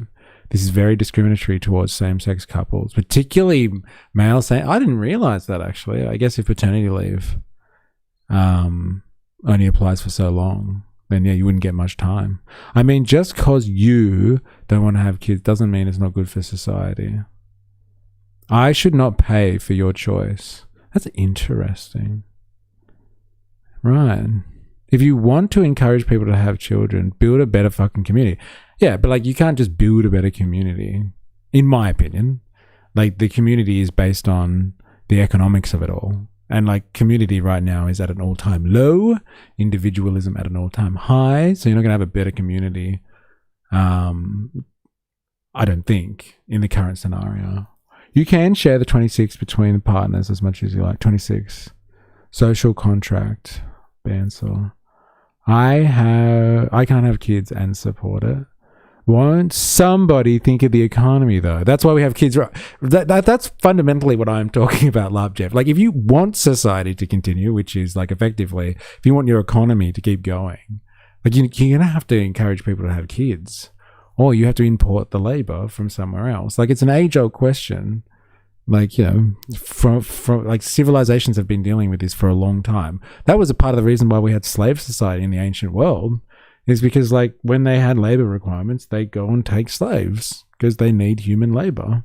We don't believe in that stuff now. And so, like, in order to get labor, you have to produce your own labor, and you have to harbor a population that is able to reproduce itself, or you lose that labor. Remember, YouTube people, activate the like button. The people that do should definitely get support, just like you don't have a birth defect, but we shouldn't stop funding healthcare for that. Did she actually say maternity leave, though? Did she? Did she? If, like to see the evidence of that, LOL. I have PCOS and endometriosis, so I don't have... So I'd have to have surgeries and also probably fertility help. I can fall pregnant but not stay pregnant. Collective benefit doesn't have to benefit you directly as an individual for you to get the net positives from society. You still do. Now, Mystery, you get 26 as a couple. to have off, and you can share it as you like. Got it. Okay, thank you. Apologies. Privatize maternity leave. If you want to encourage people to have children, build a better community. And I read that before.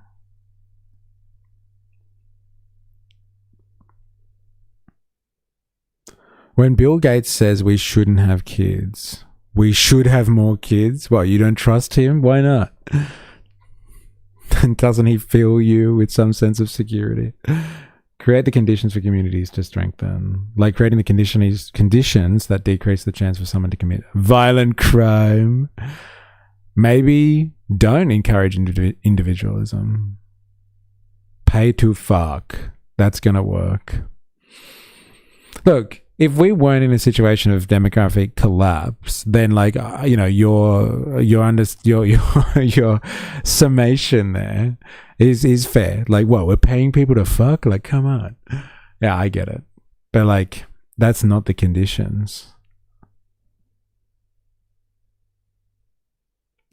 Well, that's the big problem politicians and interest groups will do. So for groups, so that voting blocks vote on them. Individualism spoken about in politics is a joke, just for division. In Greece, they have a homemaker's pension, which is provided to women who have more than 3 children. I'm saying that Greece is what we should be aspiring to, but there is some logic. I'm not saying that Greece is what we should be aspiring to, but there is some logic in creating conditions to motivate people to have children. It's like, again, we wouldn't be having this conversation if the economy was working for people. If the economy, if we could go and have a system where people got paid adequately for their labor, then they wouldn't have to have any support from the government. But there is an obvious gap in our economic system at the moment, which is forcing people to feel like they're not in the financial position to raise a family or have kids or procreate, whatever language you want to use. And so that is a failure of the mode of economy. There have been times in history, I think, where people have made decisions, financial decisions. Not all choices about having kids are financial ones, but if a large number of decisions people make about having kids is based on financial reasons, that's a problem with the economy. And so if the economy was doing better to spread the fruits of everyone's labor around, spread the fruits of the economy around to everyone, and instead of the stark levels of inequality that we see now today, which are progressively getting worse, that is a failure of our society. That is a failure of the economy. And I don't like the fact that governments step in when the market fails, but that is the system, baby. That is the system.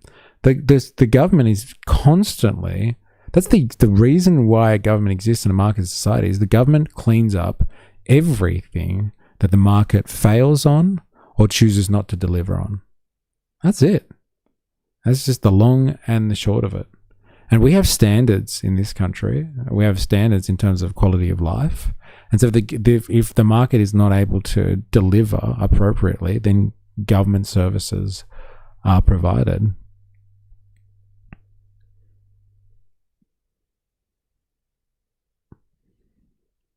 Early childhood education, ratifying Gonski, free TAFE. It's an interesting one.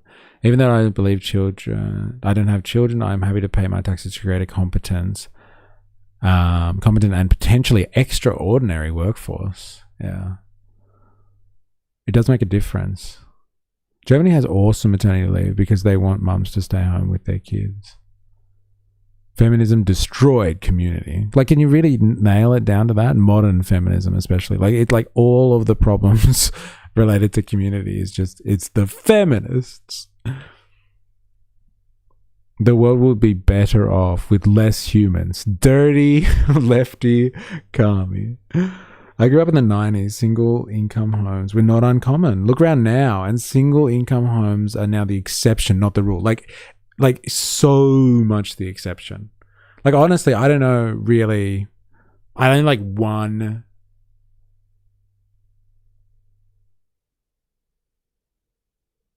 I know one family that doesn't have both people working, actually. And like a lot of people, it's choice. Like they want to work, which is fair enough. But like I would say most of those people that I know, like it helps financially massively to have both people working. Massively.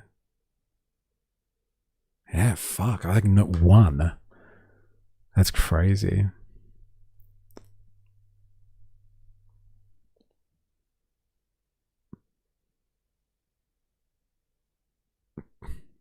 Feminism hasn't helped at all? With what? With community? Like breaking down... How does feminism broken down communities? Like there's more of an argument to say that feminism has like, I don't know, derailed birth rates or something like that. Like, yeah, that's what happens when you give people sexual liberation. Am I right? Eh? Stupid freedoms. But like, how's it destroyed communities? I'll nail it to anything I want. Yeah, fair enough. Well, lots of things destroy societies. It's not so cut and dry. Interesting. I can't lie, third wave feminism has created a lot of division. Feminist protests to stop men being forced to go to Vietnam. It's a block that gets catered to and not so much for anyone's rights anymore. Couldn't tell you one family without both working. Yeah, you reckon? Not one? Isn't that crazy? Say my name. That's fucking mental. Pork Bones Jones. You got to admit, Pauline is an absolute stunner. You're not wrong. You're not wrong. There's a few fucking people in here that love Pauline. I'd love to give her a good sausage sizzle. Oh my god. Fucking, like, get in line, mate. Get in line. Men and women are responsible for the state of the world and the culture wars. Feminists are as much to blame as the manosphere types. I blame human nature mostly. Yeah, I blame humans for all human problems. It makes sense. Think about it. Moving away from male and female stereotypes is a good thing. Cut down on your costs and you may not need two incomes. Ooh. Ooh. Ah, man. Like, honestly, though, like, cut down on your costs. Like, cut it to bare necessity. Like, rent, food, clothing. And, like, you're right. You're right. Like, that means nothing, though. You don't get to be a consumer in the economy. You don't get to have, like, subscriptions to anything. You don't get to go on fucking holidays. You don't get to buy nice little luxuries for yourself, like clothing. Like, outside of, like, you know, school clothes, work clothes. Like, you have, like, literally, we're going back to, like, the 40s in Australia. It's like, okay, you can have your Sunday best and that's it. Like, I've talked to a lot of people that lived, you know, through the world wars and stuff like that, born around the world wars and stuff. And, like, they would talk about, like, they didn't have shoes when they were kids. Like, they had shoes when they went to school. They got their first pair of shoes when they went to fucking school. Like, that's how poor Australia was back in the day. Like, are we really advocating for that? Like, going back to that time? Simple, easy, cut down on your costs, people. Heard it here first. Stop buying avo toasts. There it is. You'd buy a house by now if you stop eating avocado on toast. Only commies live in communities. While you're at it, move to a better neighborhood to get away from crime. Yeah, most households I know have one person working full-time and the other working part-time, at least. Okay, yeah. Oh god, yeah, the manosphere is just as bad. Hey. No, it's not. What is that quote that people love to attribute to Tate? Like, having sex with women is gay or something like that. Well, do men allow it? Sounds like the patriarchy that feminists talk about. People that like to abuse power and control others. On top of that, dual income homes usually roster themselves around maximizing their income with penalty rates. Pauline Hanson wants to abolish penalty rates. It's for the people in the fish and chip shops. It's not for Vagina. No, definitely not for Vagina. Bandsaw Bandit. Let's subsidize idiots to have kids whilst they get to their 80s. TVs on the 60th month interest free. Great idea. Oh, they're 80-inch TVs on the. Sometimes it is happening to kids whilst they get their 80-inch TVs on 60 months interest free. Oof. Yeah, look. Like, it just sounds like you are not a big fan of welfare generally. Like, let's just subsidize idiots. Take out the kids' part while they have flat screen TVs on milk crates in their living rooms and have like a hotted up car in their driveway. Great idea. Like, you must be generally then against any form of welfare then, right? Bansor Bender? I had 5 kids, Mr. E, while I stayed at home. We made the hard decisions. It wasn't easy, but is it supposed to be? You've triggered me with this one. No, fair enough. Fair enough. You can be passionate. Look, I make fucking tough decisions all the time as well. I get it. But, like, do we want to encourage... Like, do we... Knowing that people aren't like you, Bansor Bandit, and they're going to choose to live like a life, an ascetic lifestyle, one of pure sacrifice and hardship, like, knowing that people aren't going to choose that. And, like, I would suggest that the fucking thing is that the mode of economy that we have doesn't facilitate this. When people think about having kids, they want to have like a home that is sufficiently sized. They want to have a car. They want to send their kids to good schools. They all these consumer things that they've been indoctrinated over a lifetime of seeing things in movies and on the television and in ads and on social media. They have cultural expectations about what it is to raise kids with a suitable standard of living. And so, like, we expect these things, we push this on because of marketing and our consumer culture. People have this expectation of where they should be at to provide a good existence for their kids, and they're not going to go without. And so they decide, well, then I just won't. I'm not financially ready to have kids. And so, like, if they get some assistance in getting closer to a financial position that gives them the life that they want in order to raise kids, I think that's acceptable. I wouldn't blame people exactly for having these crazy perceptions of what their life needs to be like in terms of a consumer paradise before they have kids. I blame advertising. Like, people want to be well set up and have this nice lifestyle to raise a family in conditions that they think are acceptable. That's the problem of, like, a highly consumerist society. I bet you when you were having your 5 kids, like, consumer pressures were much different. Like, think of all the things that parents or young parents have to buy now that you might not have had to make a decision on purchasing when you had your 5 kids. Like, there are more consumer goods out there now. Consumer society it comes with expectations, and those expectations are completely manufactured.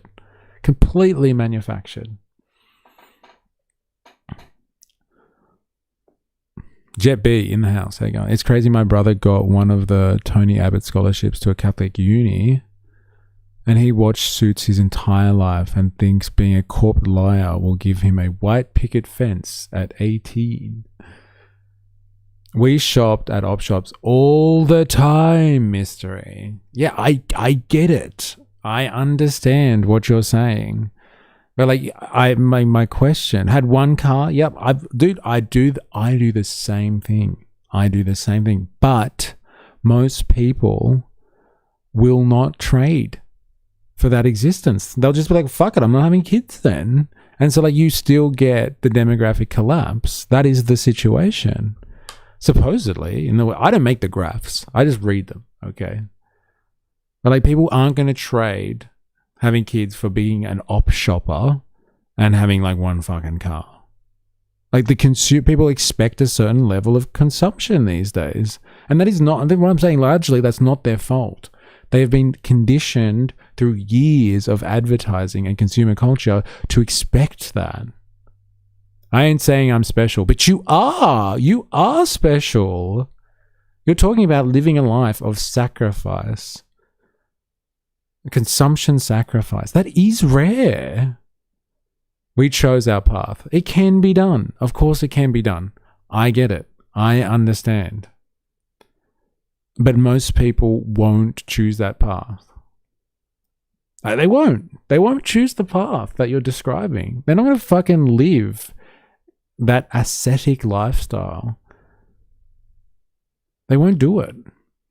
I think they want what they have been promised from consumer society,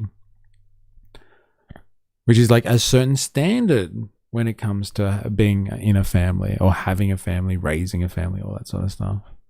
I'm not denying that you are happy and you chose your path, but I don't think most people work like that, man. And so, like, if you want to incentivize, or it's not even incentivize, if you want to provide opportunity for people to make that decision easier through governmental programs, then like I don't object to that. That's what I'm saying. Like I don't object to people who want to make that choice and get a little bit of support in doing that. I don't object to that at all.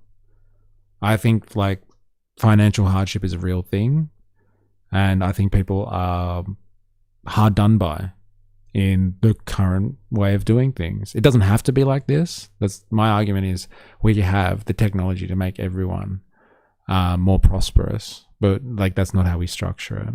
So if most people won't choose that path, why should I pay for their path? You shouldn't have to. You shouldn't have to. But that is not the cards that we're dealing with at the moment. I'm not saying that this is ideal at all. I don't think you should have to pay for it.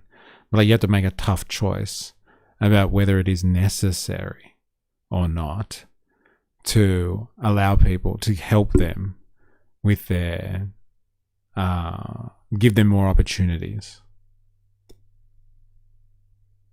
You need call-ins, Mr. E, too hard via text. Well, I'm pretty sure you can call in, you know. Like if you're on Discord, there is a fucking voice channel here. You could join that. I'm pretty sure. Like down the bottom, there's a voice channel. I'm sure we could figure that out.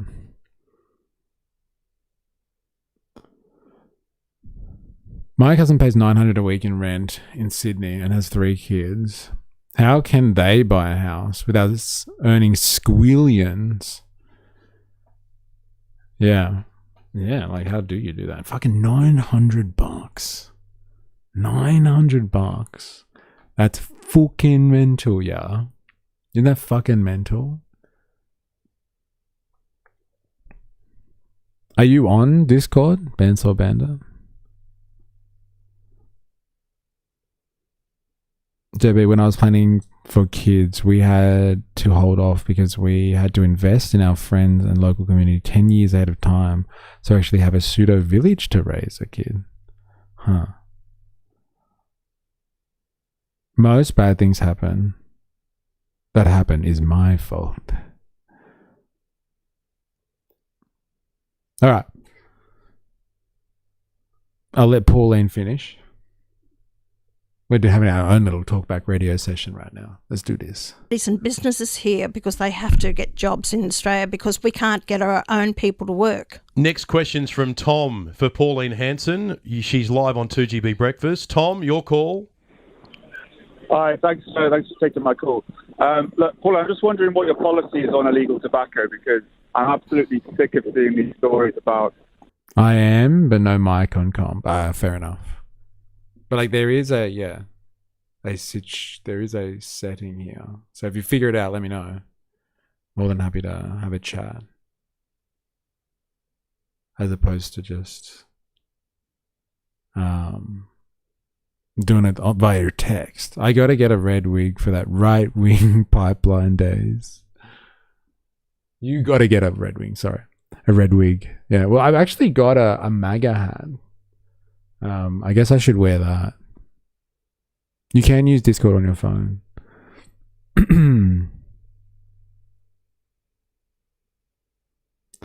For your podcast, you could bring someone on and flesh out disagreeing ideas, LOL.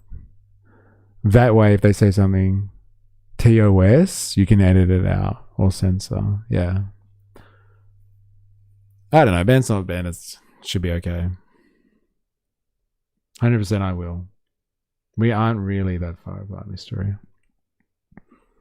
Yeah. All right. Let's let Pauline finish. All right, thanks for taking my call.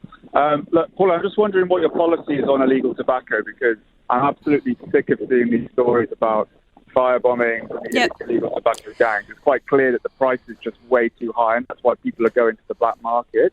It feels like the government's in a bit of a dead end right now. Correct. What would you do about it? What a stupid thing the government done in constantly raising the excise tax on it, and it's going up again in September. Cut the excise tax, cut the guts right out of it, so you don't give them an industry out there for this, for these. So you take the tobacco tax and put it on the chopping block and you have to, bring Ben. it under control. You have to, because it's become a business out there, and that's why all these thugs and criminals are out there, because it's worth money to them. You cut their supply. And also, Ben, what you have to do at customs, you have to do checks. There's only one check on one container out of every 100 coming into the. Don't finger me as a prick that might call in, please. It's just more about the stream gets derailed when people go off TOS stuff. And YouTube is so fucking dodgy with that. I don't think Voltato meant it in a bad way. It's more just generally.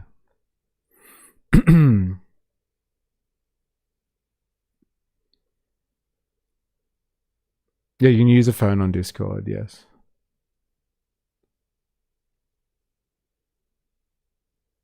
Wow, that's a real vote winner, actually. Think of all the smoke, but fucking how, smokes, eh? Am I right?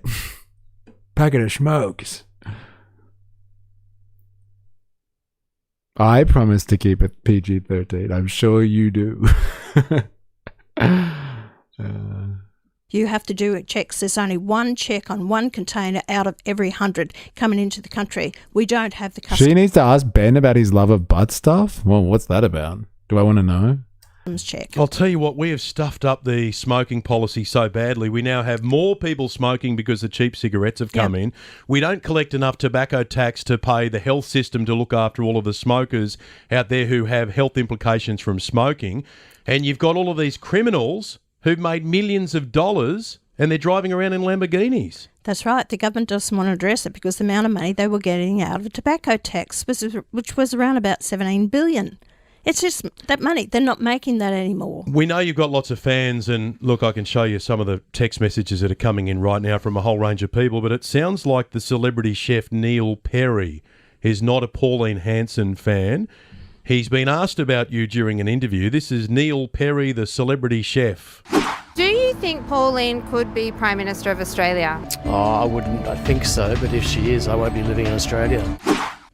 Neil Perry reckons you'll leave the country if you become Prime Minister. Fine, so what? That doesn't worry me. I couldn't care less. What's his problem?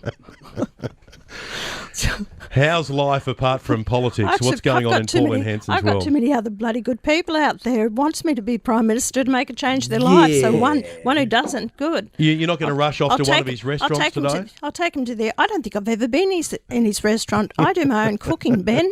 Everyone loves my cooking. Oh, I don't know about that. I saw a video of you cooking a steak on a sandwich maker in Parliament House for Barnaby. That looked atrocious. Have you ever done it? Don't knock it till you try it. Everyone will cook a steak. It looked awful. Oh, rubbish, Ben. It looked like you were butchering good meat. Well, you have to try it, Ben, all right? Won't they give you a little mini barbecue there in Parliament House? Don't want one. I love my sandwich press. If you see the size of our kitchen, you can't do much in it. You can't swing a cat in it. How's life away from politics before we let you go? Family and everything else okay? I don't have a lot of... Why is she wearing a piano and a chessboard? Yeah, what's that about? I was trying to figure that out before. I was like, is that a piano on her shoulder? She looks like a Tim Burton Alice in Wonderland character. Oh, man. Oh, my God. He does Qantas catering. He's the guy with the crap airplane for food. She has the face of a dementia patient pretending where she is. Oh, man. Savage. All right, leave her alone. Eh? Leave Pauline alone. Stop ripping on her.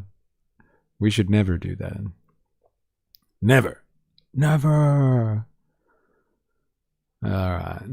Let us move on, shall we? Now, this one is like still down the Australian right-wing pipeline, but like this is so Australian light right wing, right?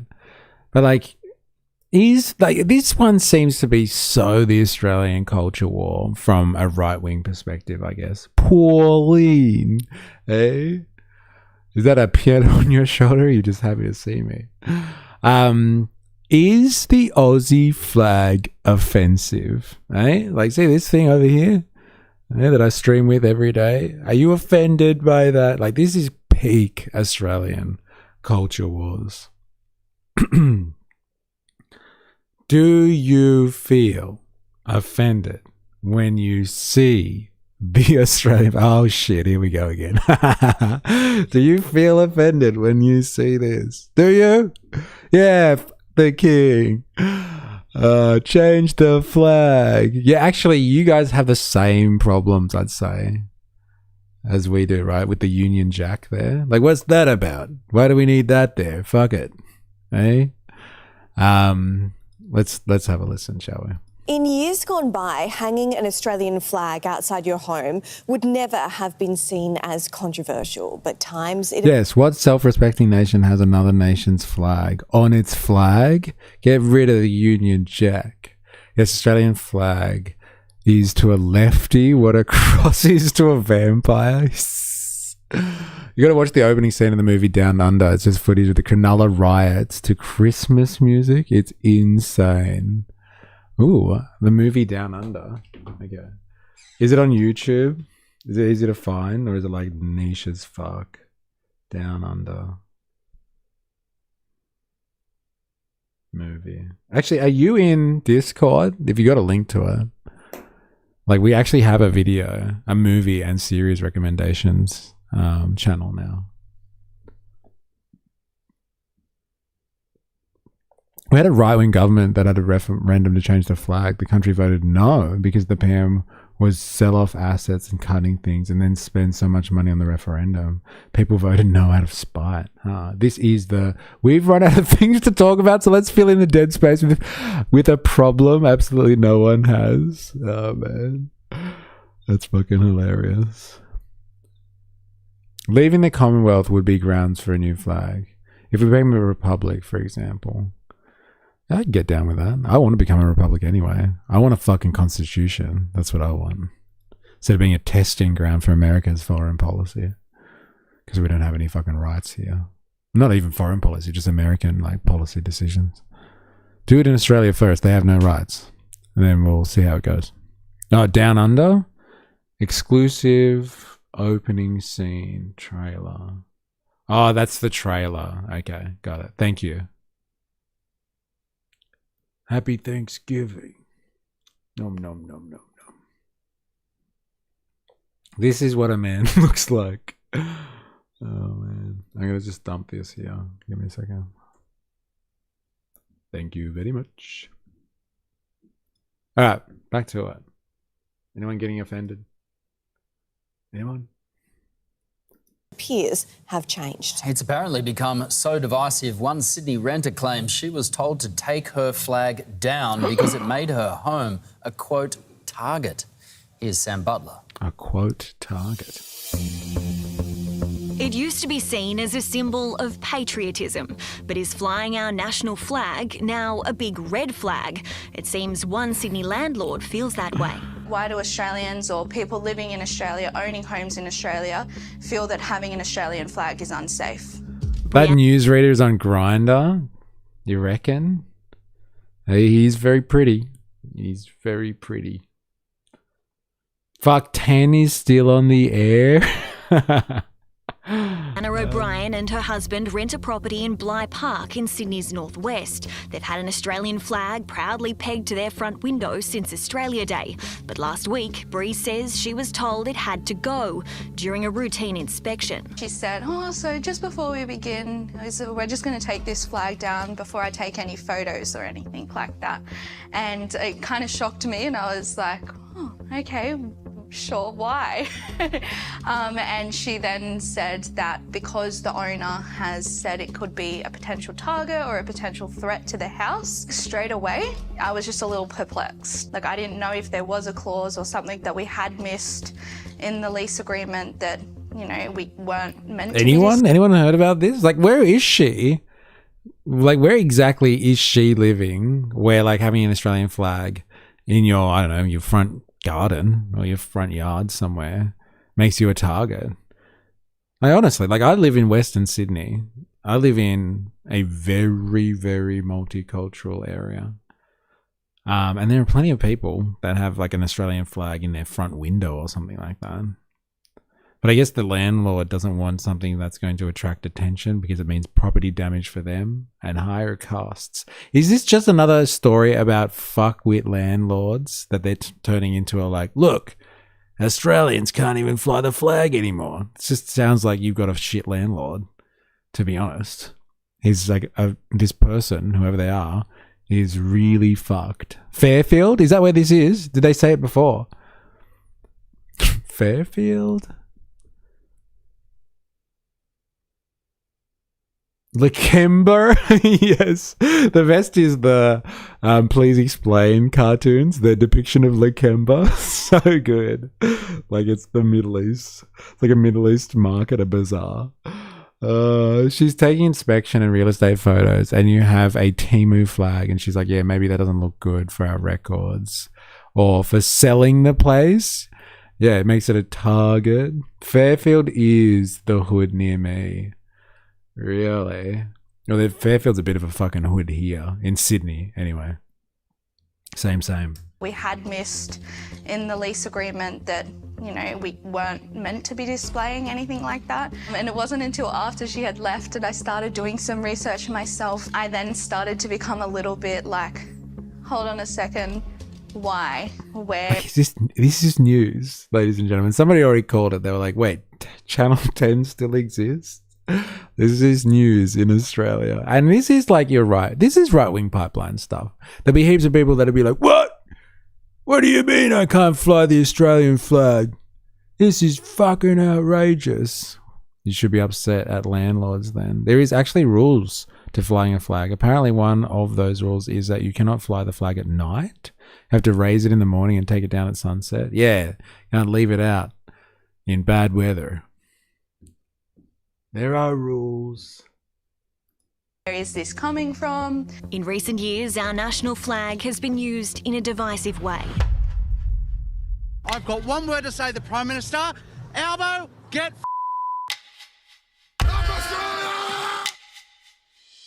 I know that there are people that, for them, displaying an Australian flag is a sign of disrespect to other groups, or they're doing that to show white supremacy and things like that. Automatically, it's like, that's what you are. There's been a push by extremists on the far right to attempt to use the flag, but also other symbols like the Eureka flag and the Australian maritime flag for their own purposes. These are a small, tiny minority of the Australian population, and quite frankly, people are entitled and should be proud to wave the flag of their country. After her flag was taken down, Brianna took to social media. Since when has it been that you're not allowed to be proud to be Australian and to live in such a beautiful country? Pointing out what she claims is a double standard. I could almost guarantee if that was a rainbow flag for Pride Month, or if it was a Palestine flag, there is no way we'd be asked to take it down, and there's no way that she would be getting up there herself to take it down. It's like a sense. Anyone want to make like a comment on that? Do you reckon it's true what she's saying? If it was a pride flag or worse still, the Palestinian flag, eh? No one would have said anything. They would have let me fly that bad boy. Hey, come on. I only fly the no quarter skull and crossbones flag as of late. Not gonna lie, all flags are kind of shit. Just write your own country name on paper and wave it. Oh man. So put up a pride flag and see if you're left alone. Yeah, let's test this theory. Of injustice. I want to be able to Dilemmas. Yes, she's right there. I knew it. It's so hot at the moment. We get edged for having a pride flag in Leichhardt. Egged? No way you do. Damn. There you go. opinion or share a voice without being slammed down. Under New South Wales tenancy laws, there's nothing preventing renters from flying an Australian flag in a standalone property, provided it doesn't cause any damage. In fact, it could even be considered a breach of the tenant's rights to ask them to take it down. A flag in and of itself is always going to be seen as a legitimate thing to hang. We're a country that is made up of mostly immigrants here, and we have all sorts of different cultural backgrounds. It has to be something that is, inciting violence, breaching some criminal code for it to be a thing that you can be asked to bring down. Brianna has emailed the property manager asking for clarification, but is yet to receive a response. We also contacted the property manager by phone, email, and tried to speak to her in person today to get her side of the story, but she refused to speak to us. For now, Brianna plans to continue flying her flag proudly and peacefully. We're so blessed to live in such a... So like the story is the agent took it down to take a photo and then she put it back up afterwards and nothing's happened to her. Like this is news. Like this is news. Woman takes down flag during rental inspection and puts up flag again afterwards. And like it's a whole like, all right, Australian culture wars. Are you allowed to fly the Australian flag? Go for it. Fucking go for it. Come on. Also, I Have a Dream wall in Newtown. Oh, the I Have a Dream wall is constantly being redone because of vandalism. Brianna is a snowflake. Oh, man. Beautiful country. We've got medical systems, education, we've got beautiful scenery, we're safe. There's generations before us that have fought for us and for our country. And so we just wanted to show our pride that we enjoy Australia and we're happy to be here. Well. Do it then. Do it. Sydney family. I wonder where she's from. Where in Sydney? And imagine paying $900 a week in rent and then being told you can't fly an Australian flag. Fucking outrageous. She's bragging. We get called transphobic slurs and someone shat on our doorstep because we have a pride flag in the inner west. The idea that you're being persecuted because you can't be patriotic ignores real violence. No way that happens in Leichhardt, bro. Are you serious? I can't believe that. I thought Leichhardt would be fine. You said that's where it is. Yeah, Leichhardt. I am so surprised at that. Leichhardt. Wow. I did not see that coming.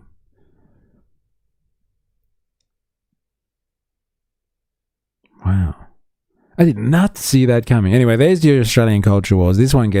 I would say this one gets right-wing people fired up heaps. It's like, what? I can't even display the Australian flag anymore? Outrageous. I don't want to live in this world anymore. Where are you? There you are. I gotcha. Now, this one is, okay, I guess we're getting back to the American culture wars, but it's an American commentator talking about Australia. And I guess we should have done this when we were looking at Matt Walsh before.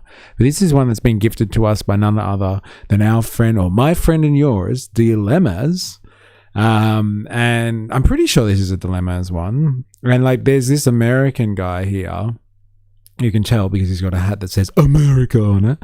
And he's shitting on Australia's gun laws from the perspective that Australia has crime rates above that of the US, and like that is the nail in the coffin for him. And he's like, see, crime rates in Australia are higher than the US, and so the whole gun thing doesn't work. Australians should have guns, and then they would have less crime. That's a thing apparently. And so like we're going to get a lecture for the next like 10 minutes, I guess, on why Australian gun laws suck, because our crime rates are actually higher than the Americans. And if we just learn from the Americans, we'd be probably better off for it. Colin Noir, watched him for years. But yeah, I'm pretty sure this is a Dilemma's find. So here's an American weighing in on Australia's culture wars, I guess. I don't even know if they are or should be culture wars, to be honest. Like, no one really cared for a long time.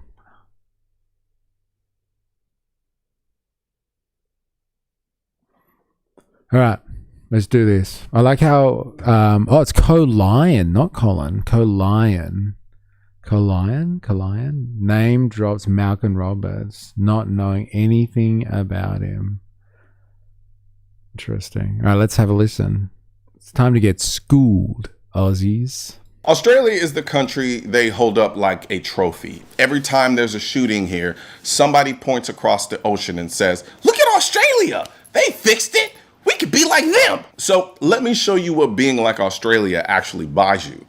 3 times more likely to be raped, twice as likely to be assaulted, 2.5 times more likely to have your home broken into. That's the gun control success story. Now, they've got one number they love to throw back at me when I say that. One stat that makes Australia look like a paradise. Stick around because I'll show you that number, tell you it's true, and then show you exactly how they use it to lie to your face. This week, The Spectator Australia ran a piece breaking down the real crime numbers between the two countries, and 2 people worth naming wrote it. Senator Malcolm Roberts, a sitting federal senator in Australia's parliament. So this isn't some American... Malcolm Roberts? Hey, come on.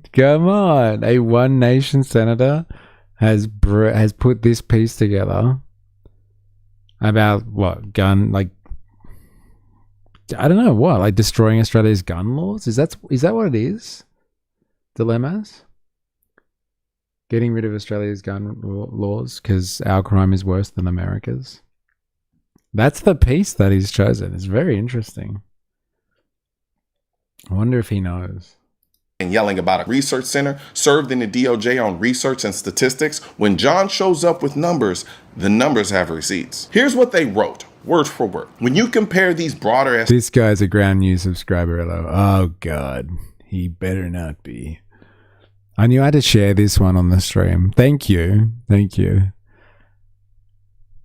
Very interesting. People who count as high as One Nation. Estimates. Australia's rape and sexual assault rate is roughly 3 times higher than that of the United States. Australia's assault rate is about twice as high, and its burglary rate is about 2.5 times higher.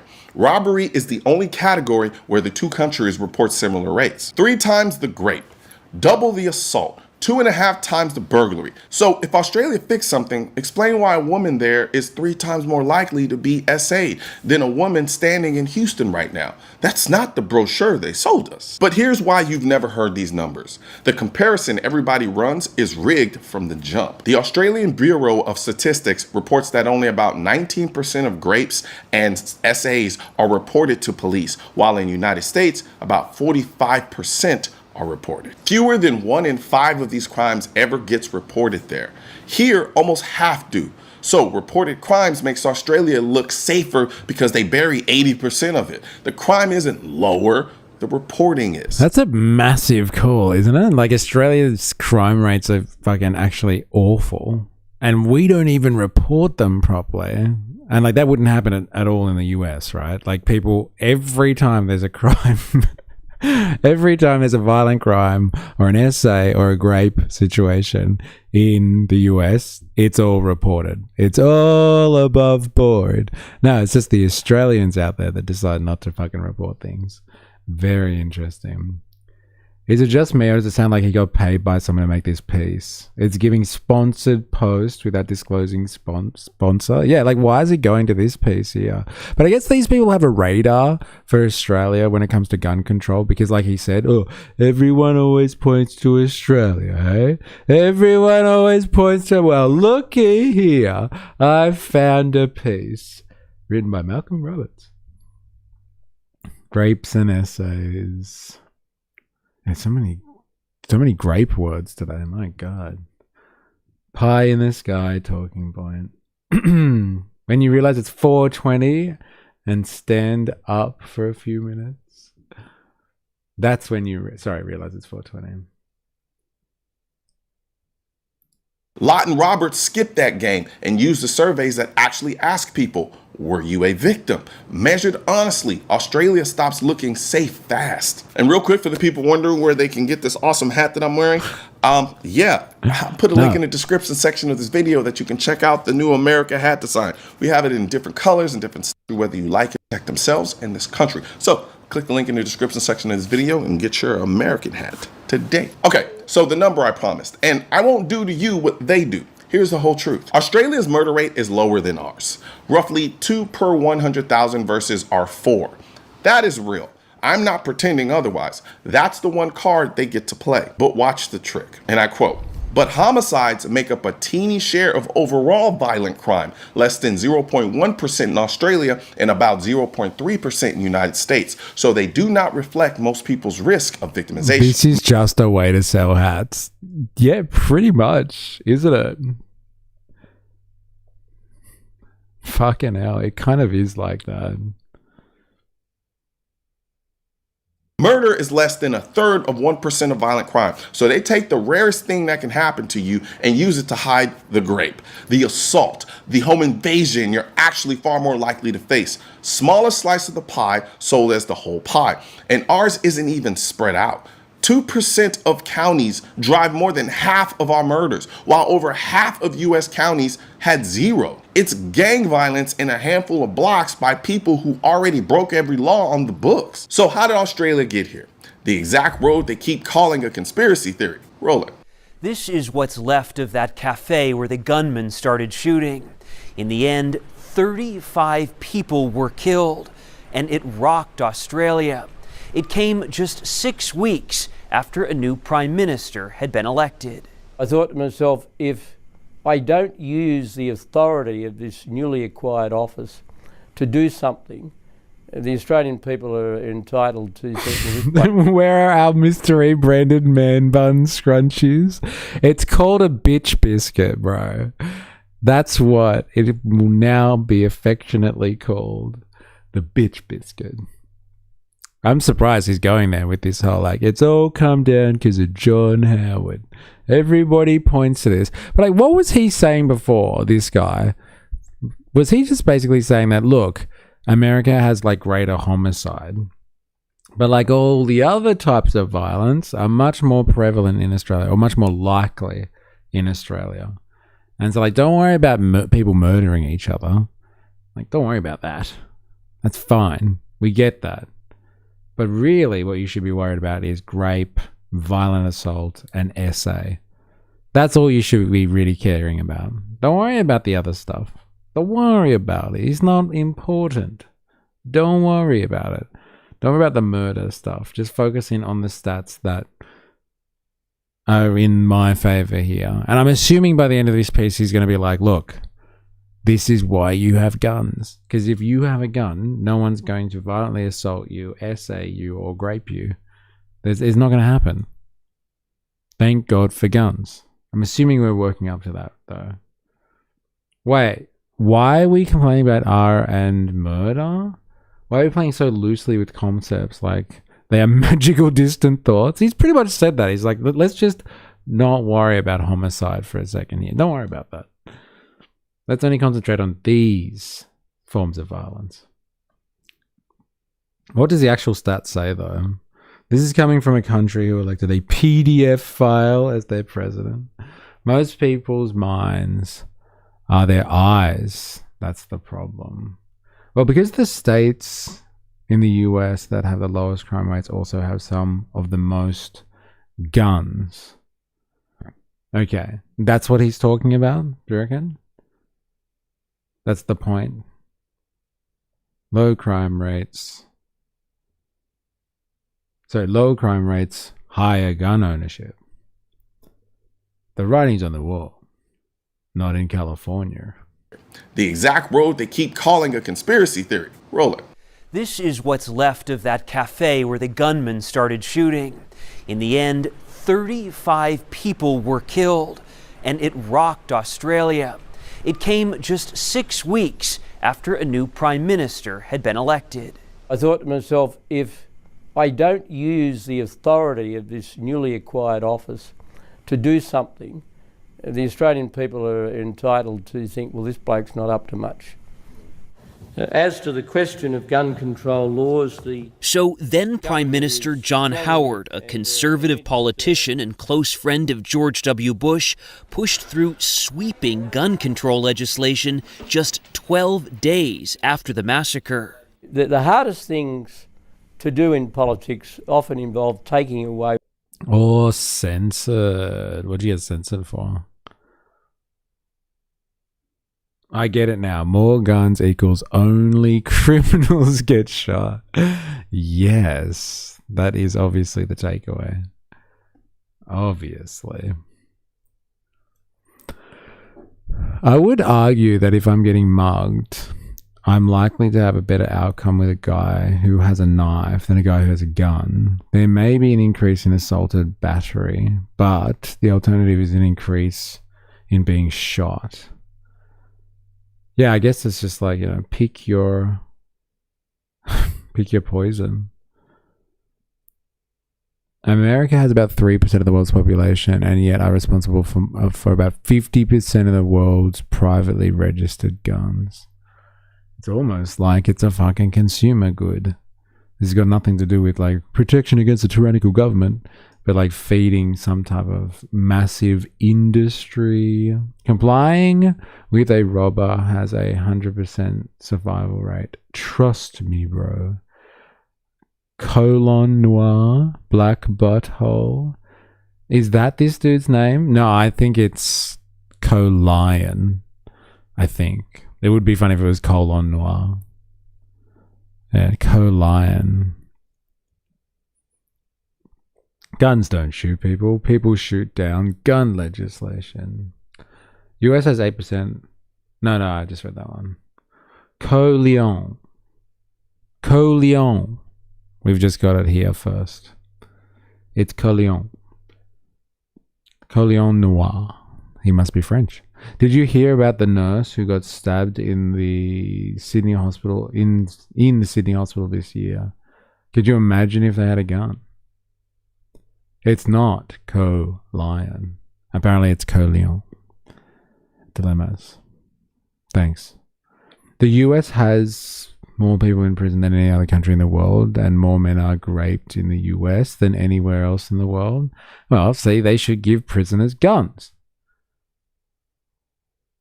I was referring to the old stat. Now 8%. Okay. I definitely didn't know that already. Thanks for clarifying that one up for me. I didn't. Rights and privileges from your own supporters. The tough new laws banned the sale and importation of all automatic and semi-automatic rifles and shotguns, forced people to present a legitimate reason and wait 28 days to buy a firearm, and perhaps most significantly, called for a massive mandatory gun buyback. Australia's government confiscated and destroyed nearly 700,000 firearms, reducing the number of gun-owning households by half.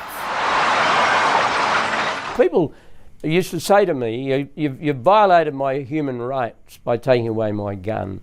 And I'd say, look, I understand that, but will you please understand the argument? The greatest human right of all is to live a safe life without fear of random murder. Mass shooting, background checks, registry, ban, confiscation, every step sold as the reasonable one, every step setting up to the next. When I say registry is the down payment on confiscation, there is a whole country that already ran the experiment. Here's the variable Australia deleted. In America, people use guns to stop crime about 5 times more often than criminals use them to commit one. Australia erased that, and it lands hardest on the people who... No, slow down. Can we just make sense of a statistic here?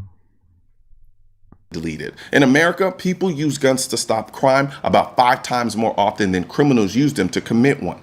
People use guns in America 5 times more than criminals choose to use guns when committing crimes. So like people that are stopping crimes are 5 times more likely to use a gun when compared to criminals choosing to carry out crime.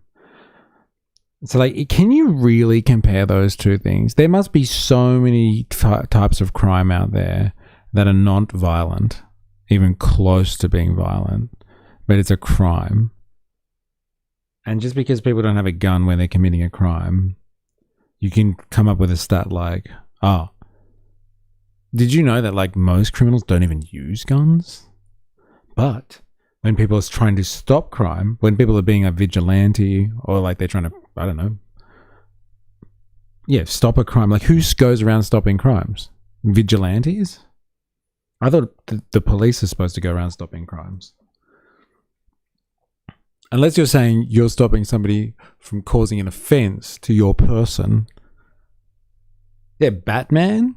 Yeah, like, who the fuck are these people that are out there fighting crime? I thought that's what the fucking police is for. I'm going to get my gun to stop this guy from jaywalking. Like that makes sense. Like, that sounds really impactful, what he's saying, right? Did you know that people are 5 more times likely to stop a crime with a gun than criminals are to use a gun while doing crime? Like, that sounds really cool. That does. But, like, where do you get that from? The other graph not shown right. Offend but reveals high crime rate. What's this? U.S. violent crime versus household gun ownership. So this is violent crimes per 100K. And then this is household gun ownership in red. Interesting.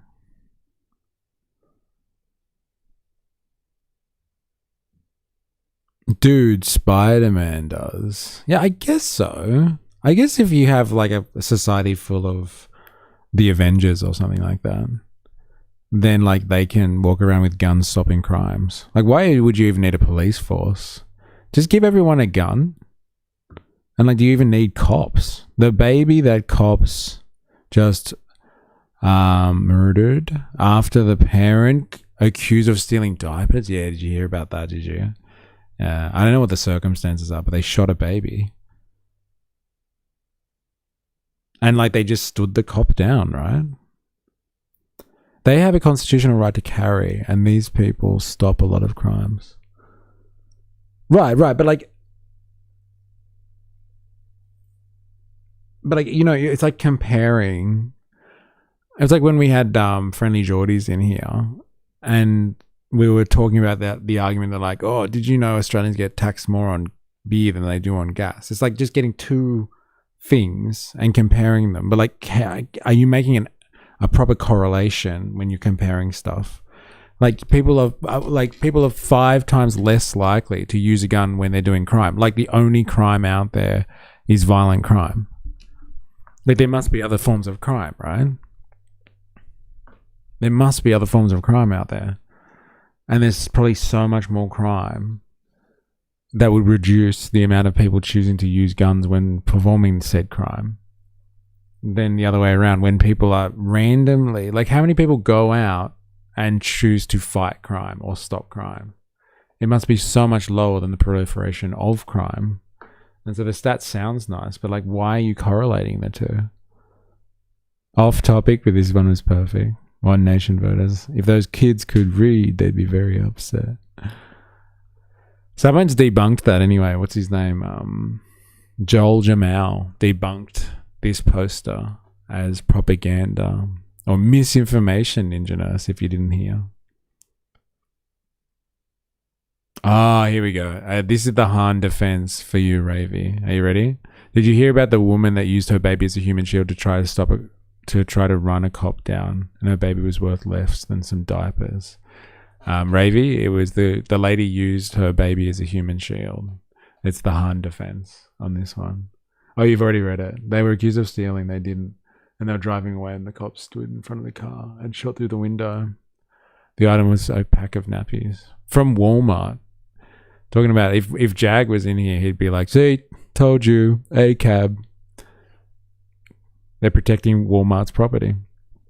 I don't know about you, but I've seen nothing but shootings coming out of America. Like the police are scared and trigger happy. JUI is like so good. It's true. Oh my god, so good. Fuck it. Like the police are so scared and trigger happy. It creates more division between the police and the population. Yeah, that's worth engagement. Loser. Matt Abbott, good night all. Or day. It's day still for us, but afternoon. Thanks for hanging. Enjoy the rest of your... and have a good night, actually. Australia erased that, and it lands hardest on the people who need it most. Picture being a woman there, no gun. And it gets worse. And I quote, outside of Western Australia, Australian law prohibits people from carrying pepper spray or mace for protection. It also bars individuals from carrying knives for self-defense. No gun, no pepper spray, no knife, nothing. A 110-pound woman, a man twice her size deciding tonight's the night. And the official answer is, be a good victim and hope he changes his mind. That's the dream country we keep getting told to copy, a place where the most vulnerable person got stripped of everything that could have evened the odds in the name of her safety. So here's the truth you walked away with. Australia isn't the safe utopia. Australians get raped, assaulted, and robbed at multiples of our rate. The one stat that flatters them is the rarest crime on the board. And the only thing between an everyday American and the outcome is the right these people keep calling negotiable. While they point at Australia and call it the goal, counting on you not knowing these numbers. Now you do. So be the one who pulls the receipts when somebody asks, why can't we just be like Australia? Send them John Lott and Malcolm Roberts' piece. Links in the description section, and subscribe so you've always got the numbers. And stay dangerous. Stay dangerous. I should have thought of that. That's a good one. Shop the America hat. Where's the report? Where is it? Did I miss something?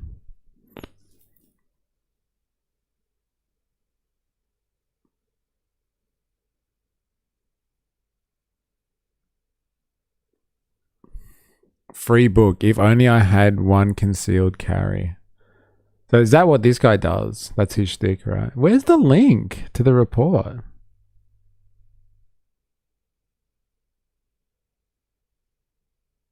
Oh, maybe it really was. You guys are right. Maybe it really just was. A way for him to sell hats. He didn't even link the report. The only link? There's the link. Where? The shop for the hat one?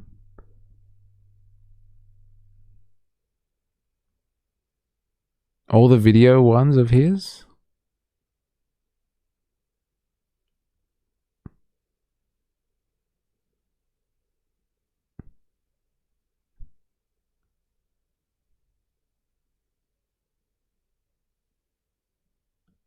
Oh yeah, I was reacting to the hat link there.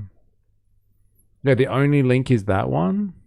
Like, is that what it is? Maybe it really was about selling hats. YouTubers wouldn't do that, right? YouTubers wouldn't do stuff like that. Just use content as a vehicle to push their products and not actually care about the issue at all. No. Oh, no.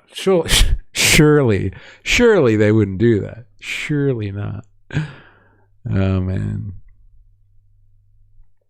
Politicians need unarmed citizens to rule. Well, like, you look, I'm sure we could find it. If Malcolm Roberts is the author of this, then, like, you know, it's a real report. Look, he's convinced me to buy a hat. I don't know. Yeah, I do feel like having an American hat now. I definitely feel like that. Ooh, here we go. Someone with an Iranian, like, flag, a royalist flag. Aussie here. And I always bite back when people try to use my country's crime statistics in their bad faith arguments in favor of more gun control. We are still very much crime-ridden here. But instead of most of our tragedies being due to guns, it is knives or other bladed weapons.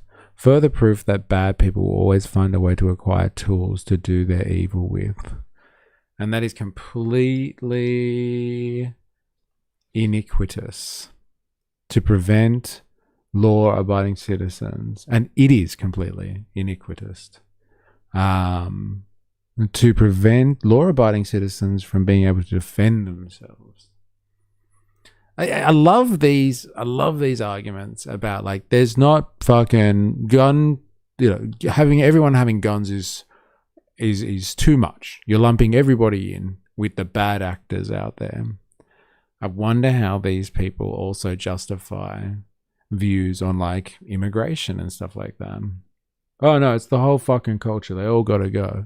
It's not bad actors that are ruining it for the rest of us, or for the rest of them. I wonder if this guy feels the same about immigration. No, immigration is fine. There's just a few bad actors out there that fuck it over for everybody else. So let them in. Let them in. Yeah, he got his word of the day in. Today he learned iniquitous. Very interesting. Can't buy back something you didn't sell. So he disarmed law-abiding citizens. Yes. Yes, he did. Yes, he fucking did. All the countries that had gun confiscation, the politicians want America to copy their anti-gun laws. Maybe you wouldn't need to defend yourself with a gun from a government or violent crime if we voted for the system that is more fair and more democratic systems of public, for the public to have input. Yes. Could you imagine if they democratized the military? Like, that'd be so crazy. Like, you know how, like, you hear people talking about, actually people don't know what socialism is probably, so they don't really talk about it. But like the idea in socialism is supposed to be about workers making the call. And so if you consider soldiers to be like part of the proletariat, like wage working people, which they are, they get a wage, they're workers. They just work for the evil state. But like the idea of socialism is to democratize your workplace, right? Get workers into democracy somehow. Could you imagine if they democratized the army? Do you reckon the army would be a threat? And like people would have to have guns to fight against a tyrannical government if the army itself was also a democracy? Not a class system, an embedded class system. Here's my voluntary government assistance for you. So good. Yeah, don't give this stream assistance. This stream, if it's going to peddle its bullshit, it's better do it out of its own purse instead of getting assistance from the community. So good. Bandsaw Bandit, thank you very much. Straight to the stream, legend. Thank you very much. Thank you very much, sir. It will help E with his parental leave. Yeah, fuck yeah. Actually, yeah, I'm going to go fucking make babies now because I got this $5. Thank you. As soon as I get off the stream, I'm calling the missus. I doubt Republicans would still support gun laws as is if there was a huge uptick in Democrats arming themselves for potential militancy against government forces. Interesting. But yeah, I wonder if the police force and the army were democratized and like run like a democratic institution, and like they had the call instead of being used as a puppet of the state, like by a president or by Congress or something like that, or by the local mayor. The coppers or the police force in your local area or the armed forces in your country decided what to do as an armed force or as a police force. They decided as workers what to do. Would you need guns to help yourself or defend yourself against a tyrannical government if the armed forces controlled themselves. They decided on their own policies and how they would work and all that sort of stuff. I wonder. More Frenchies for the fertility goddess. Yes, I'm getting on the phone right now. Thank you, Banso Bandit. You legend. Very interesting. Got to protect yourselves against that tyrannical government. They're the worst.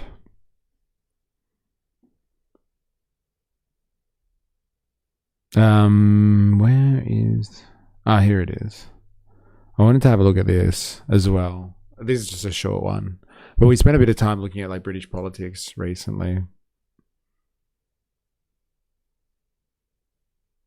With your hair, you should pass those G's on. Yeah. And you know what? My kids do not have curly hair. I can't believe it. I didn't get to pass on those genes. No curls for the girls. You are more than welcome. Yeah, thank you. Like I said, I'll call up the missus just after the stream. We've been watching a lot of British politics recently. Like especially because of the Henry Novak case. So like if you weren't aware, or if you haven't been here for a couple of weeks, you might have missed some of these streams. I guess I should buy a Palm Palantir drone to protect against people with Palantir drones. That's actually not a bad idea. Why have guns, actually? You should have a drone that follows you around all the time and protects you. Maybe you should buy one of those robot dogs. Like, why buy a gun? Buy a fucking robot dog that follows you around all the time. If someone tries to, like, I don't know, grape you or attack you or something like that, like, just, like, have the dog attack them. Even if someone gets too close to you, just have the robot dog attack them.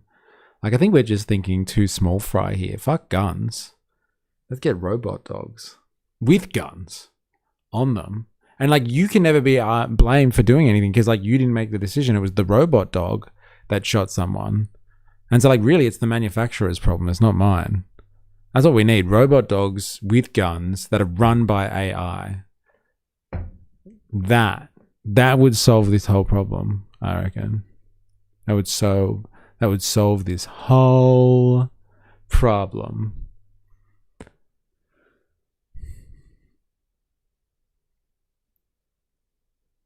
I still want that Nook. Damn, no man bun for the kids. Yeah, no bitch biscuits for the kids. But the criminal might have a robot gorilla. Oh, so then you need something bigger. They could get hacked. Yeah, that's a fair point, actually.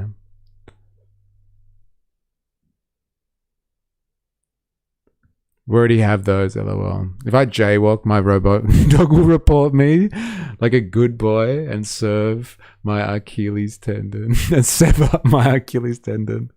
Fuck that. What's this? Spendong.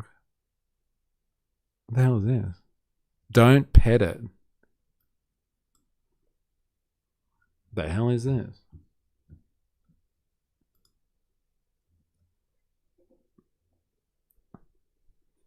I'm getting a boomerang. Yeah, that should work too, actually.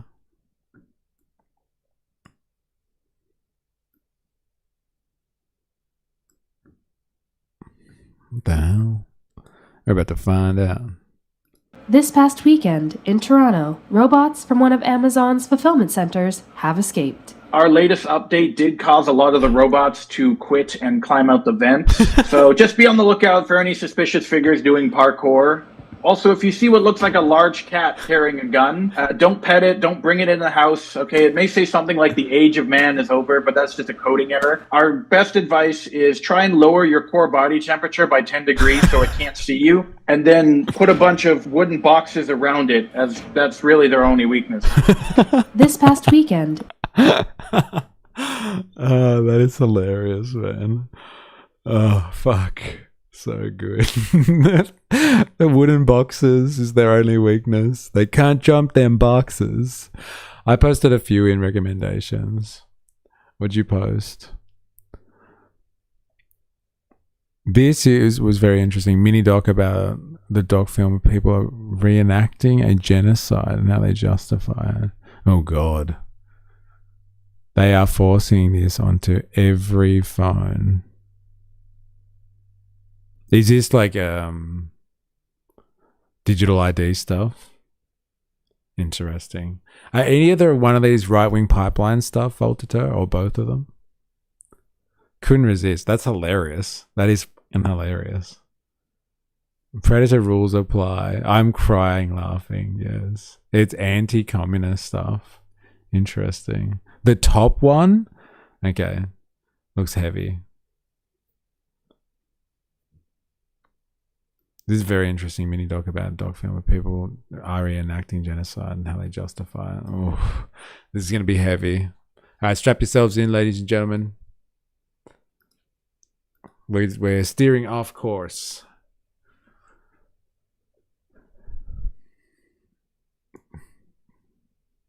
Oh, God. The documentary that exposed the genocide. Strap in and strap on. Like the majority of the world, I found out about the Indonesian mass killings in 2013 when I saw the act of killing for the first time. I'm not being hyperbolic when I say that this is the greatest documentary I've ever seen, not only because it exposed a genocide, but because of the way it did it. Instead of talking head interviews and archival footage, the act of killing goes undercover, so to speak, and collaborates directly with perpetrators of these crimes, asking them to reenact their killings in whatever way they wish. The result is the creation of a new reality, a kind of fever dream orchestrated by the perpetrators themselves. And this new reality reveals both literal and psychological truths that would have otherwise been buried by layers and layers of lies and corruption and justifications. There's a lot to unpack here, so let's start at the beginning. How did director Joshua Oppenheimer, who was at the time a completely unknown filmmaker from Texas, end up collaborating with perpetrators of a genocide in Indonesia? In 2001, Oppenheimer and filmmaker Christine Sin set out for Sumatra, Indonesia, with the hope of improving working conditions on a Belgian-owned palm oil plantation. They brought camera equipment and taught the workers how to film. The result was a documentary called The Globalization Tapes. As he got to know the workers on this plantation, it became clear that they were living in truly atrocious conditions, and that these conditions were a symptom of something pervasive across the entire country. The company would have the women workers spray a weed killer around the palm trees, the oil palm trees, and with no protective clothing, no masks, no gloves, the mist would go into their lungs, then into their bloodstreams, and destroy their liver tissue. Lily Parker 90. Hey, has streaming been lately? Are you new to streaming, or have you been doing it for a while? Depends what you regard as a while. We've been doing it for like a year and a half now, I guess. Is that right? Does that sound right? Maybe. Yeah, it's like a year and a half. I would say not so new, but not too old either. And the women were dying in their 40s.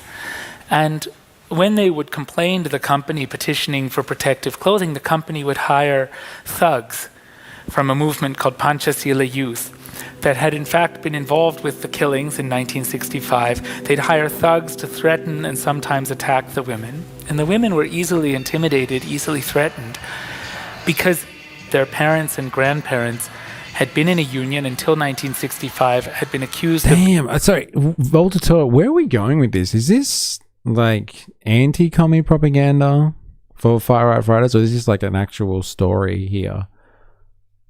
Oh wait, Jag, if you're still watching this, it's fucking... This is the Jakarta method, bro, that they're talking about. This is crazy. So what, workers complain and they send in groups of armed thugs to deal with the workers? Man. Do you play games? Negative. I do not. Last time I played a game on a stream was like, it's had to have been like a year ago now, I reckon. It feels like it. Scary stuff. Yeah, what the fuck? Being communist sympathizers simply because... The story of how they believed in anti-communist propaganda to commit a genocide. Oh, so this is legit. Like, this isn't Far Right Friday stuff. This is an actual conversation about the eradication of communism in Indonesia. They do this across all Southeast Asia. Oh, me too. Well, you don't play games? Oh, wow. Not everybody in the streaming world plays games. I thought it was just me. Anyway, welcome to the stream, if you're new here. The party is far right. Right, got it. That did it. Yes, okay. I'm starting to see what is going on here.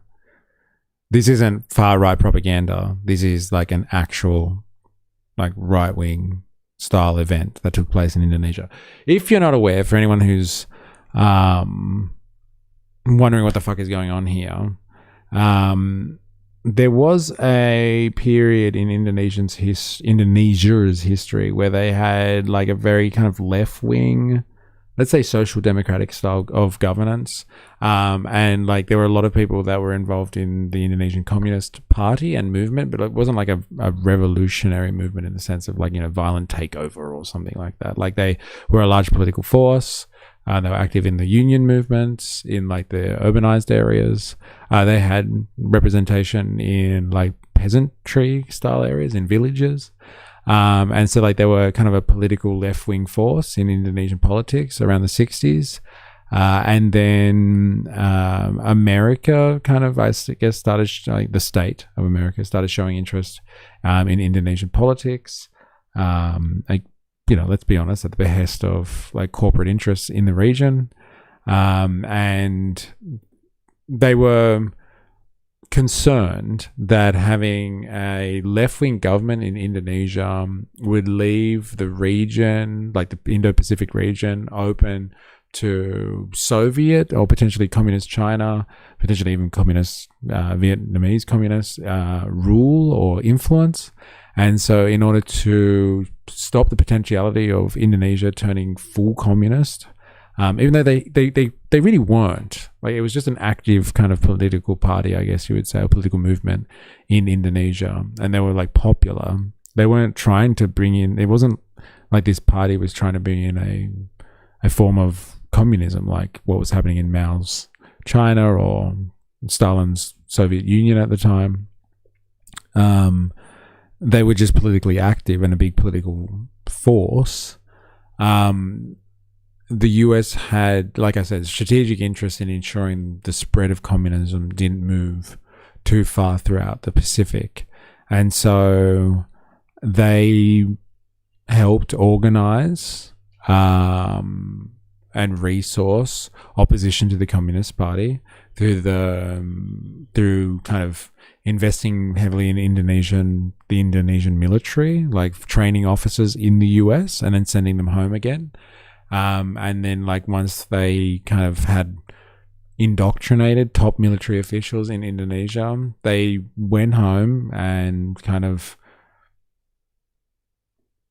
took over Indonesia and disposed the left-wing president at the time and went around eradicating communists. And it's called, it's referred to as the Jakarta method. Because once they saw this kind of working in Indonesia, they kind of adopted this and took this to other places. And it was like kind of a code word for like taking out commies around the world.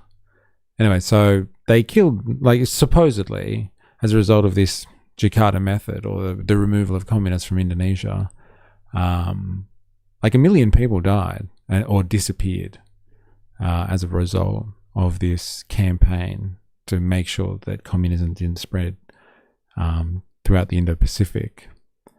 But you wouldn't hear that about you don't hear that death toll being mentioned in your black book of communist deaths and all that sort of stuff.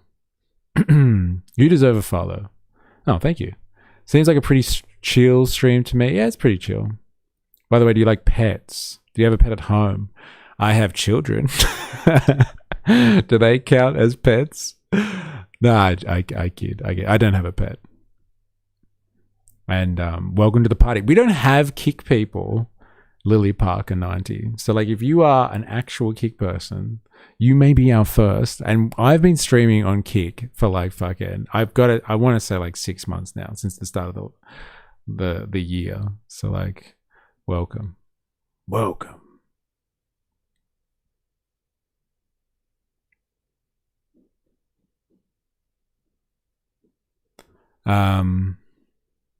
We've slowly been introducing him to pop culture. Very slowly, one piece at a time. It's a huge problem in the Philippines. That did it. I love horror games too. I don't know if you guys like Humanist Report though. Do you have someone on Kick, E? Yeah, we have one person on Kick. I vote that E plays Disco Elysium sometime. Second this. I don't know what that is, but fair enough. I just see relations with how they would dehumanize the left to justify cruel acts towards who they consider communist. Like bloodthirsty monsters that eat people and perverted. They trying to take over the country. Have you been blaming everything on America again? Okay, Saint Chi. Yeah, I know. As soon as I said that, I was like, well, the American. And I was like, no, the American state. Because like I'm used to copying flack from Saint Chi there. Which country are you from? Oh my god, is Han on Kick? No way. I'm from Australia, by the way. Specifically Sydney. Hi, Kick mods me, but Restream posts my comments. I'm from the US. No, I'm not from the US. Han is. There's two people on Kick. It's Han. In the Philippines, they're doing war games with the US right now. I also saw that they're like protesting against American bases at the moment in the Philippines. But yeah, fair enough. All right. Anyway, I've given you a bit of context. Here's the documentary about it. Han moved away from the commie Twitter space. Well, good on you, Han. Well, I mean, can I suggest you something? Well, you can. You can suggest a way. I might have to get people to fucking screen it for me though, because you're new, and make sure it's safe for work, etc., etc. They were in a union and had been killed. They were afraid this could happen again. The Rubber Workers Union was communist-run, so after the coup, many of them were killed or imprisoned. Some of the survivors, you see them here, still work the rubber, but this time as prisoners and at gunpoint. The different islands deal with the communist survivors in various ways. In some camps, they are starved to death or released periodically to be killed by the local citizens. Ted Yates. Your stream is cool, but I suggest use some graphic stuff on your channel. But I suggest you put some graphic stuff on my channel. Thanks. I haven't done any work on Kick, so I gotta just stream there. Oh my gosh, the wind is so cold. What do you think? Look, if you're trying to sell me something and you want to sell me graphics or something, thank you, but no thank you. But that's nice of you, but I'm not interested. I just need to spend some time sprucing it up a little bit. The spruce moose. NBC News reporting. Kenapa Pak keturunan dan juga keluarga PKI yang dibunuh tidak pernah melakukan? Oh, I can't even read that. Kenapa Pak keturunan dan Why juga keluarga haven't the victims' children ever tried PKI to yang take dibunuh revenge? tidak pernah melakukan balas dendam Pak? Sampai saat sekarang It's not that they don't want to take revenge, they can't. mereka bukan tidak mau membalas dendam, belum ada kesempatan mereka untuk ya kita akan basmi semua. Because we exterminate them all.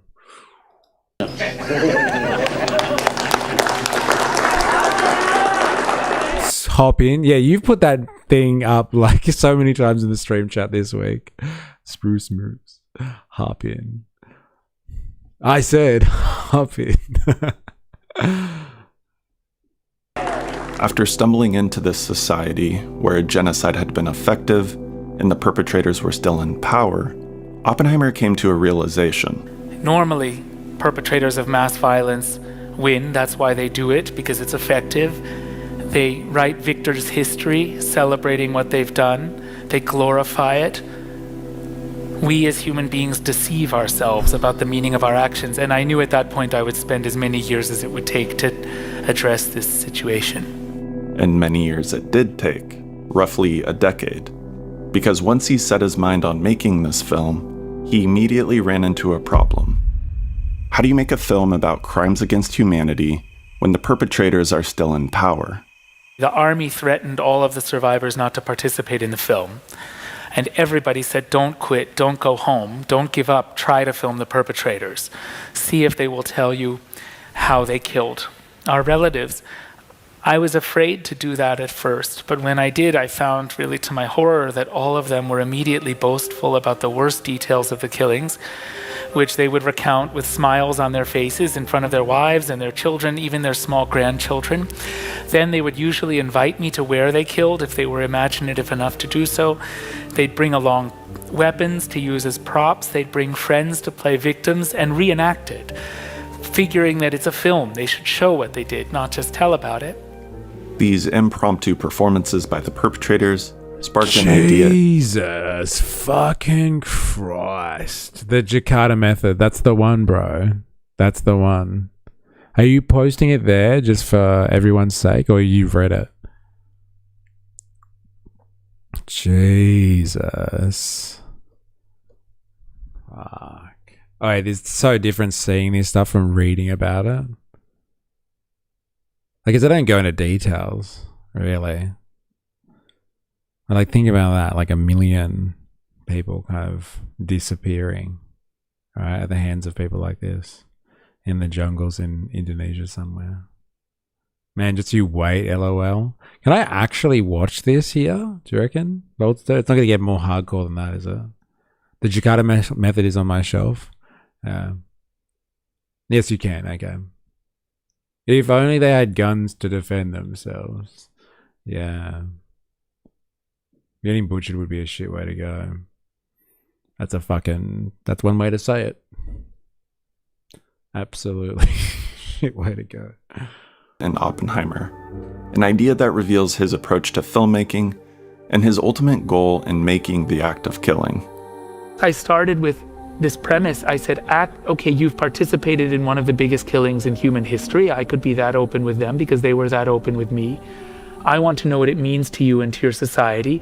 You want to show me what you've done. So show me what you've done in whatever way you wish. I will film the process, but I will film your reenactments, but I will also film you and your friends talking about what you want to show, what you don't want to show, and combine these things to create a documentary of the imagination. He creates the environment in which the inner dreams and desires and justifications of a perpetrator can be made visible.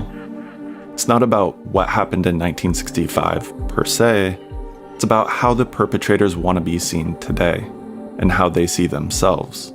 I think documentary in English implies this kind of transparent window onto a pre-existing world that you document. And I think that's not, I see my films as interventions that I make in collaboration with other people, that I feel like whenever we film anybody, we are creating reality. Wow, full plays? Yeah, whoa, what the fuck? There's a really good sequel to this documentary that deals with the cooked, murky ethics of the first film. Like, what's the actual documentary called? Like the actual movie, sorry. Do you have that, Voltaire, the actual movie? And a fly-on-the-wall documentary, a so-called fly-on-the-wall documentary, simply is a collaboration between filmmaker and subject where they create a reality in which they pretend the camera's not present. I don't think it's a coincidence that Oppenheimer studied theoretical physics before he switched to filmmaking. This one's called The Killing Fields, okay. And not just because... Thanks. It's funny because that's usually reserved for, like, Cambodia, right? His name is Oppenheimer. The way that he describes this collaboration between the filmmaker and the subject feels analogous to the measurement problem in quantum physics. When particles are not being observed, they behave like a wave. But as soon as they're observed, they take on definite values in the form of individual particles. Similarly, as much as a filmmaker might want to document reality as it really is, a person's behavior will inevitably change if they are being observed. Oh, the act of killing. Thank you. Ooh, you got a tone in there. Has torrent and stream. Got it. Thank you. It's called The Act of Killing. Got it. Thank you. Hilarious. He's also into particle physics. By a camera. And so the goal isn't to pretend the camera doesn't exist, but to create an environment that will allow the subject to play the character that they want to play. The great moments in nonfiction cinema always happen when you create a context, an occasion, together with your participants, where they're put in a situation which is safe, because otherwise you would hopefully not do it, somehow safe, but takes them out of their comfort zone and puts everybody somehow out of control. So how does Oppenheimer do this? How, though, Ravy? How? I know 80% of the quantum researchers I know are Maoists. First, he chose one perpetrator, Anwar Congo, and hyper-focused on him, delving deeper and deeper into his psychology. Anwar doesn't have any particular significance in the grand scheme of things. He's just one of many low-level gangsters who were hired to carry out the killings. In fact, Oppenheimer had filmed for 2 years with 40 other perpetrators before he ever met Anwar. The 41st perpetrator I filmed was Anwar Congo, the main character in The Act of Killing. I met him at the end of that 2-year period. I lingered on him because his pain was right there on the surface. I saw that trauma, he was immediately talking about trauma and fear of ghosts. The first day I met him is the day he took me to the roof and dances the cha-cha-cha. It's a key scene at the beginning of The Act of Killing. He dances the cha-cha-cha in the spot where he's killed hundreds of people. And yet he says he does so in order to dispel, to banish the pain that he's just felt by talking about what he did. He says, if I talk about this, it'll make me crazy. So to forget all this, I've been going out drinking, taking drugs, dancing, look, I'll show you. And that was the first time I realized that the boasting isn't a sign of pride, but something else, something defensive, a desperate attempt to convince oneself that what one did was right and justified. Oppenheimer kept filming with Anwar for the next 5 years, encouraging him to continue reenacting the killings in whatever way he wished. And most importantly, he would show the footage back to Anwar. It was a very simple method. We would shoot one scene, I would screen it back for Anwar. He would respond emotionally and then propose the next scene in response to the previous scenes. The result is a nightmarish journey into the psyche of someone who has killed hundreds and possibly thousands of people in grotesque and painful ways. But instead of portraying Anwar as a monster, he becomes humanized. And the film as a whole seems to argue the case that any human, given the right circumstances, is capable of committing horrible acts of evil, and that in order to commit these acts, one must find a way to justify them to oneself. Anwar's friend and fellow executioner, Adi, says it best. Sekarang, misalnya bahwa kasih mati orang itu kan perbuatan salah yang Killing is the worst crime you can do. paling berat sebetulnya. Tapi bagaimana So the kita key is to find a way membuat cara not supaya to feel kita tidak guilty. merasa berbuat salah. Kita mesti It's all meyakini satu about alasan yang finding the tepat. right excuse. After the killings, the Indonesian government created a propaganda film depicting communists as bloodthirsty and evil, and required all students, from first grade to adults, to watch it once a year. Anwar cites this film as one of the justifications that helped him live with his crimes. Now I'm gonna always see this dude combing his hair. Man. Wait, what happened on the chat? Well, thank you. If somebody has. Ah, right. Because it had the word torrent in it. Thank you.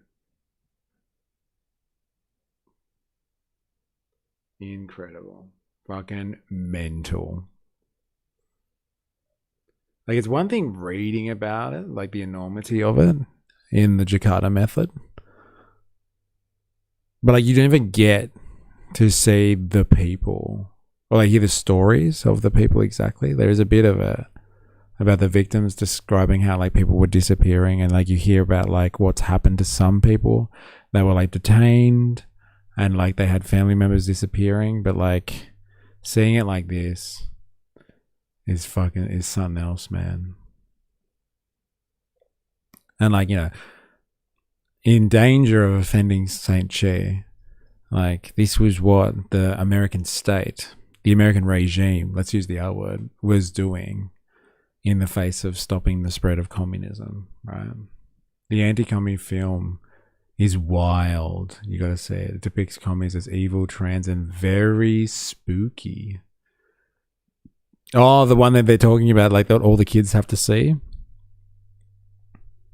The level they went to portray it is properly is wild, yeah. Nah, tentunya saya ingin tahu pendapat Bapak mengenai film Pengkhianatan G30 SPK. The justifications that helped him live with his crimes. Nah, naturally, I want to know your opinion about the propaganda film. Tentunya saya ingin tahu pendapat Bapak mengenai film Pengkhianatan G30 SPKI yang terkenal di seluruh Indonesia. Kalau saya For me, that film is the one thing that makes me feel not guilty. Film itu salah satu yang menghilangkan rasa takut buat saya. But in reality, he was the one who was violent, not his victims. And only a little prodding causes this justification to collapse. Kalau kau begitu ya? Iya. That's how you feel? Not me. I think it's a lie. Ada koreksi-koreksi. Kenapa begini? Gitu. PKI kalau udah kalah, it's easy to make the communists look bad after we killed them. Ya. Kan begitu. Jadi semua lah disetel ulang. That film is designed to make them look evil. Lagu genjer-genjer. Karena gerwaninya tarik communist telanjang. Women dancing naked. Ini segala macam. Itu yang kita pertanyakan. Of course it's a lie. Apa memang begitu? As Anwar puts himself in the shoes of his victims and feels just a fraction of the fear and powerlessness that they felt, he becomes more and more desperate for a new justification, something to ease the guilt and allow him to sleep at night. Nggak bisa diulangi. Nggak bisa dua kali. Are you alright? No, I can't do that again. Apakah did the people I tortured feel the way I do here? Orang yang kusiksa dulu itu rasanya seperti aku begini. Itulah dia. Tapi aku dapat merasakan ya perasaan. I feel what the people I tortured mereka felt. Yang disiksa. Jelas. Actually, the people you tortured felt far worse. Apa yang dirasakan orang yang disiksa Bang Noir jauh lebih buruk dari ini. Karena Bang Noir tahu ini hanya because you know it's only a film. They knew they were being killed. Mereka tahu bahwa mereka akan dibunuh. Tapi saya merasakan ya. But I can feel it, Josh. Really, I feel it. Benar-benar saya rasakan. Atau saya mungkin. I don't know how to tell him that the commie women dancing naked are real. Yeah, I remember hearing about this incident as well in the Jakarta method. They do talk about that. Saya itu apa dosa sama saya? Oh wait, what? Saya itu saya rasakan. Atau saya mungkin. Or have I sinned? Saya itu apa dosa sama saya? The realization setting in. Dude, this is fucking intense. You can see his face. Yeah. Banyak ya, Yos, manusia yang merasa begitu, Yos. Apakah ini kembali dia kepada It's all coming back to me. saya? In response to these feelings of guilt and possibly a fear of some kind of karmic punishment, he films a completely absurd scene where, in the afterlife, his victims give him a medal and thank him for killing them because they were sent to heaven. Once he was no longer able to dehumanize them, he needed to find another for executing me and sending me to heaven. Justification for what he had done, no matter how absurd and illogical. As I mentioned before, this film I thank you 1,000 times for everything. is not pretending to be a window into reality. It's a collaboration with Anwar, and Anwar is presenting to the audience how he wants to be seen. He wants you to like him. Jesus, the lengths of the human mind will go to protect itself and to make sense of reality. He wants to be a sympathetic character. But he also can't square what he's done with the character he's presenting. Saya tahu bahwa kerjaan itu salah. I know it was wrong. Tapi saya harus But I had to do melaksanakannya. It's as if the reality of what he's done bubbles to the surface, and his body wants to expel it. And this is the moment where the character that he's been presenting collides with reality, and a core truth is revealed. That he caused unnecessary suffering, and there's no justification for it. It's easy for people in positions of power to justify their involvement in this genocide. They can say it was for a greater cause, the communists needed to be stopped, and so on. But this film addresses the actual act of killing, the character a person must play in order to torture and kill another human. Kenapa harus saya habiskan? Why did I have to kill them? Kami harus I had mematikan. to kill. Hati nurani saya yang mengatakan Psychological dissonance. My conscience told me they had to be harus killed. dihabiskan.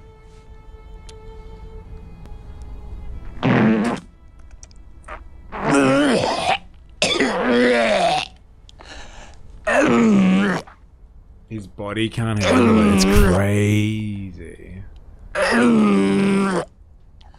This is what we call splitting. That emotional split. Then the realization that sets in is immense, overwhelming sense of guilt. That is literally painful.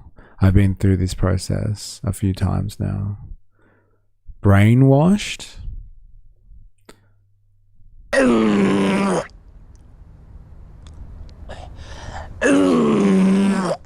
How's the audio? That's fucking crazy. Interesting. My God. I don't get it. Why are they confessing? They're not confessing, they're bragging. It's so weird that YouTube AI is only talking about the Holocaust. In the description of the video, LOL, yeah, it is mental, isn't it? Yeah, why did they bring up... Did the word Holocaust come out in that clip? It's funny, isn't it? The difference is, though, he did this to himself. He committed those acts, not had them committed upon him. Yeah. Crazy. Fucking mental, bro. This is not the far right Fridays I had in mind. Like, I know that usually we just analyze their ideology, but like, this is the manifestation of an ideology that is bent against like the left wing, I guess. Can you consider this to be right wing ideology as much as it is a statecraft? Yes, statecraft, basically. This is the American deep state, the American regime that was looking to, stop the spread of its rival, or its perceived rival, communism. And so, like, what do? Train up a cadre of high military officials who will overturn their political system and wipe out commies. And then, like, a lot of the people that got wiped out, like, weren't even commies as well. They were like potentially left-wing people, or people just associated, like workers who were unionized and stuff like that. But like, so many people got lumped in as being commies, and they got like, and disappeared.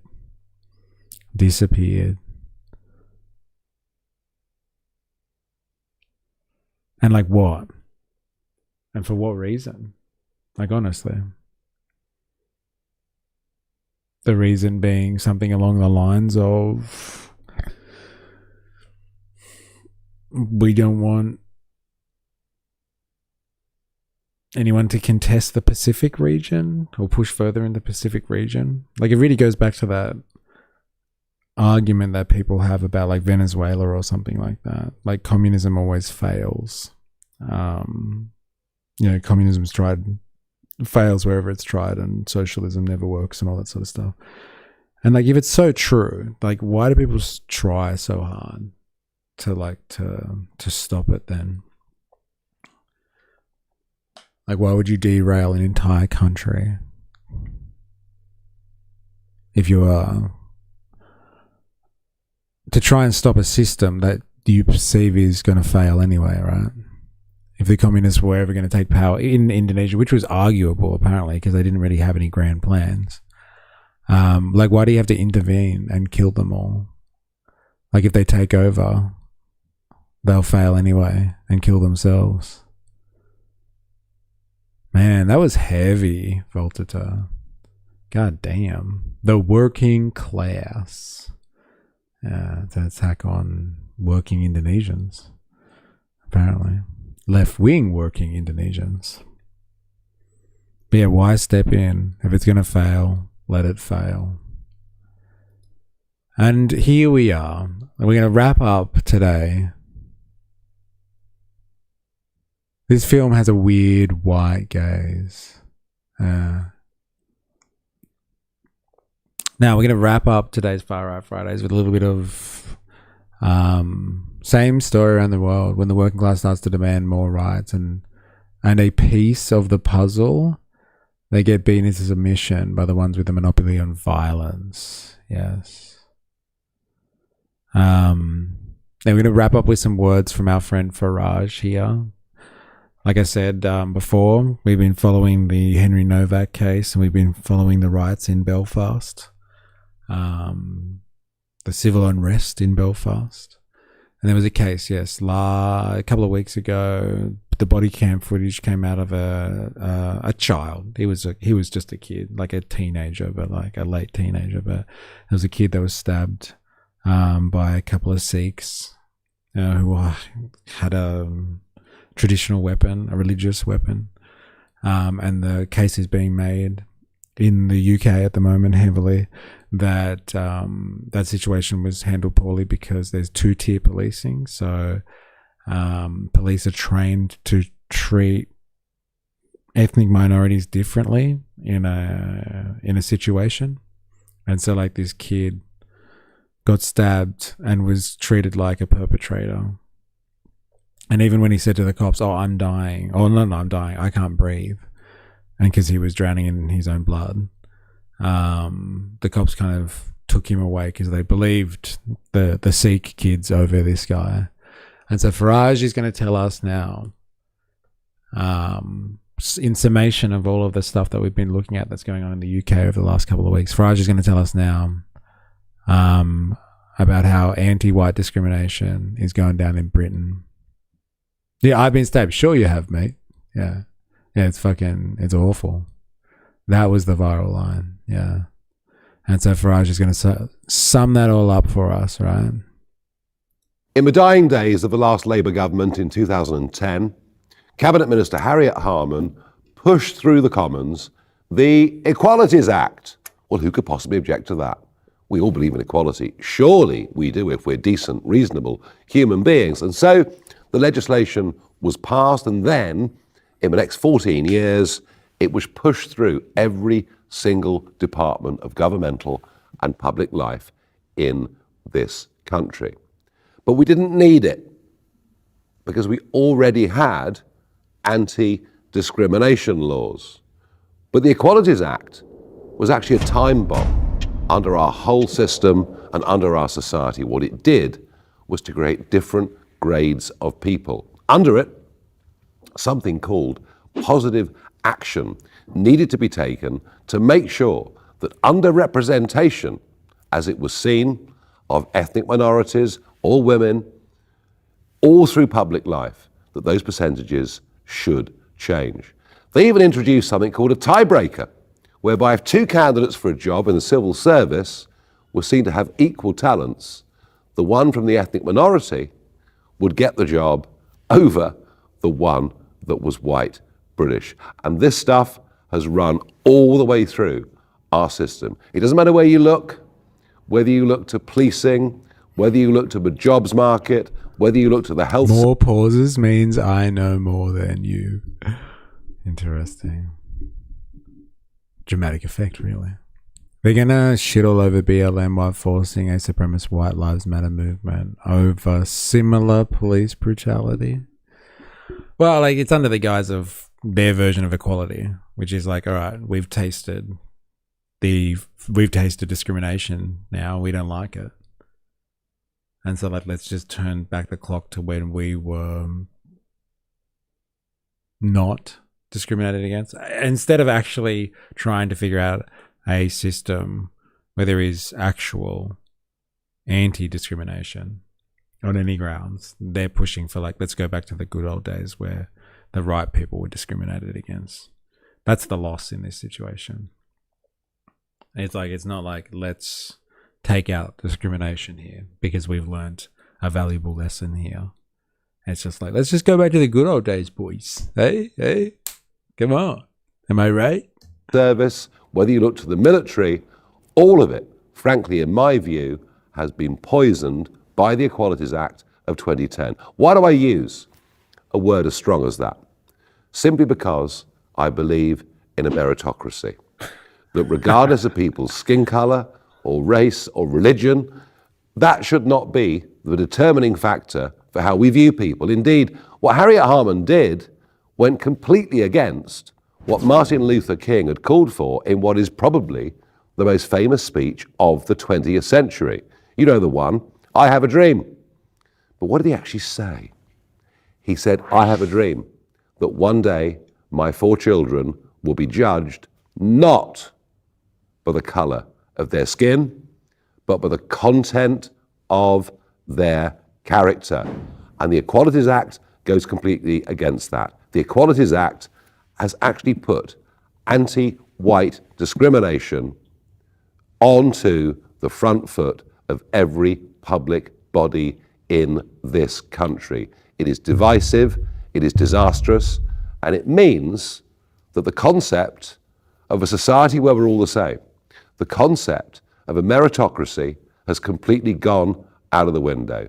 A reform government will get rid of the Equalities Act, return to previous anti-discrimination legislation, and try and make sure there's a fair, meritocratic society in which actually we start to get standards going up and not down. Now, I've written about this and all its implications in a big essay that I published on Substack at the weekend. All you need to do to find out more, type my name, Nigel Farage, into Substack, subscribe, you'll get this and all the updates I'm going to do over the coming weeks and months, and it's all free. It's all free, baby. There we go. There we go. All right, look, I am so for creating a meritocracy. All right, I am so for that. But like what he is saying, and like many people like him, right and left, but like usually right-wing people, let's be honest, when they argue for this meritocracy because they want it back because they're sick of being discriminated against, I'll tell you why it's fucking bullshit. Because in our society, there is no such thing as a fucking meritocracy.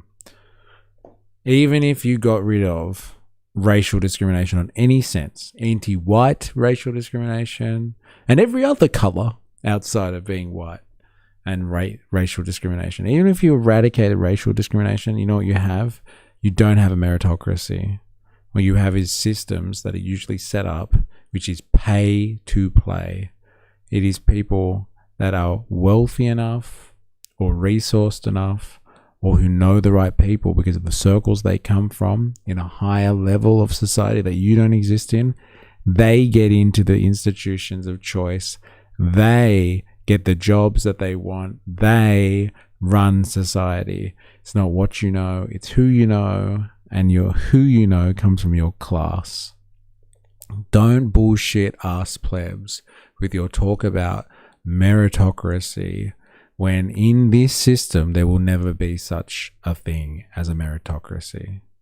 You might be able to remove racial discrimination, fine, but you will never, under a capitalist system, remove the meritocracy, the real way that things are sorted out.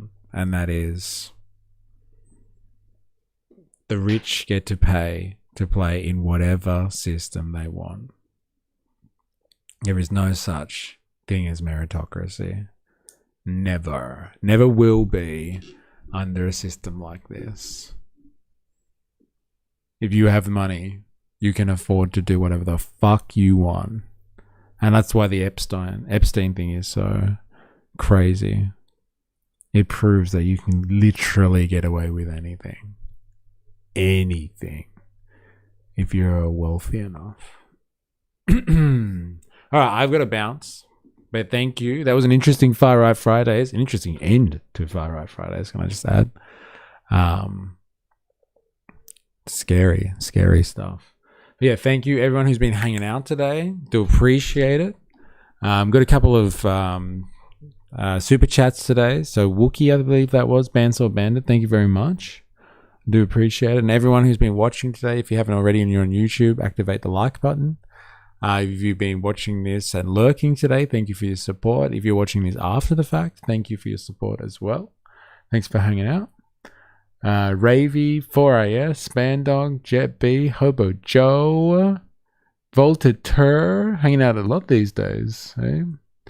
Who else we got here? Oh yeah, Han was coming in and out today on different systems too. Who else we got? Heidi the Sausage was in and out today. Mamupa was in earlier. Say My Name hanging out. Mr. Abbott. If I've missed anyone, I do apologize. I can't go back too far. I think Jag was definitely in earlier. But yeah, thank you everybody who's been hanging out. Ninja Nurse was in here too. Yep. Yeah, thank you everyone. It's been an interesting week. I'm so glad the NBN's sorted.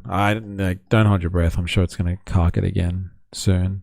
But yeah, thank you. Have a good weekend. If you can get away from the clutches of capital, I hope you do, and I hope you enjoy your freedom. If not, I hope you get duly compensated, time in lieu, I know, penalty rates, something good like that if you're working this weekend. But yeah, if not, enjoy your freedom. I will be back on Monday with some more. Until then, please remember, I am, you are, we are a mystery. See you next week. Cheers.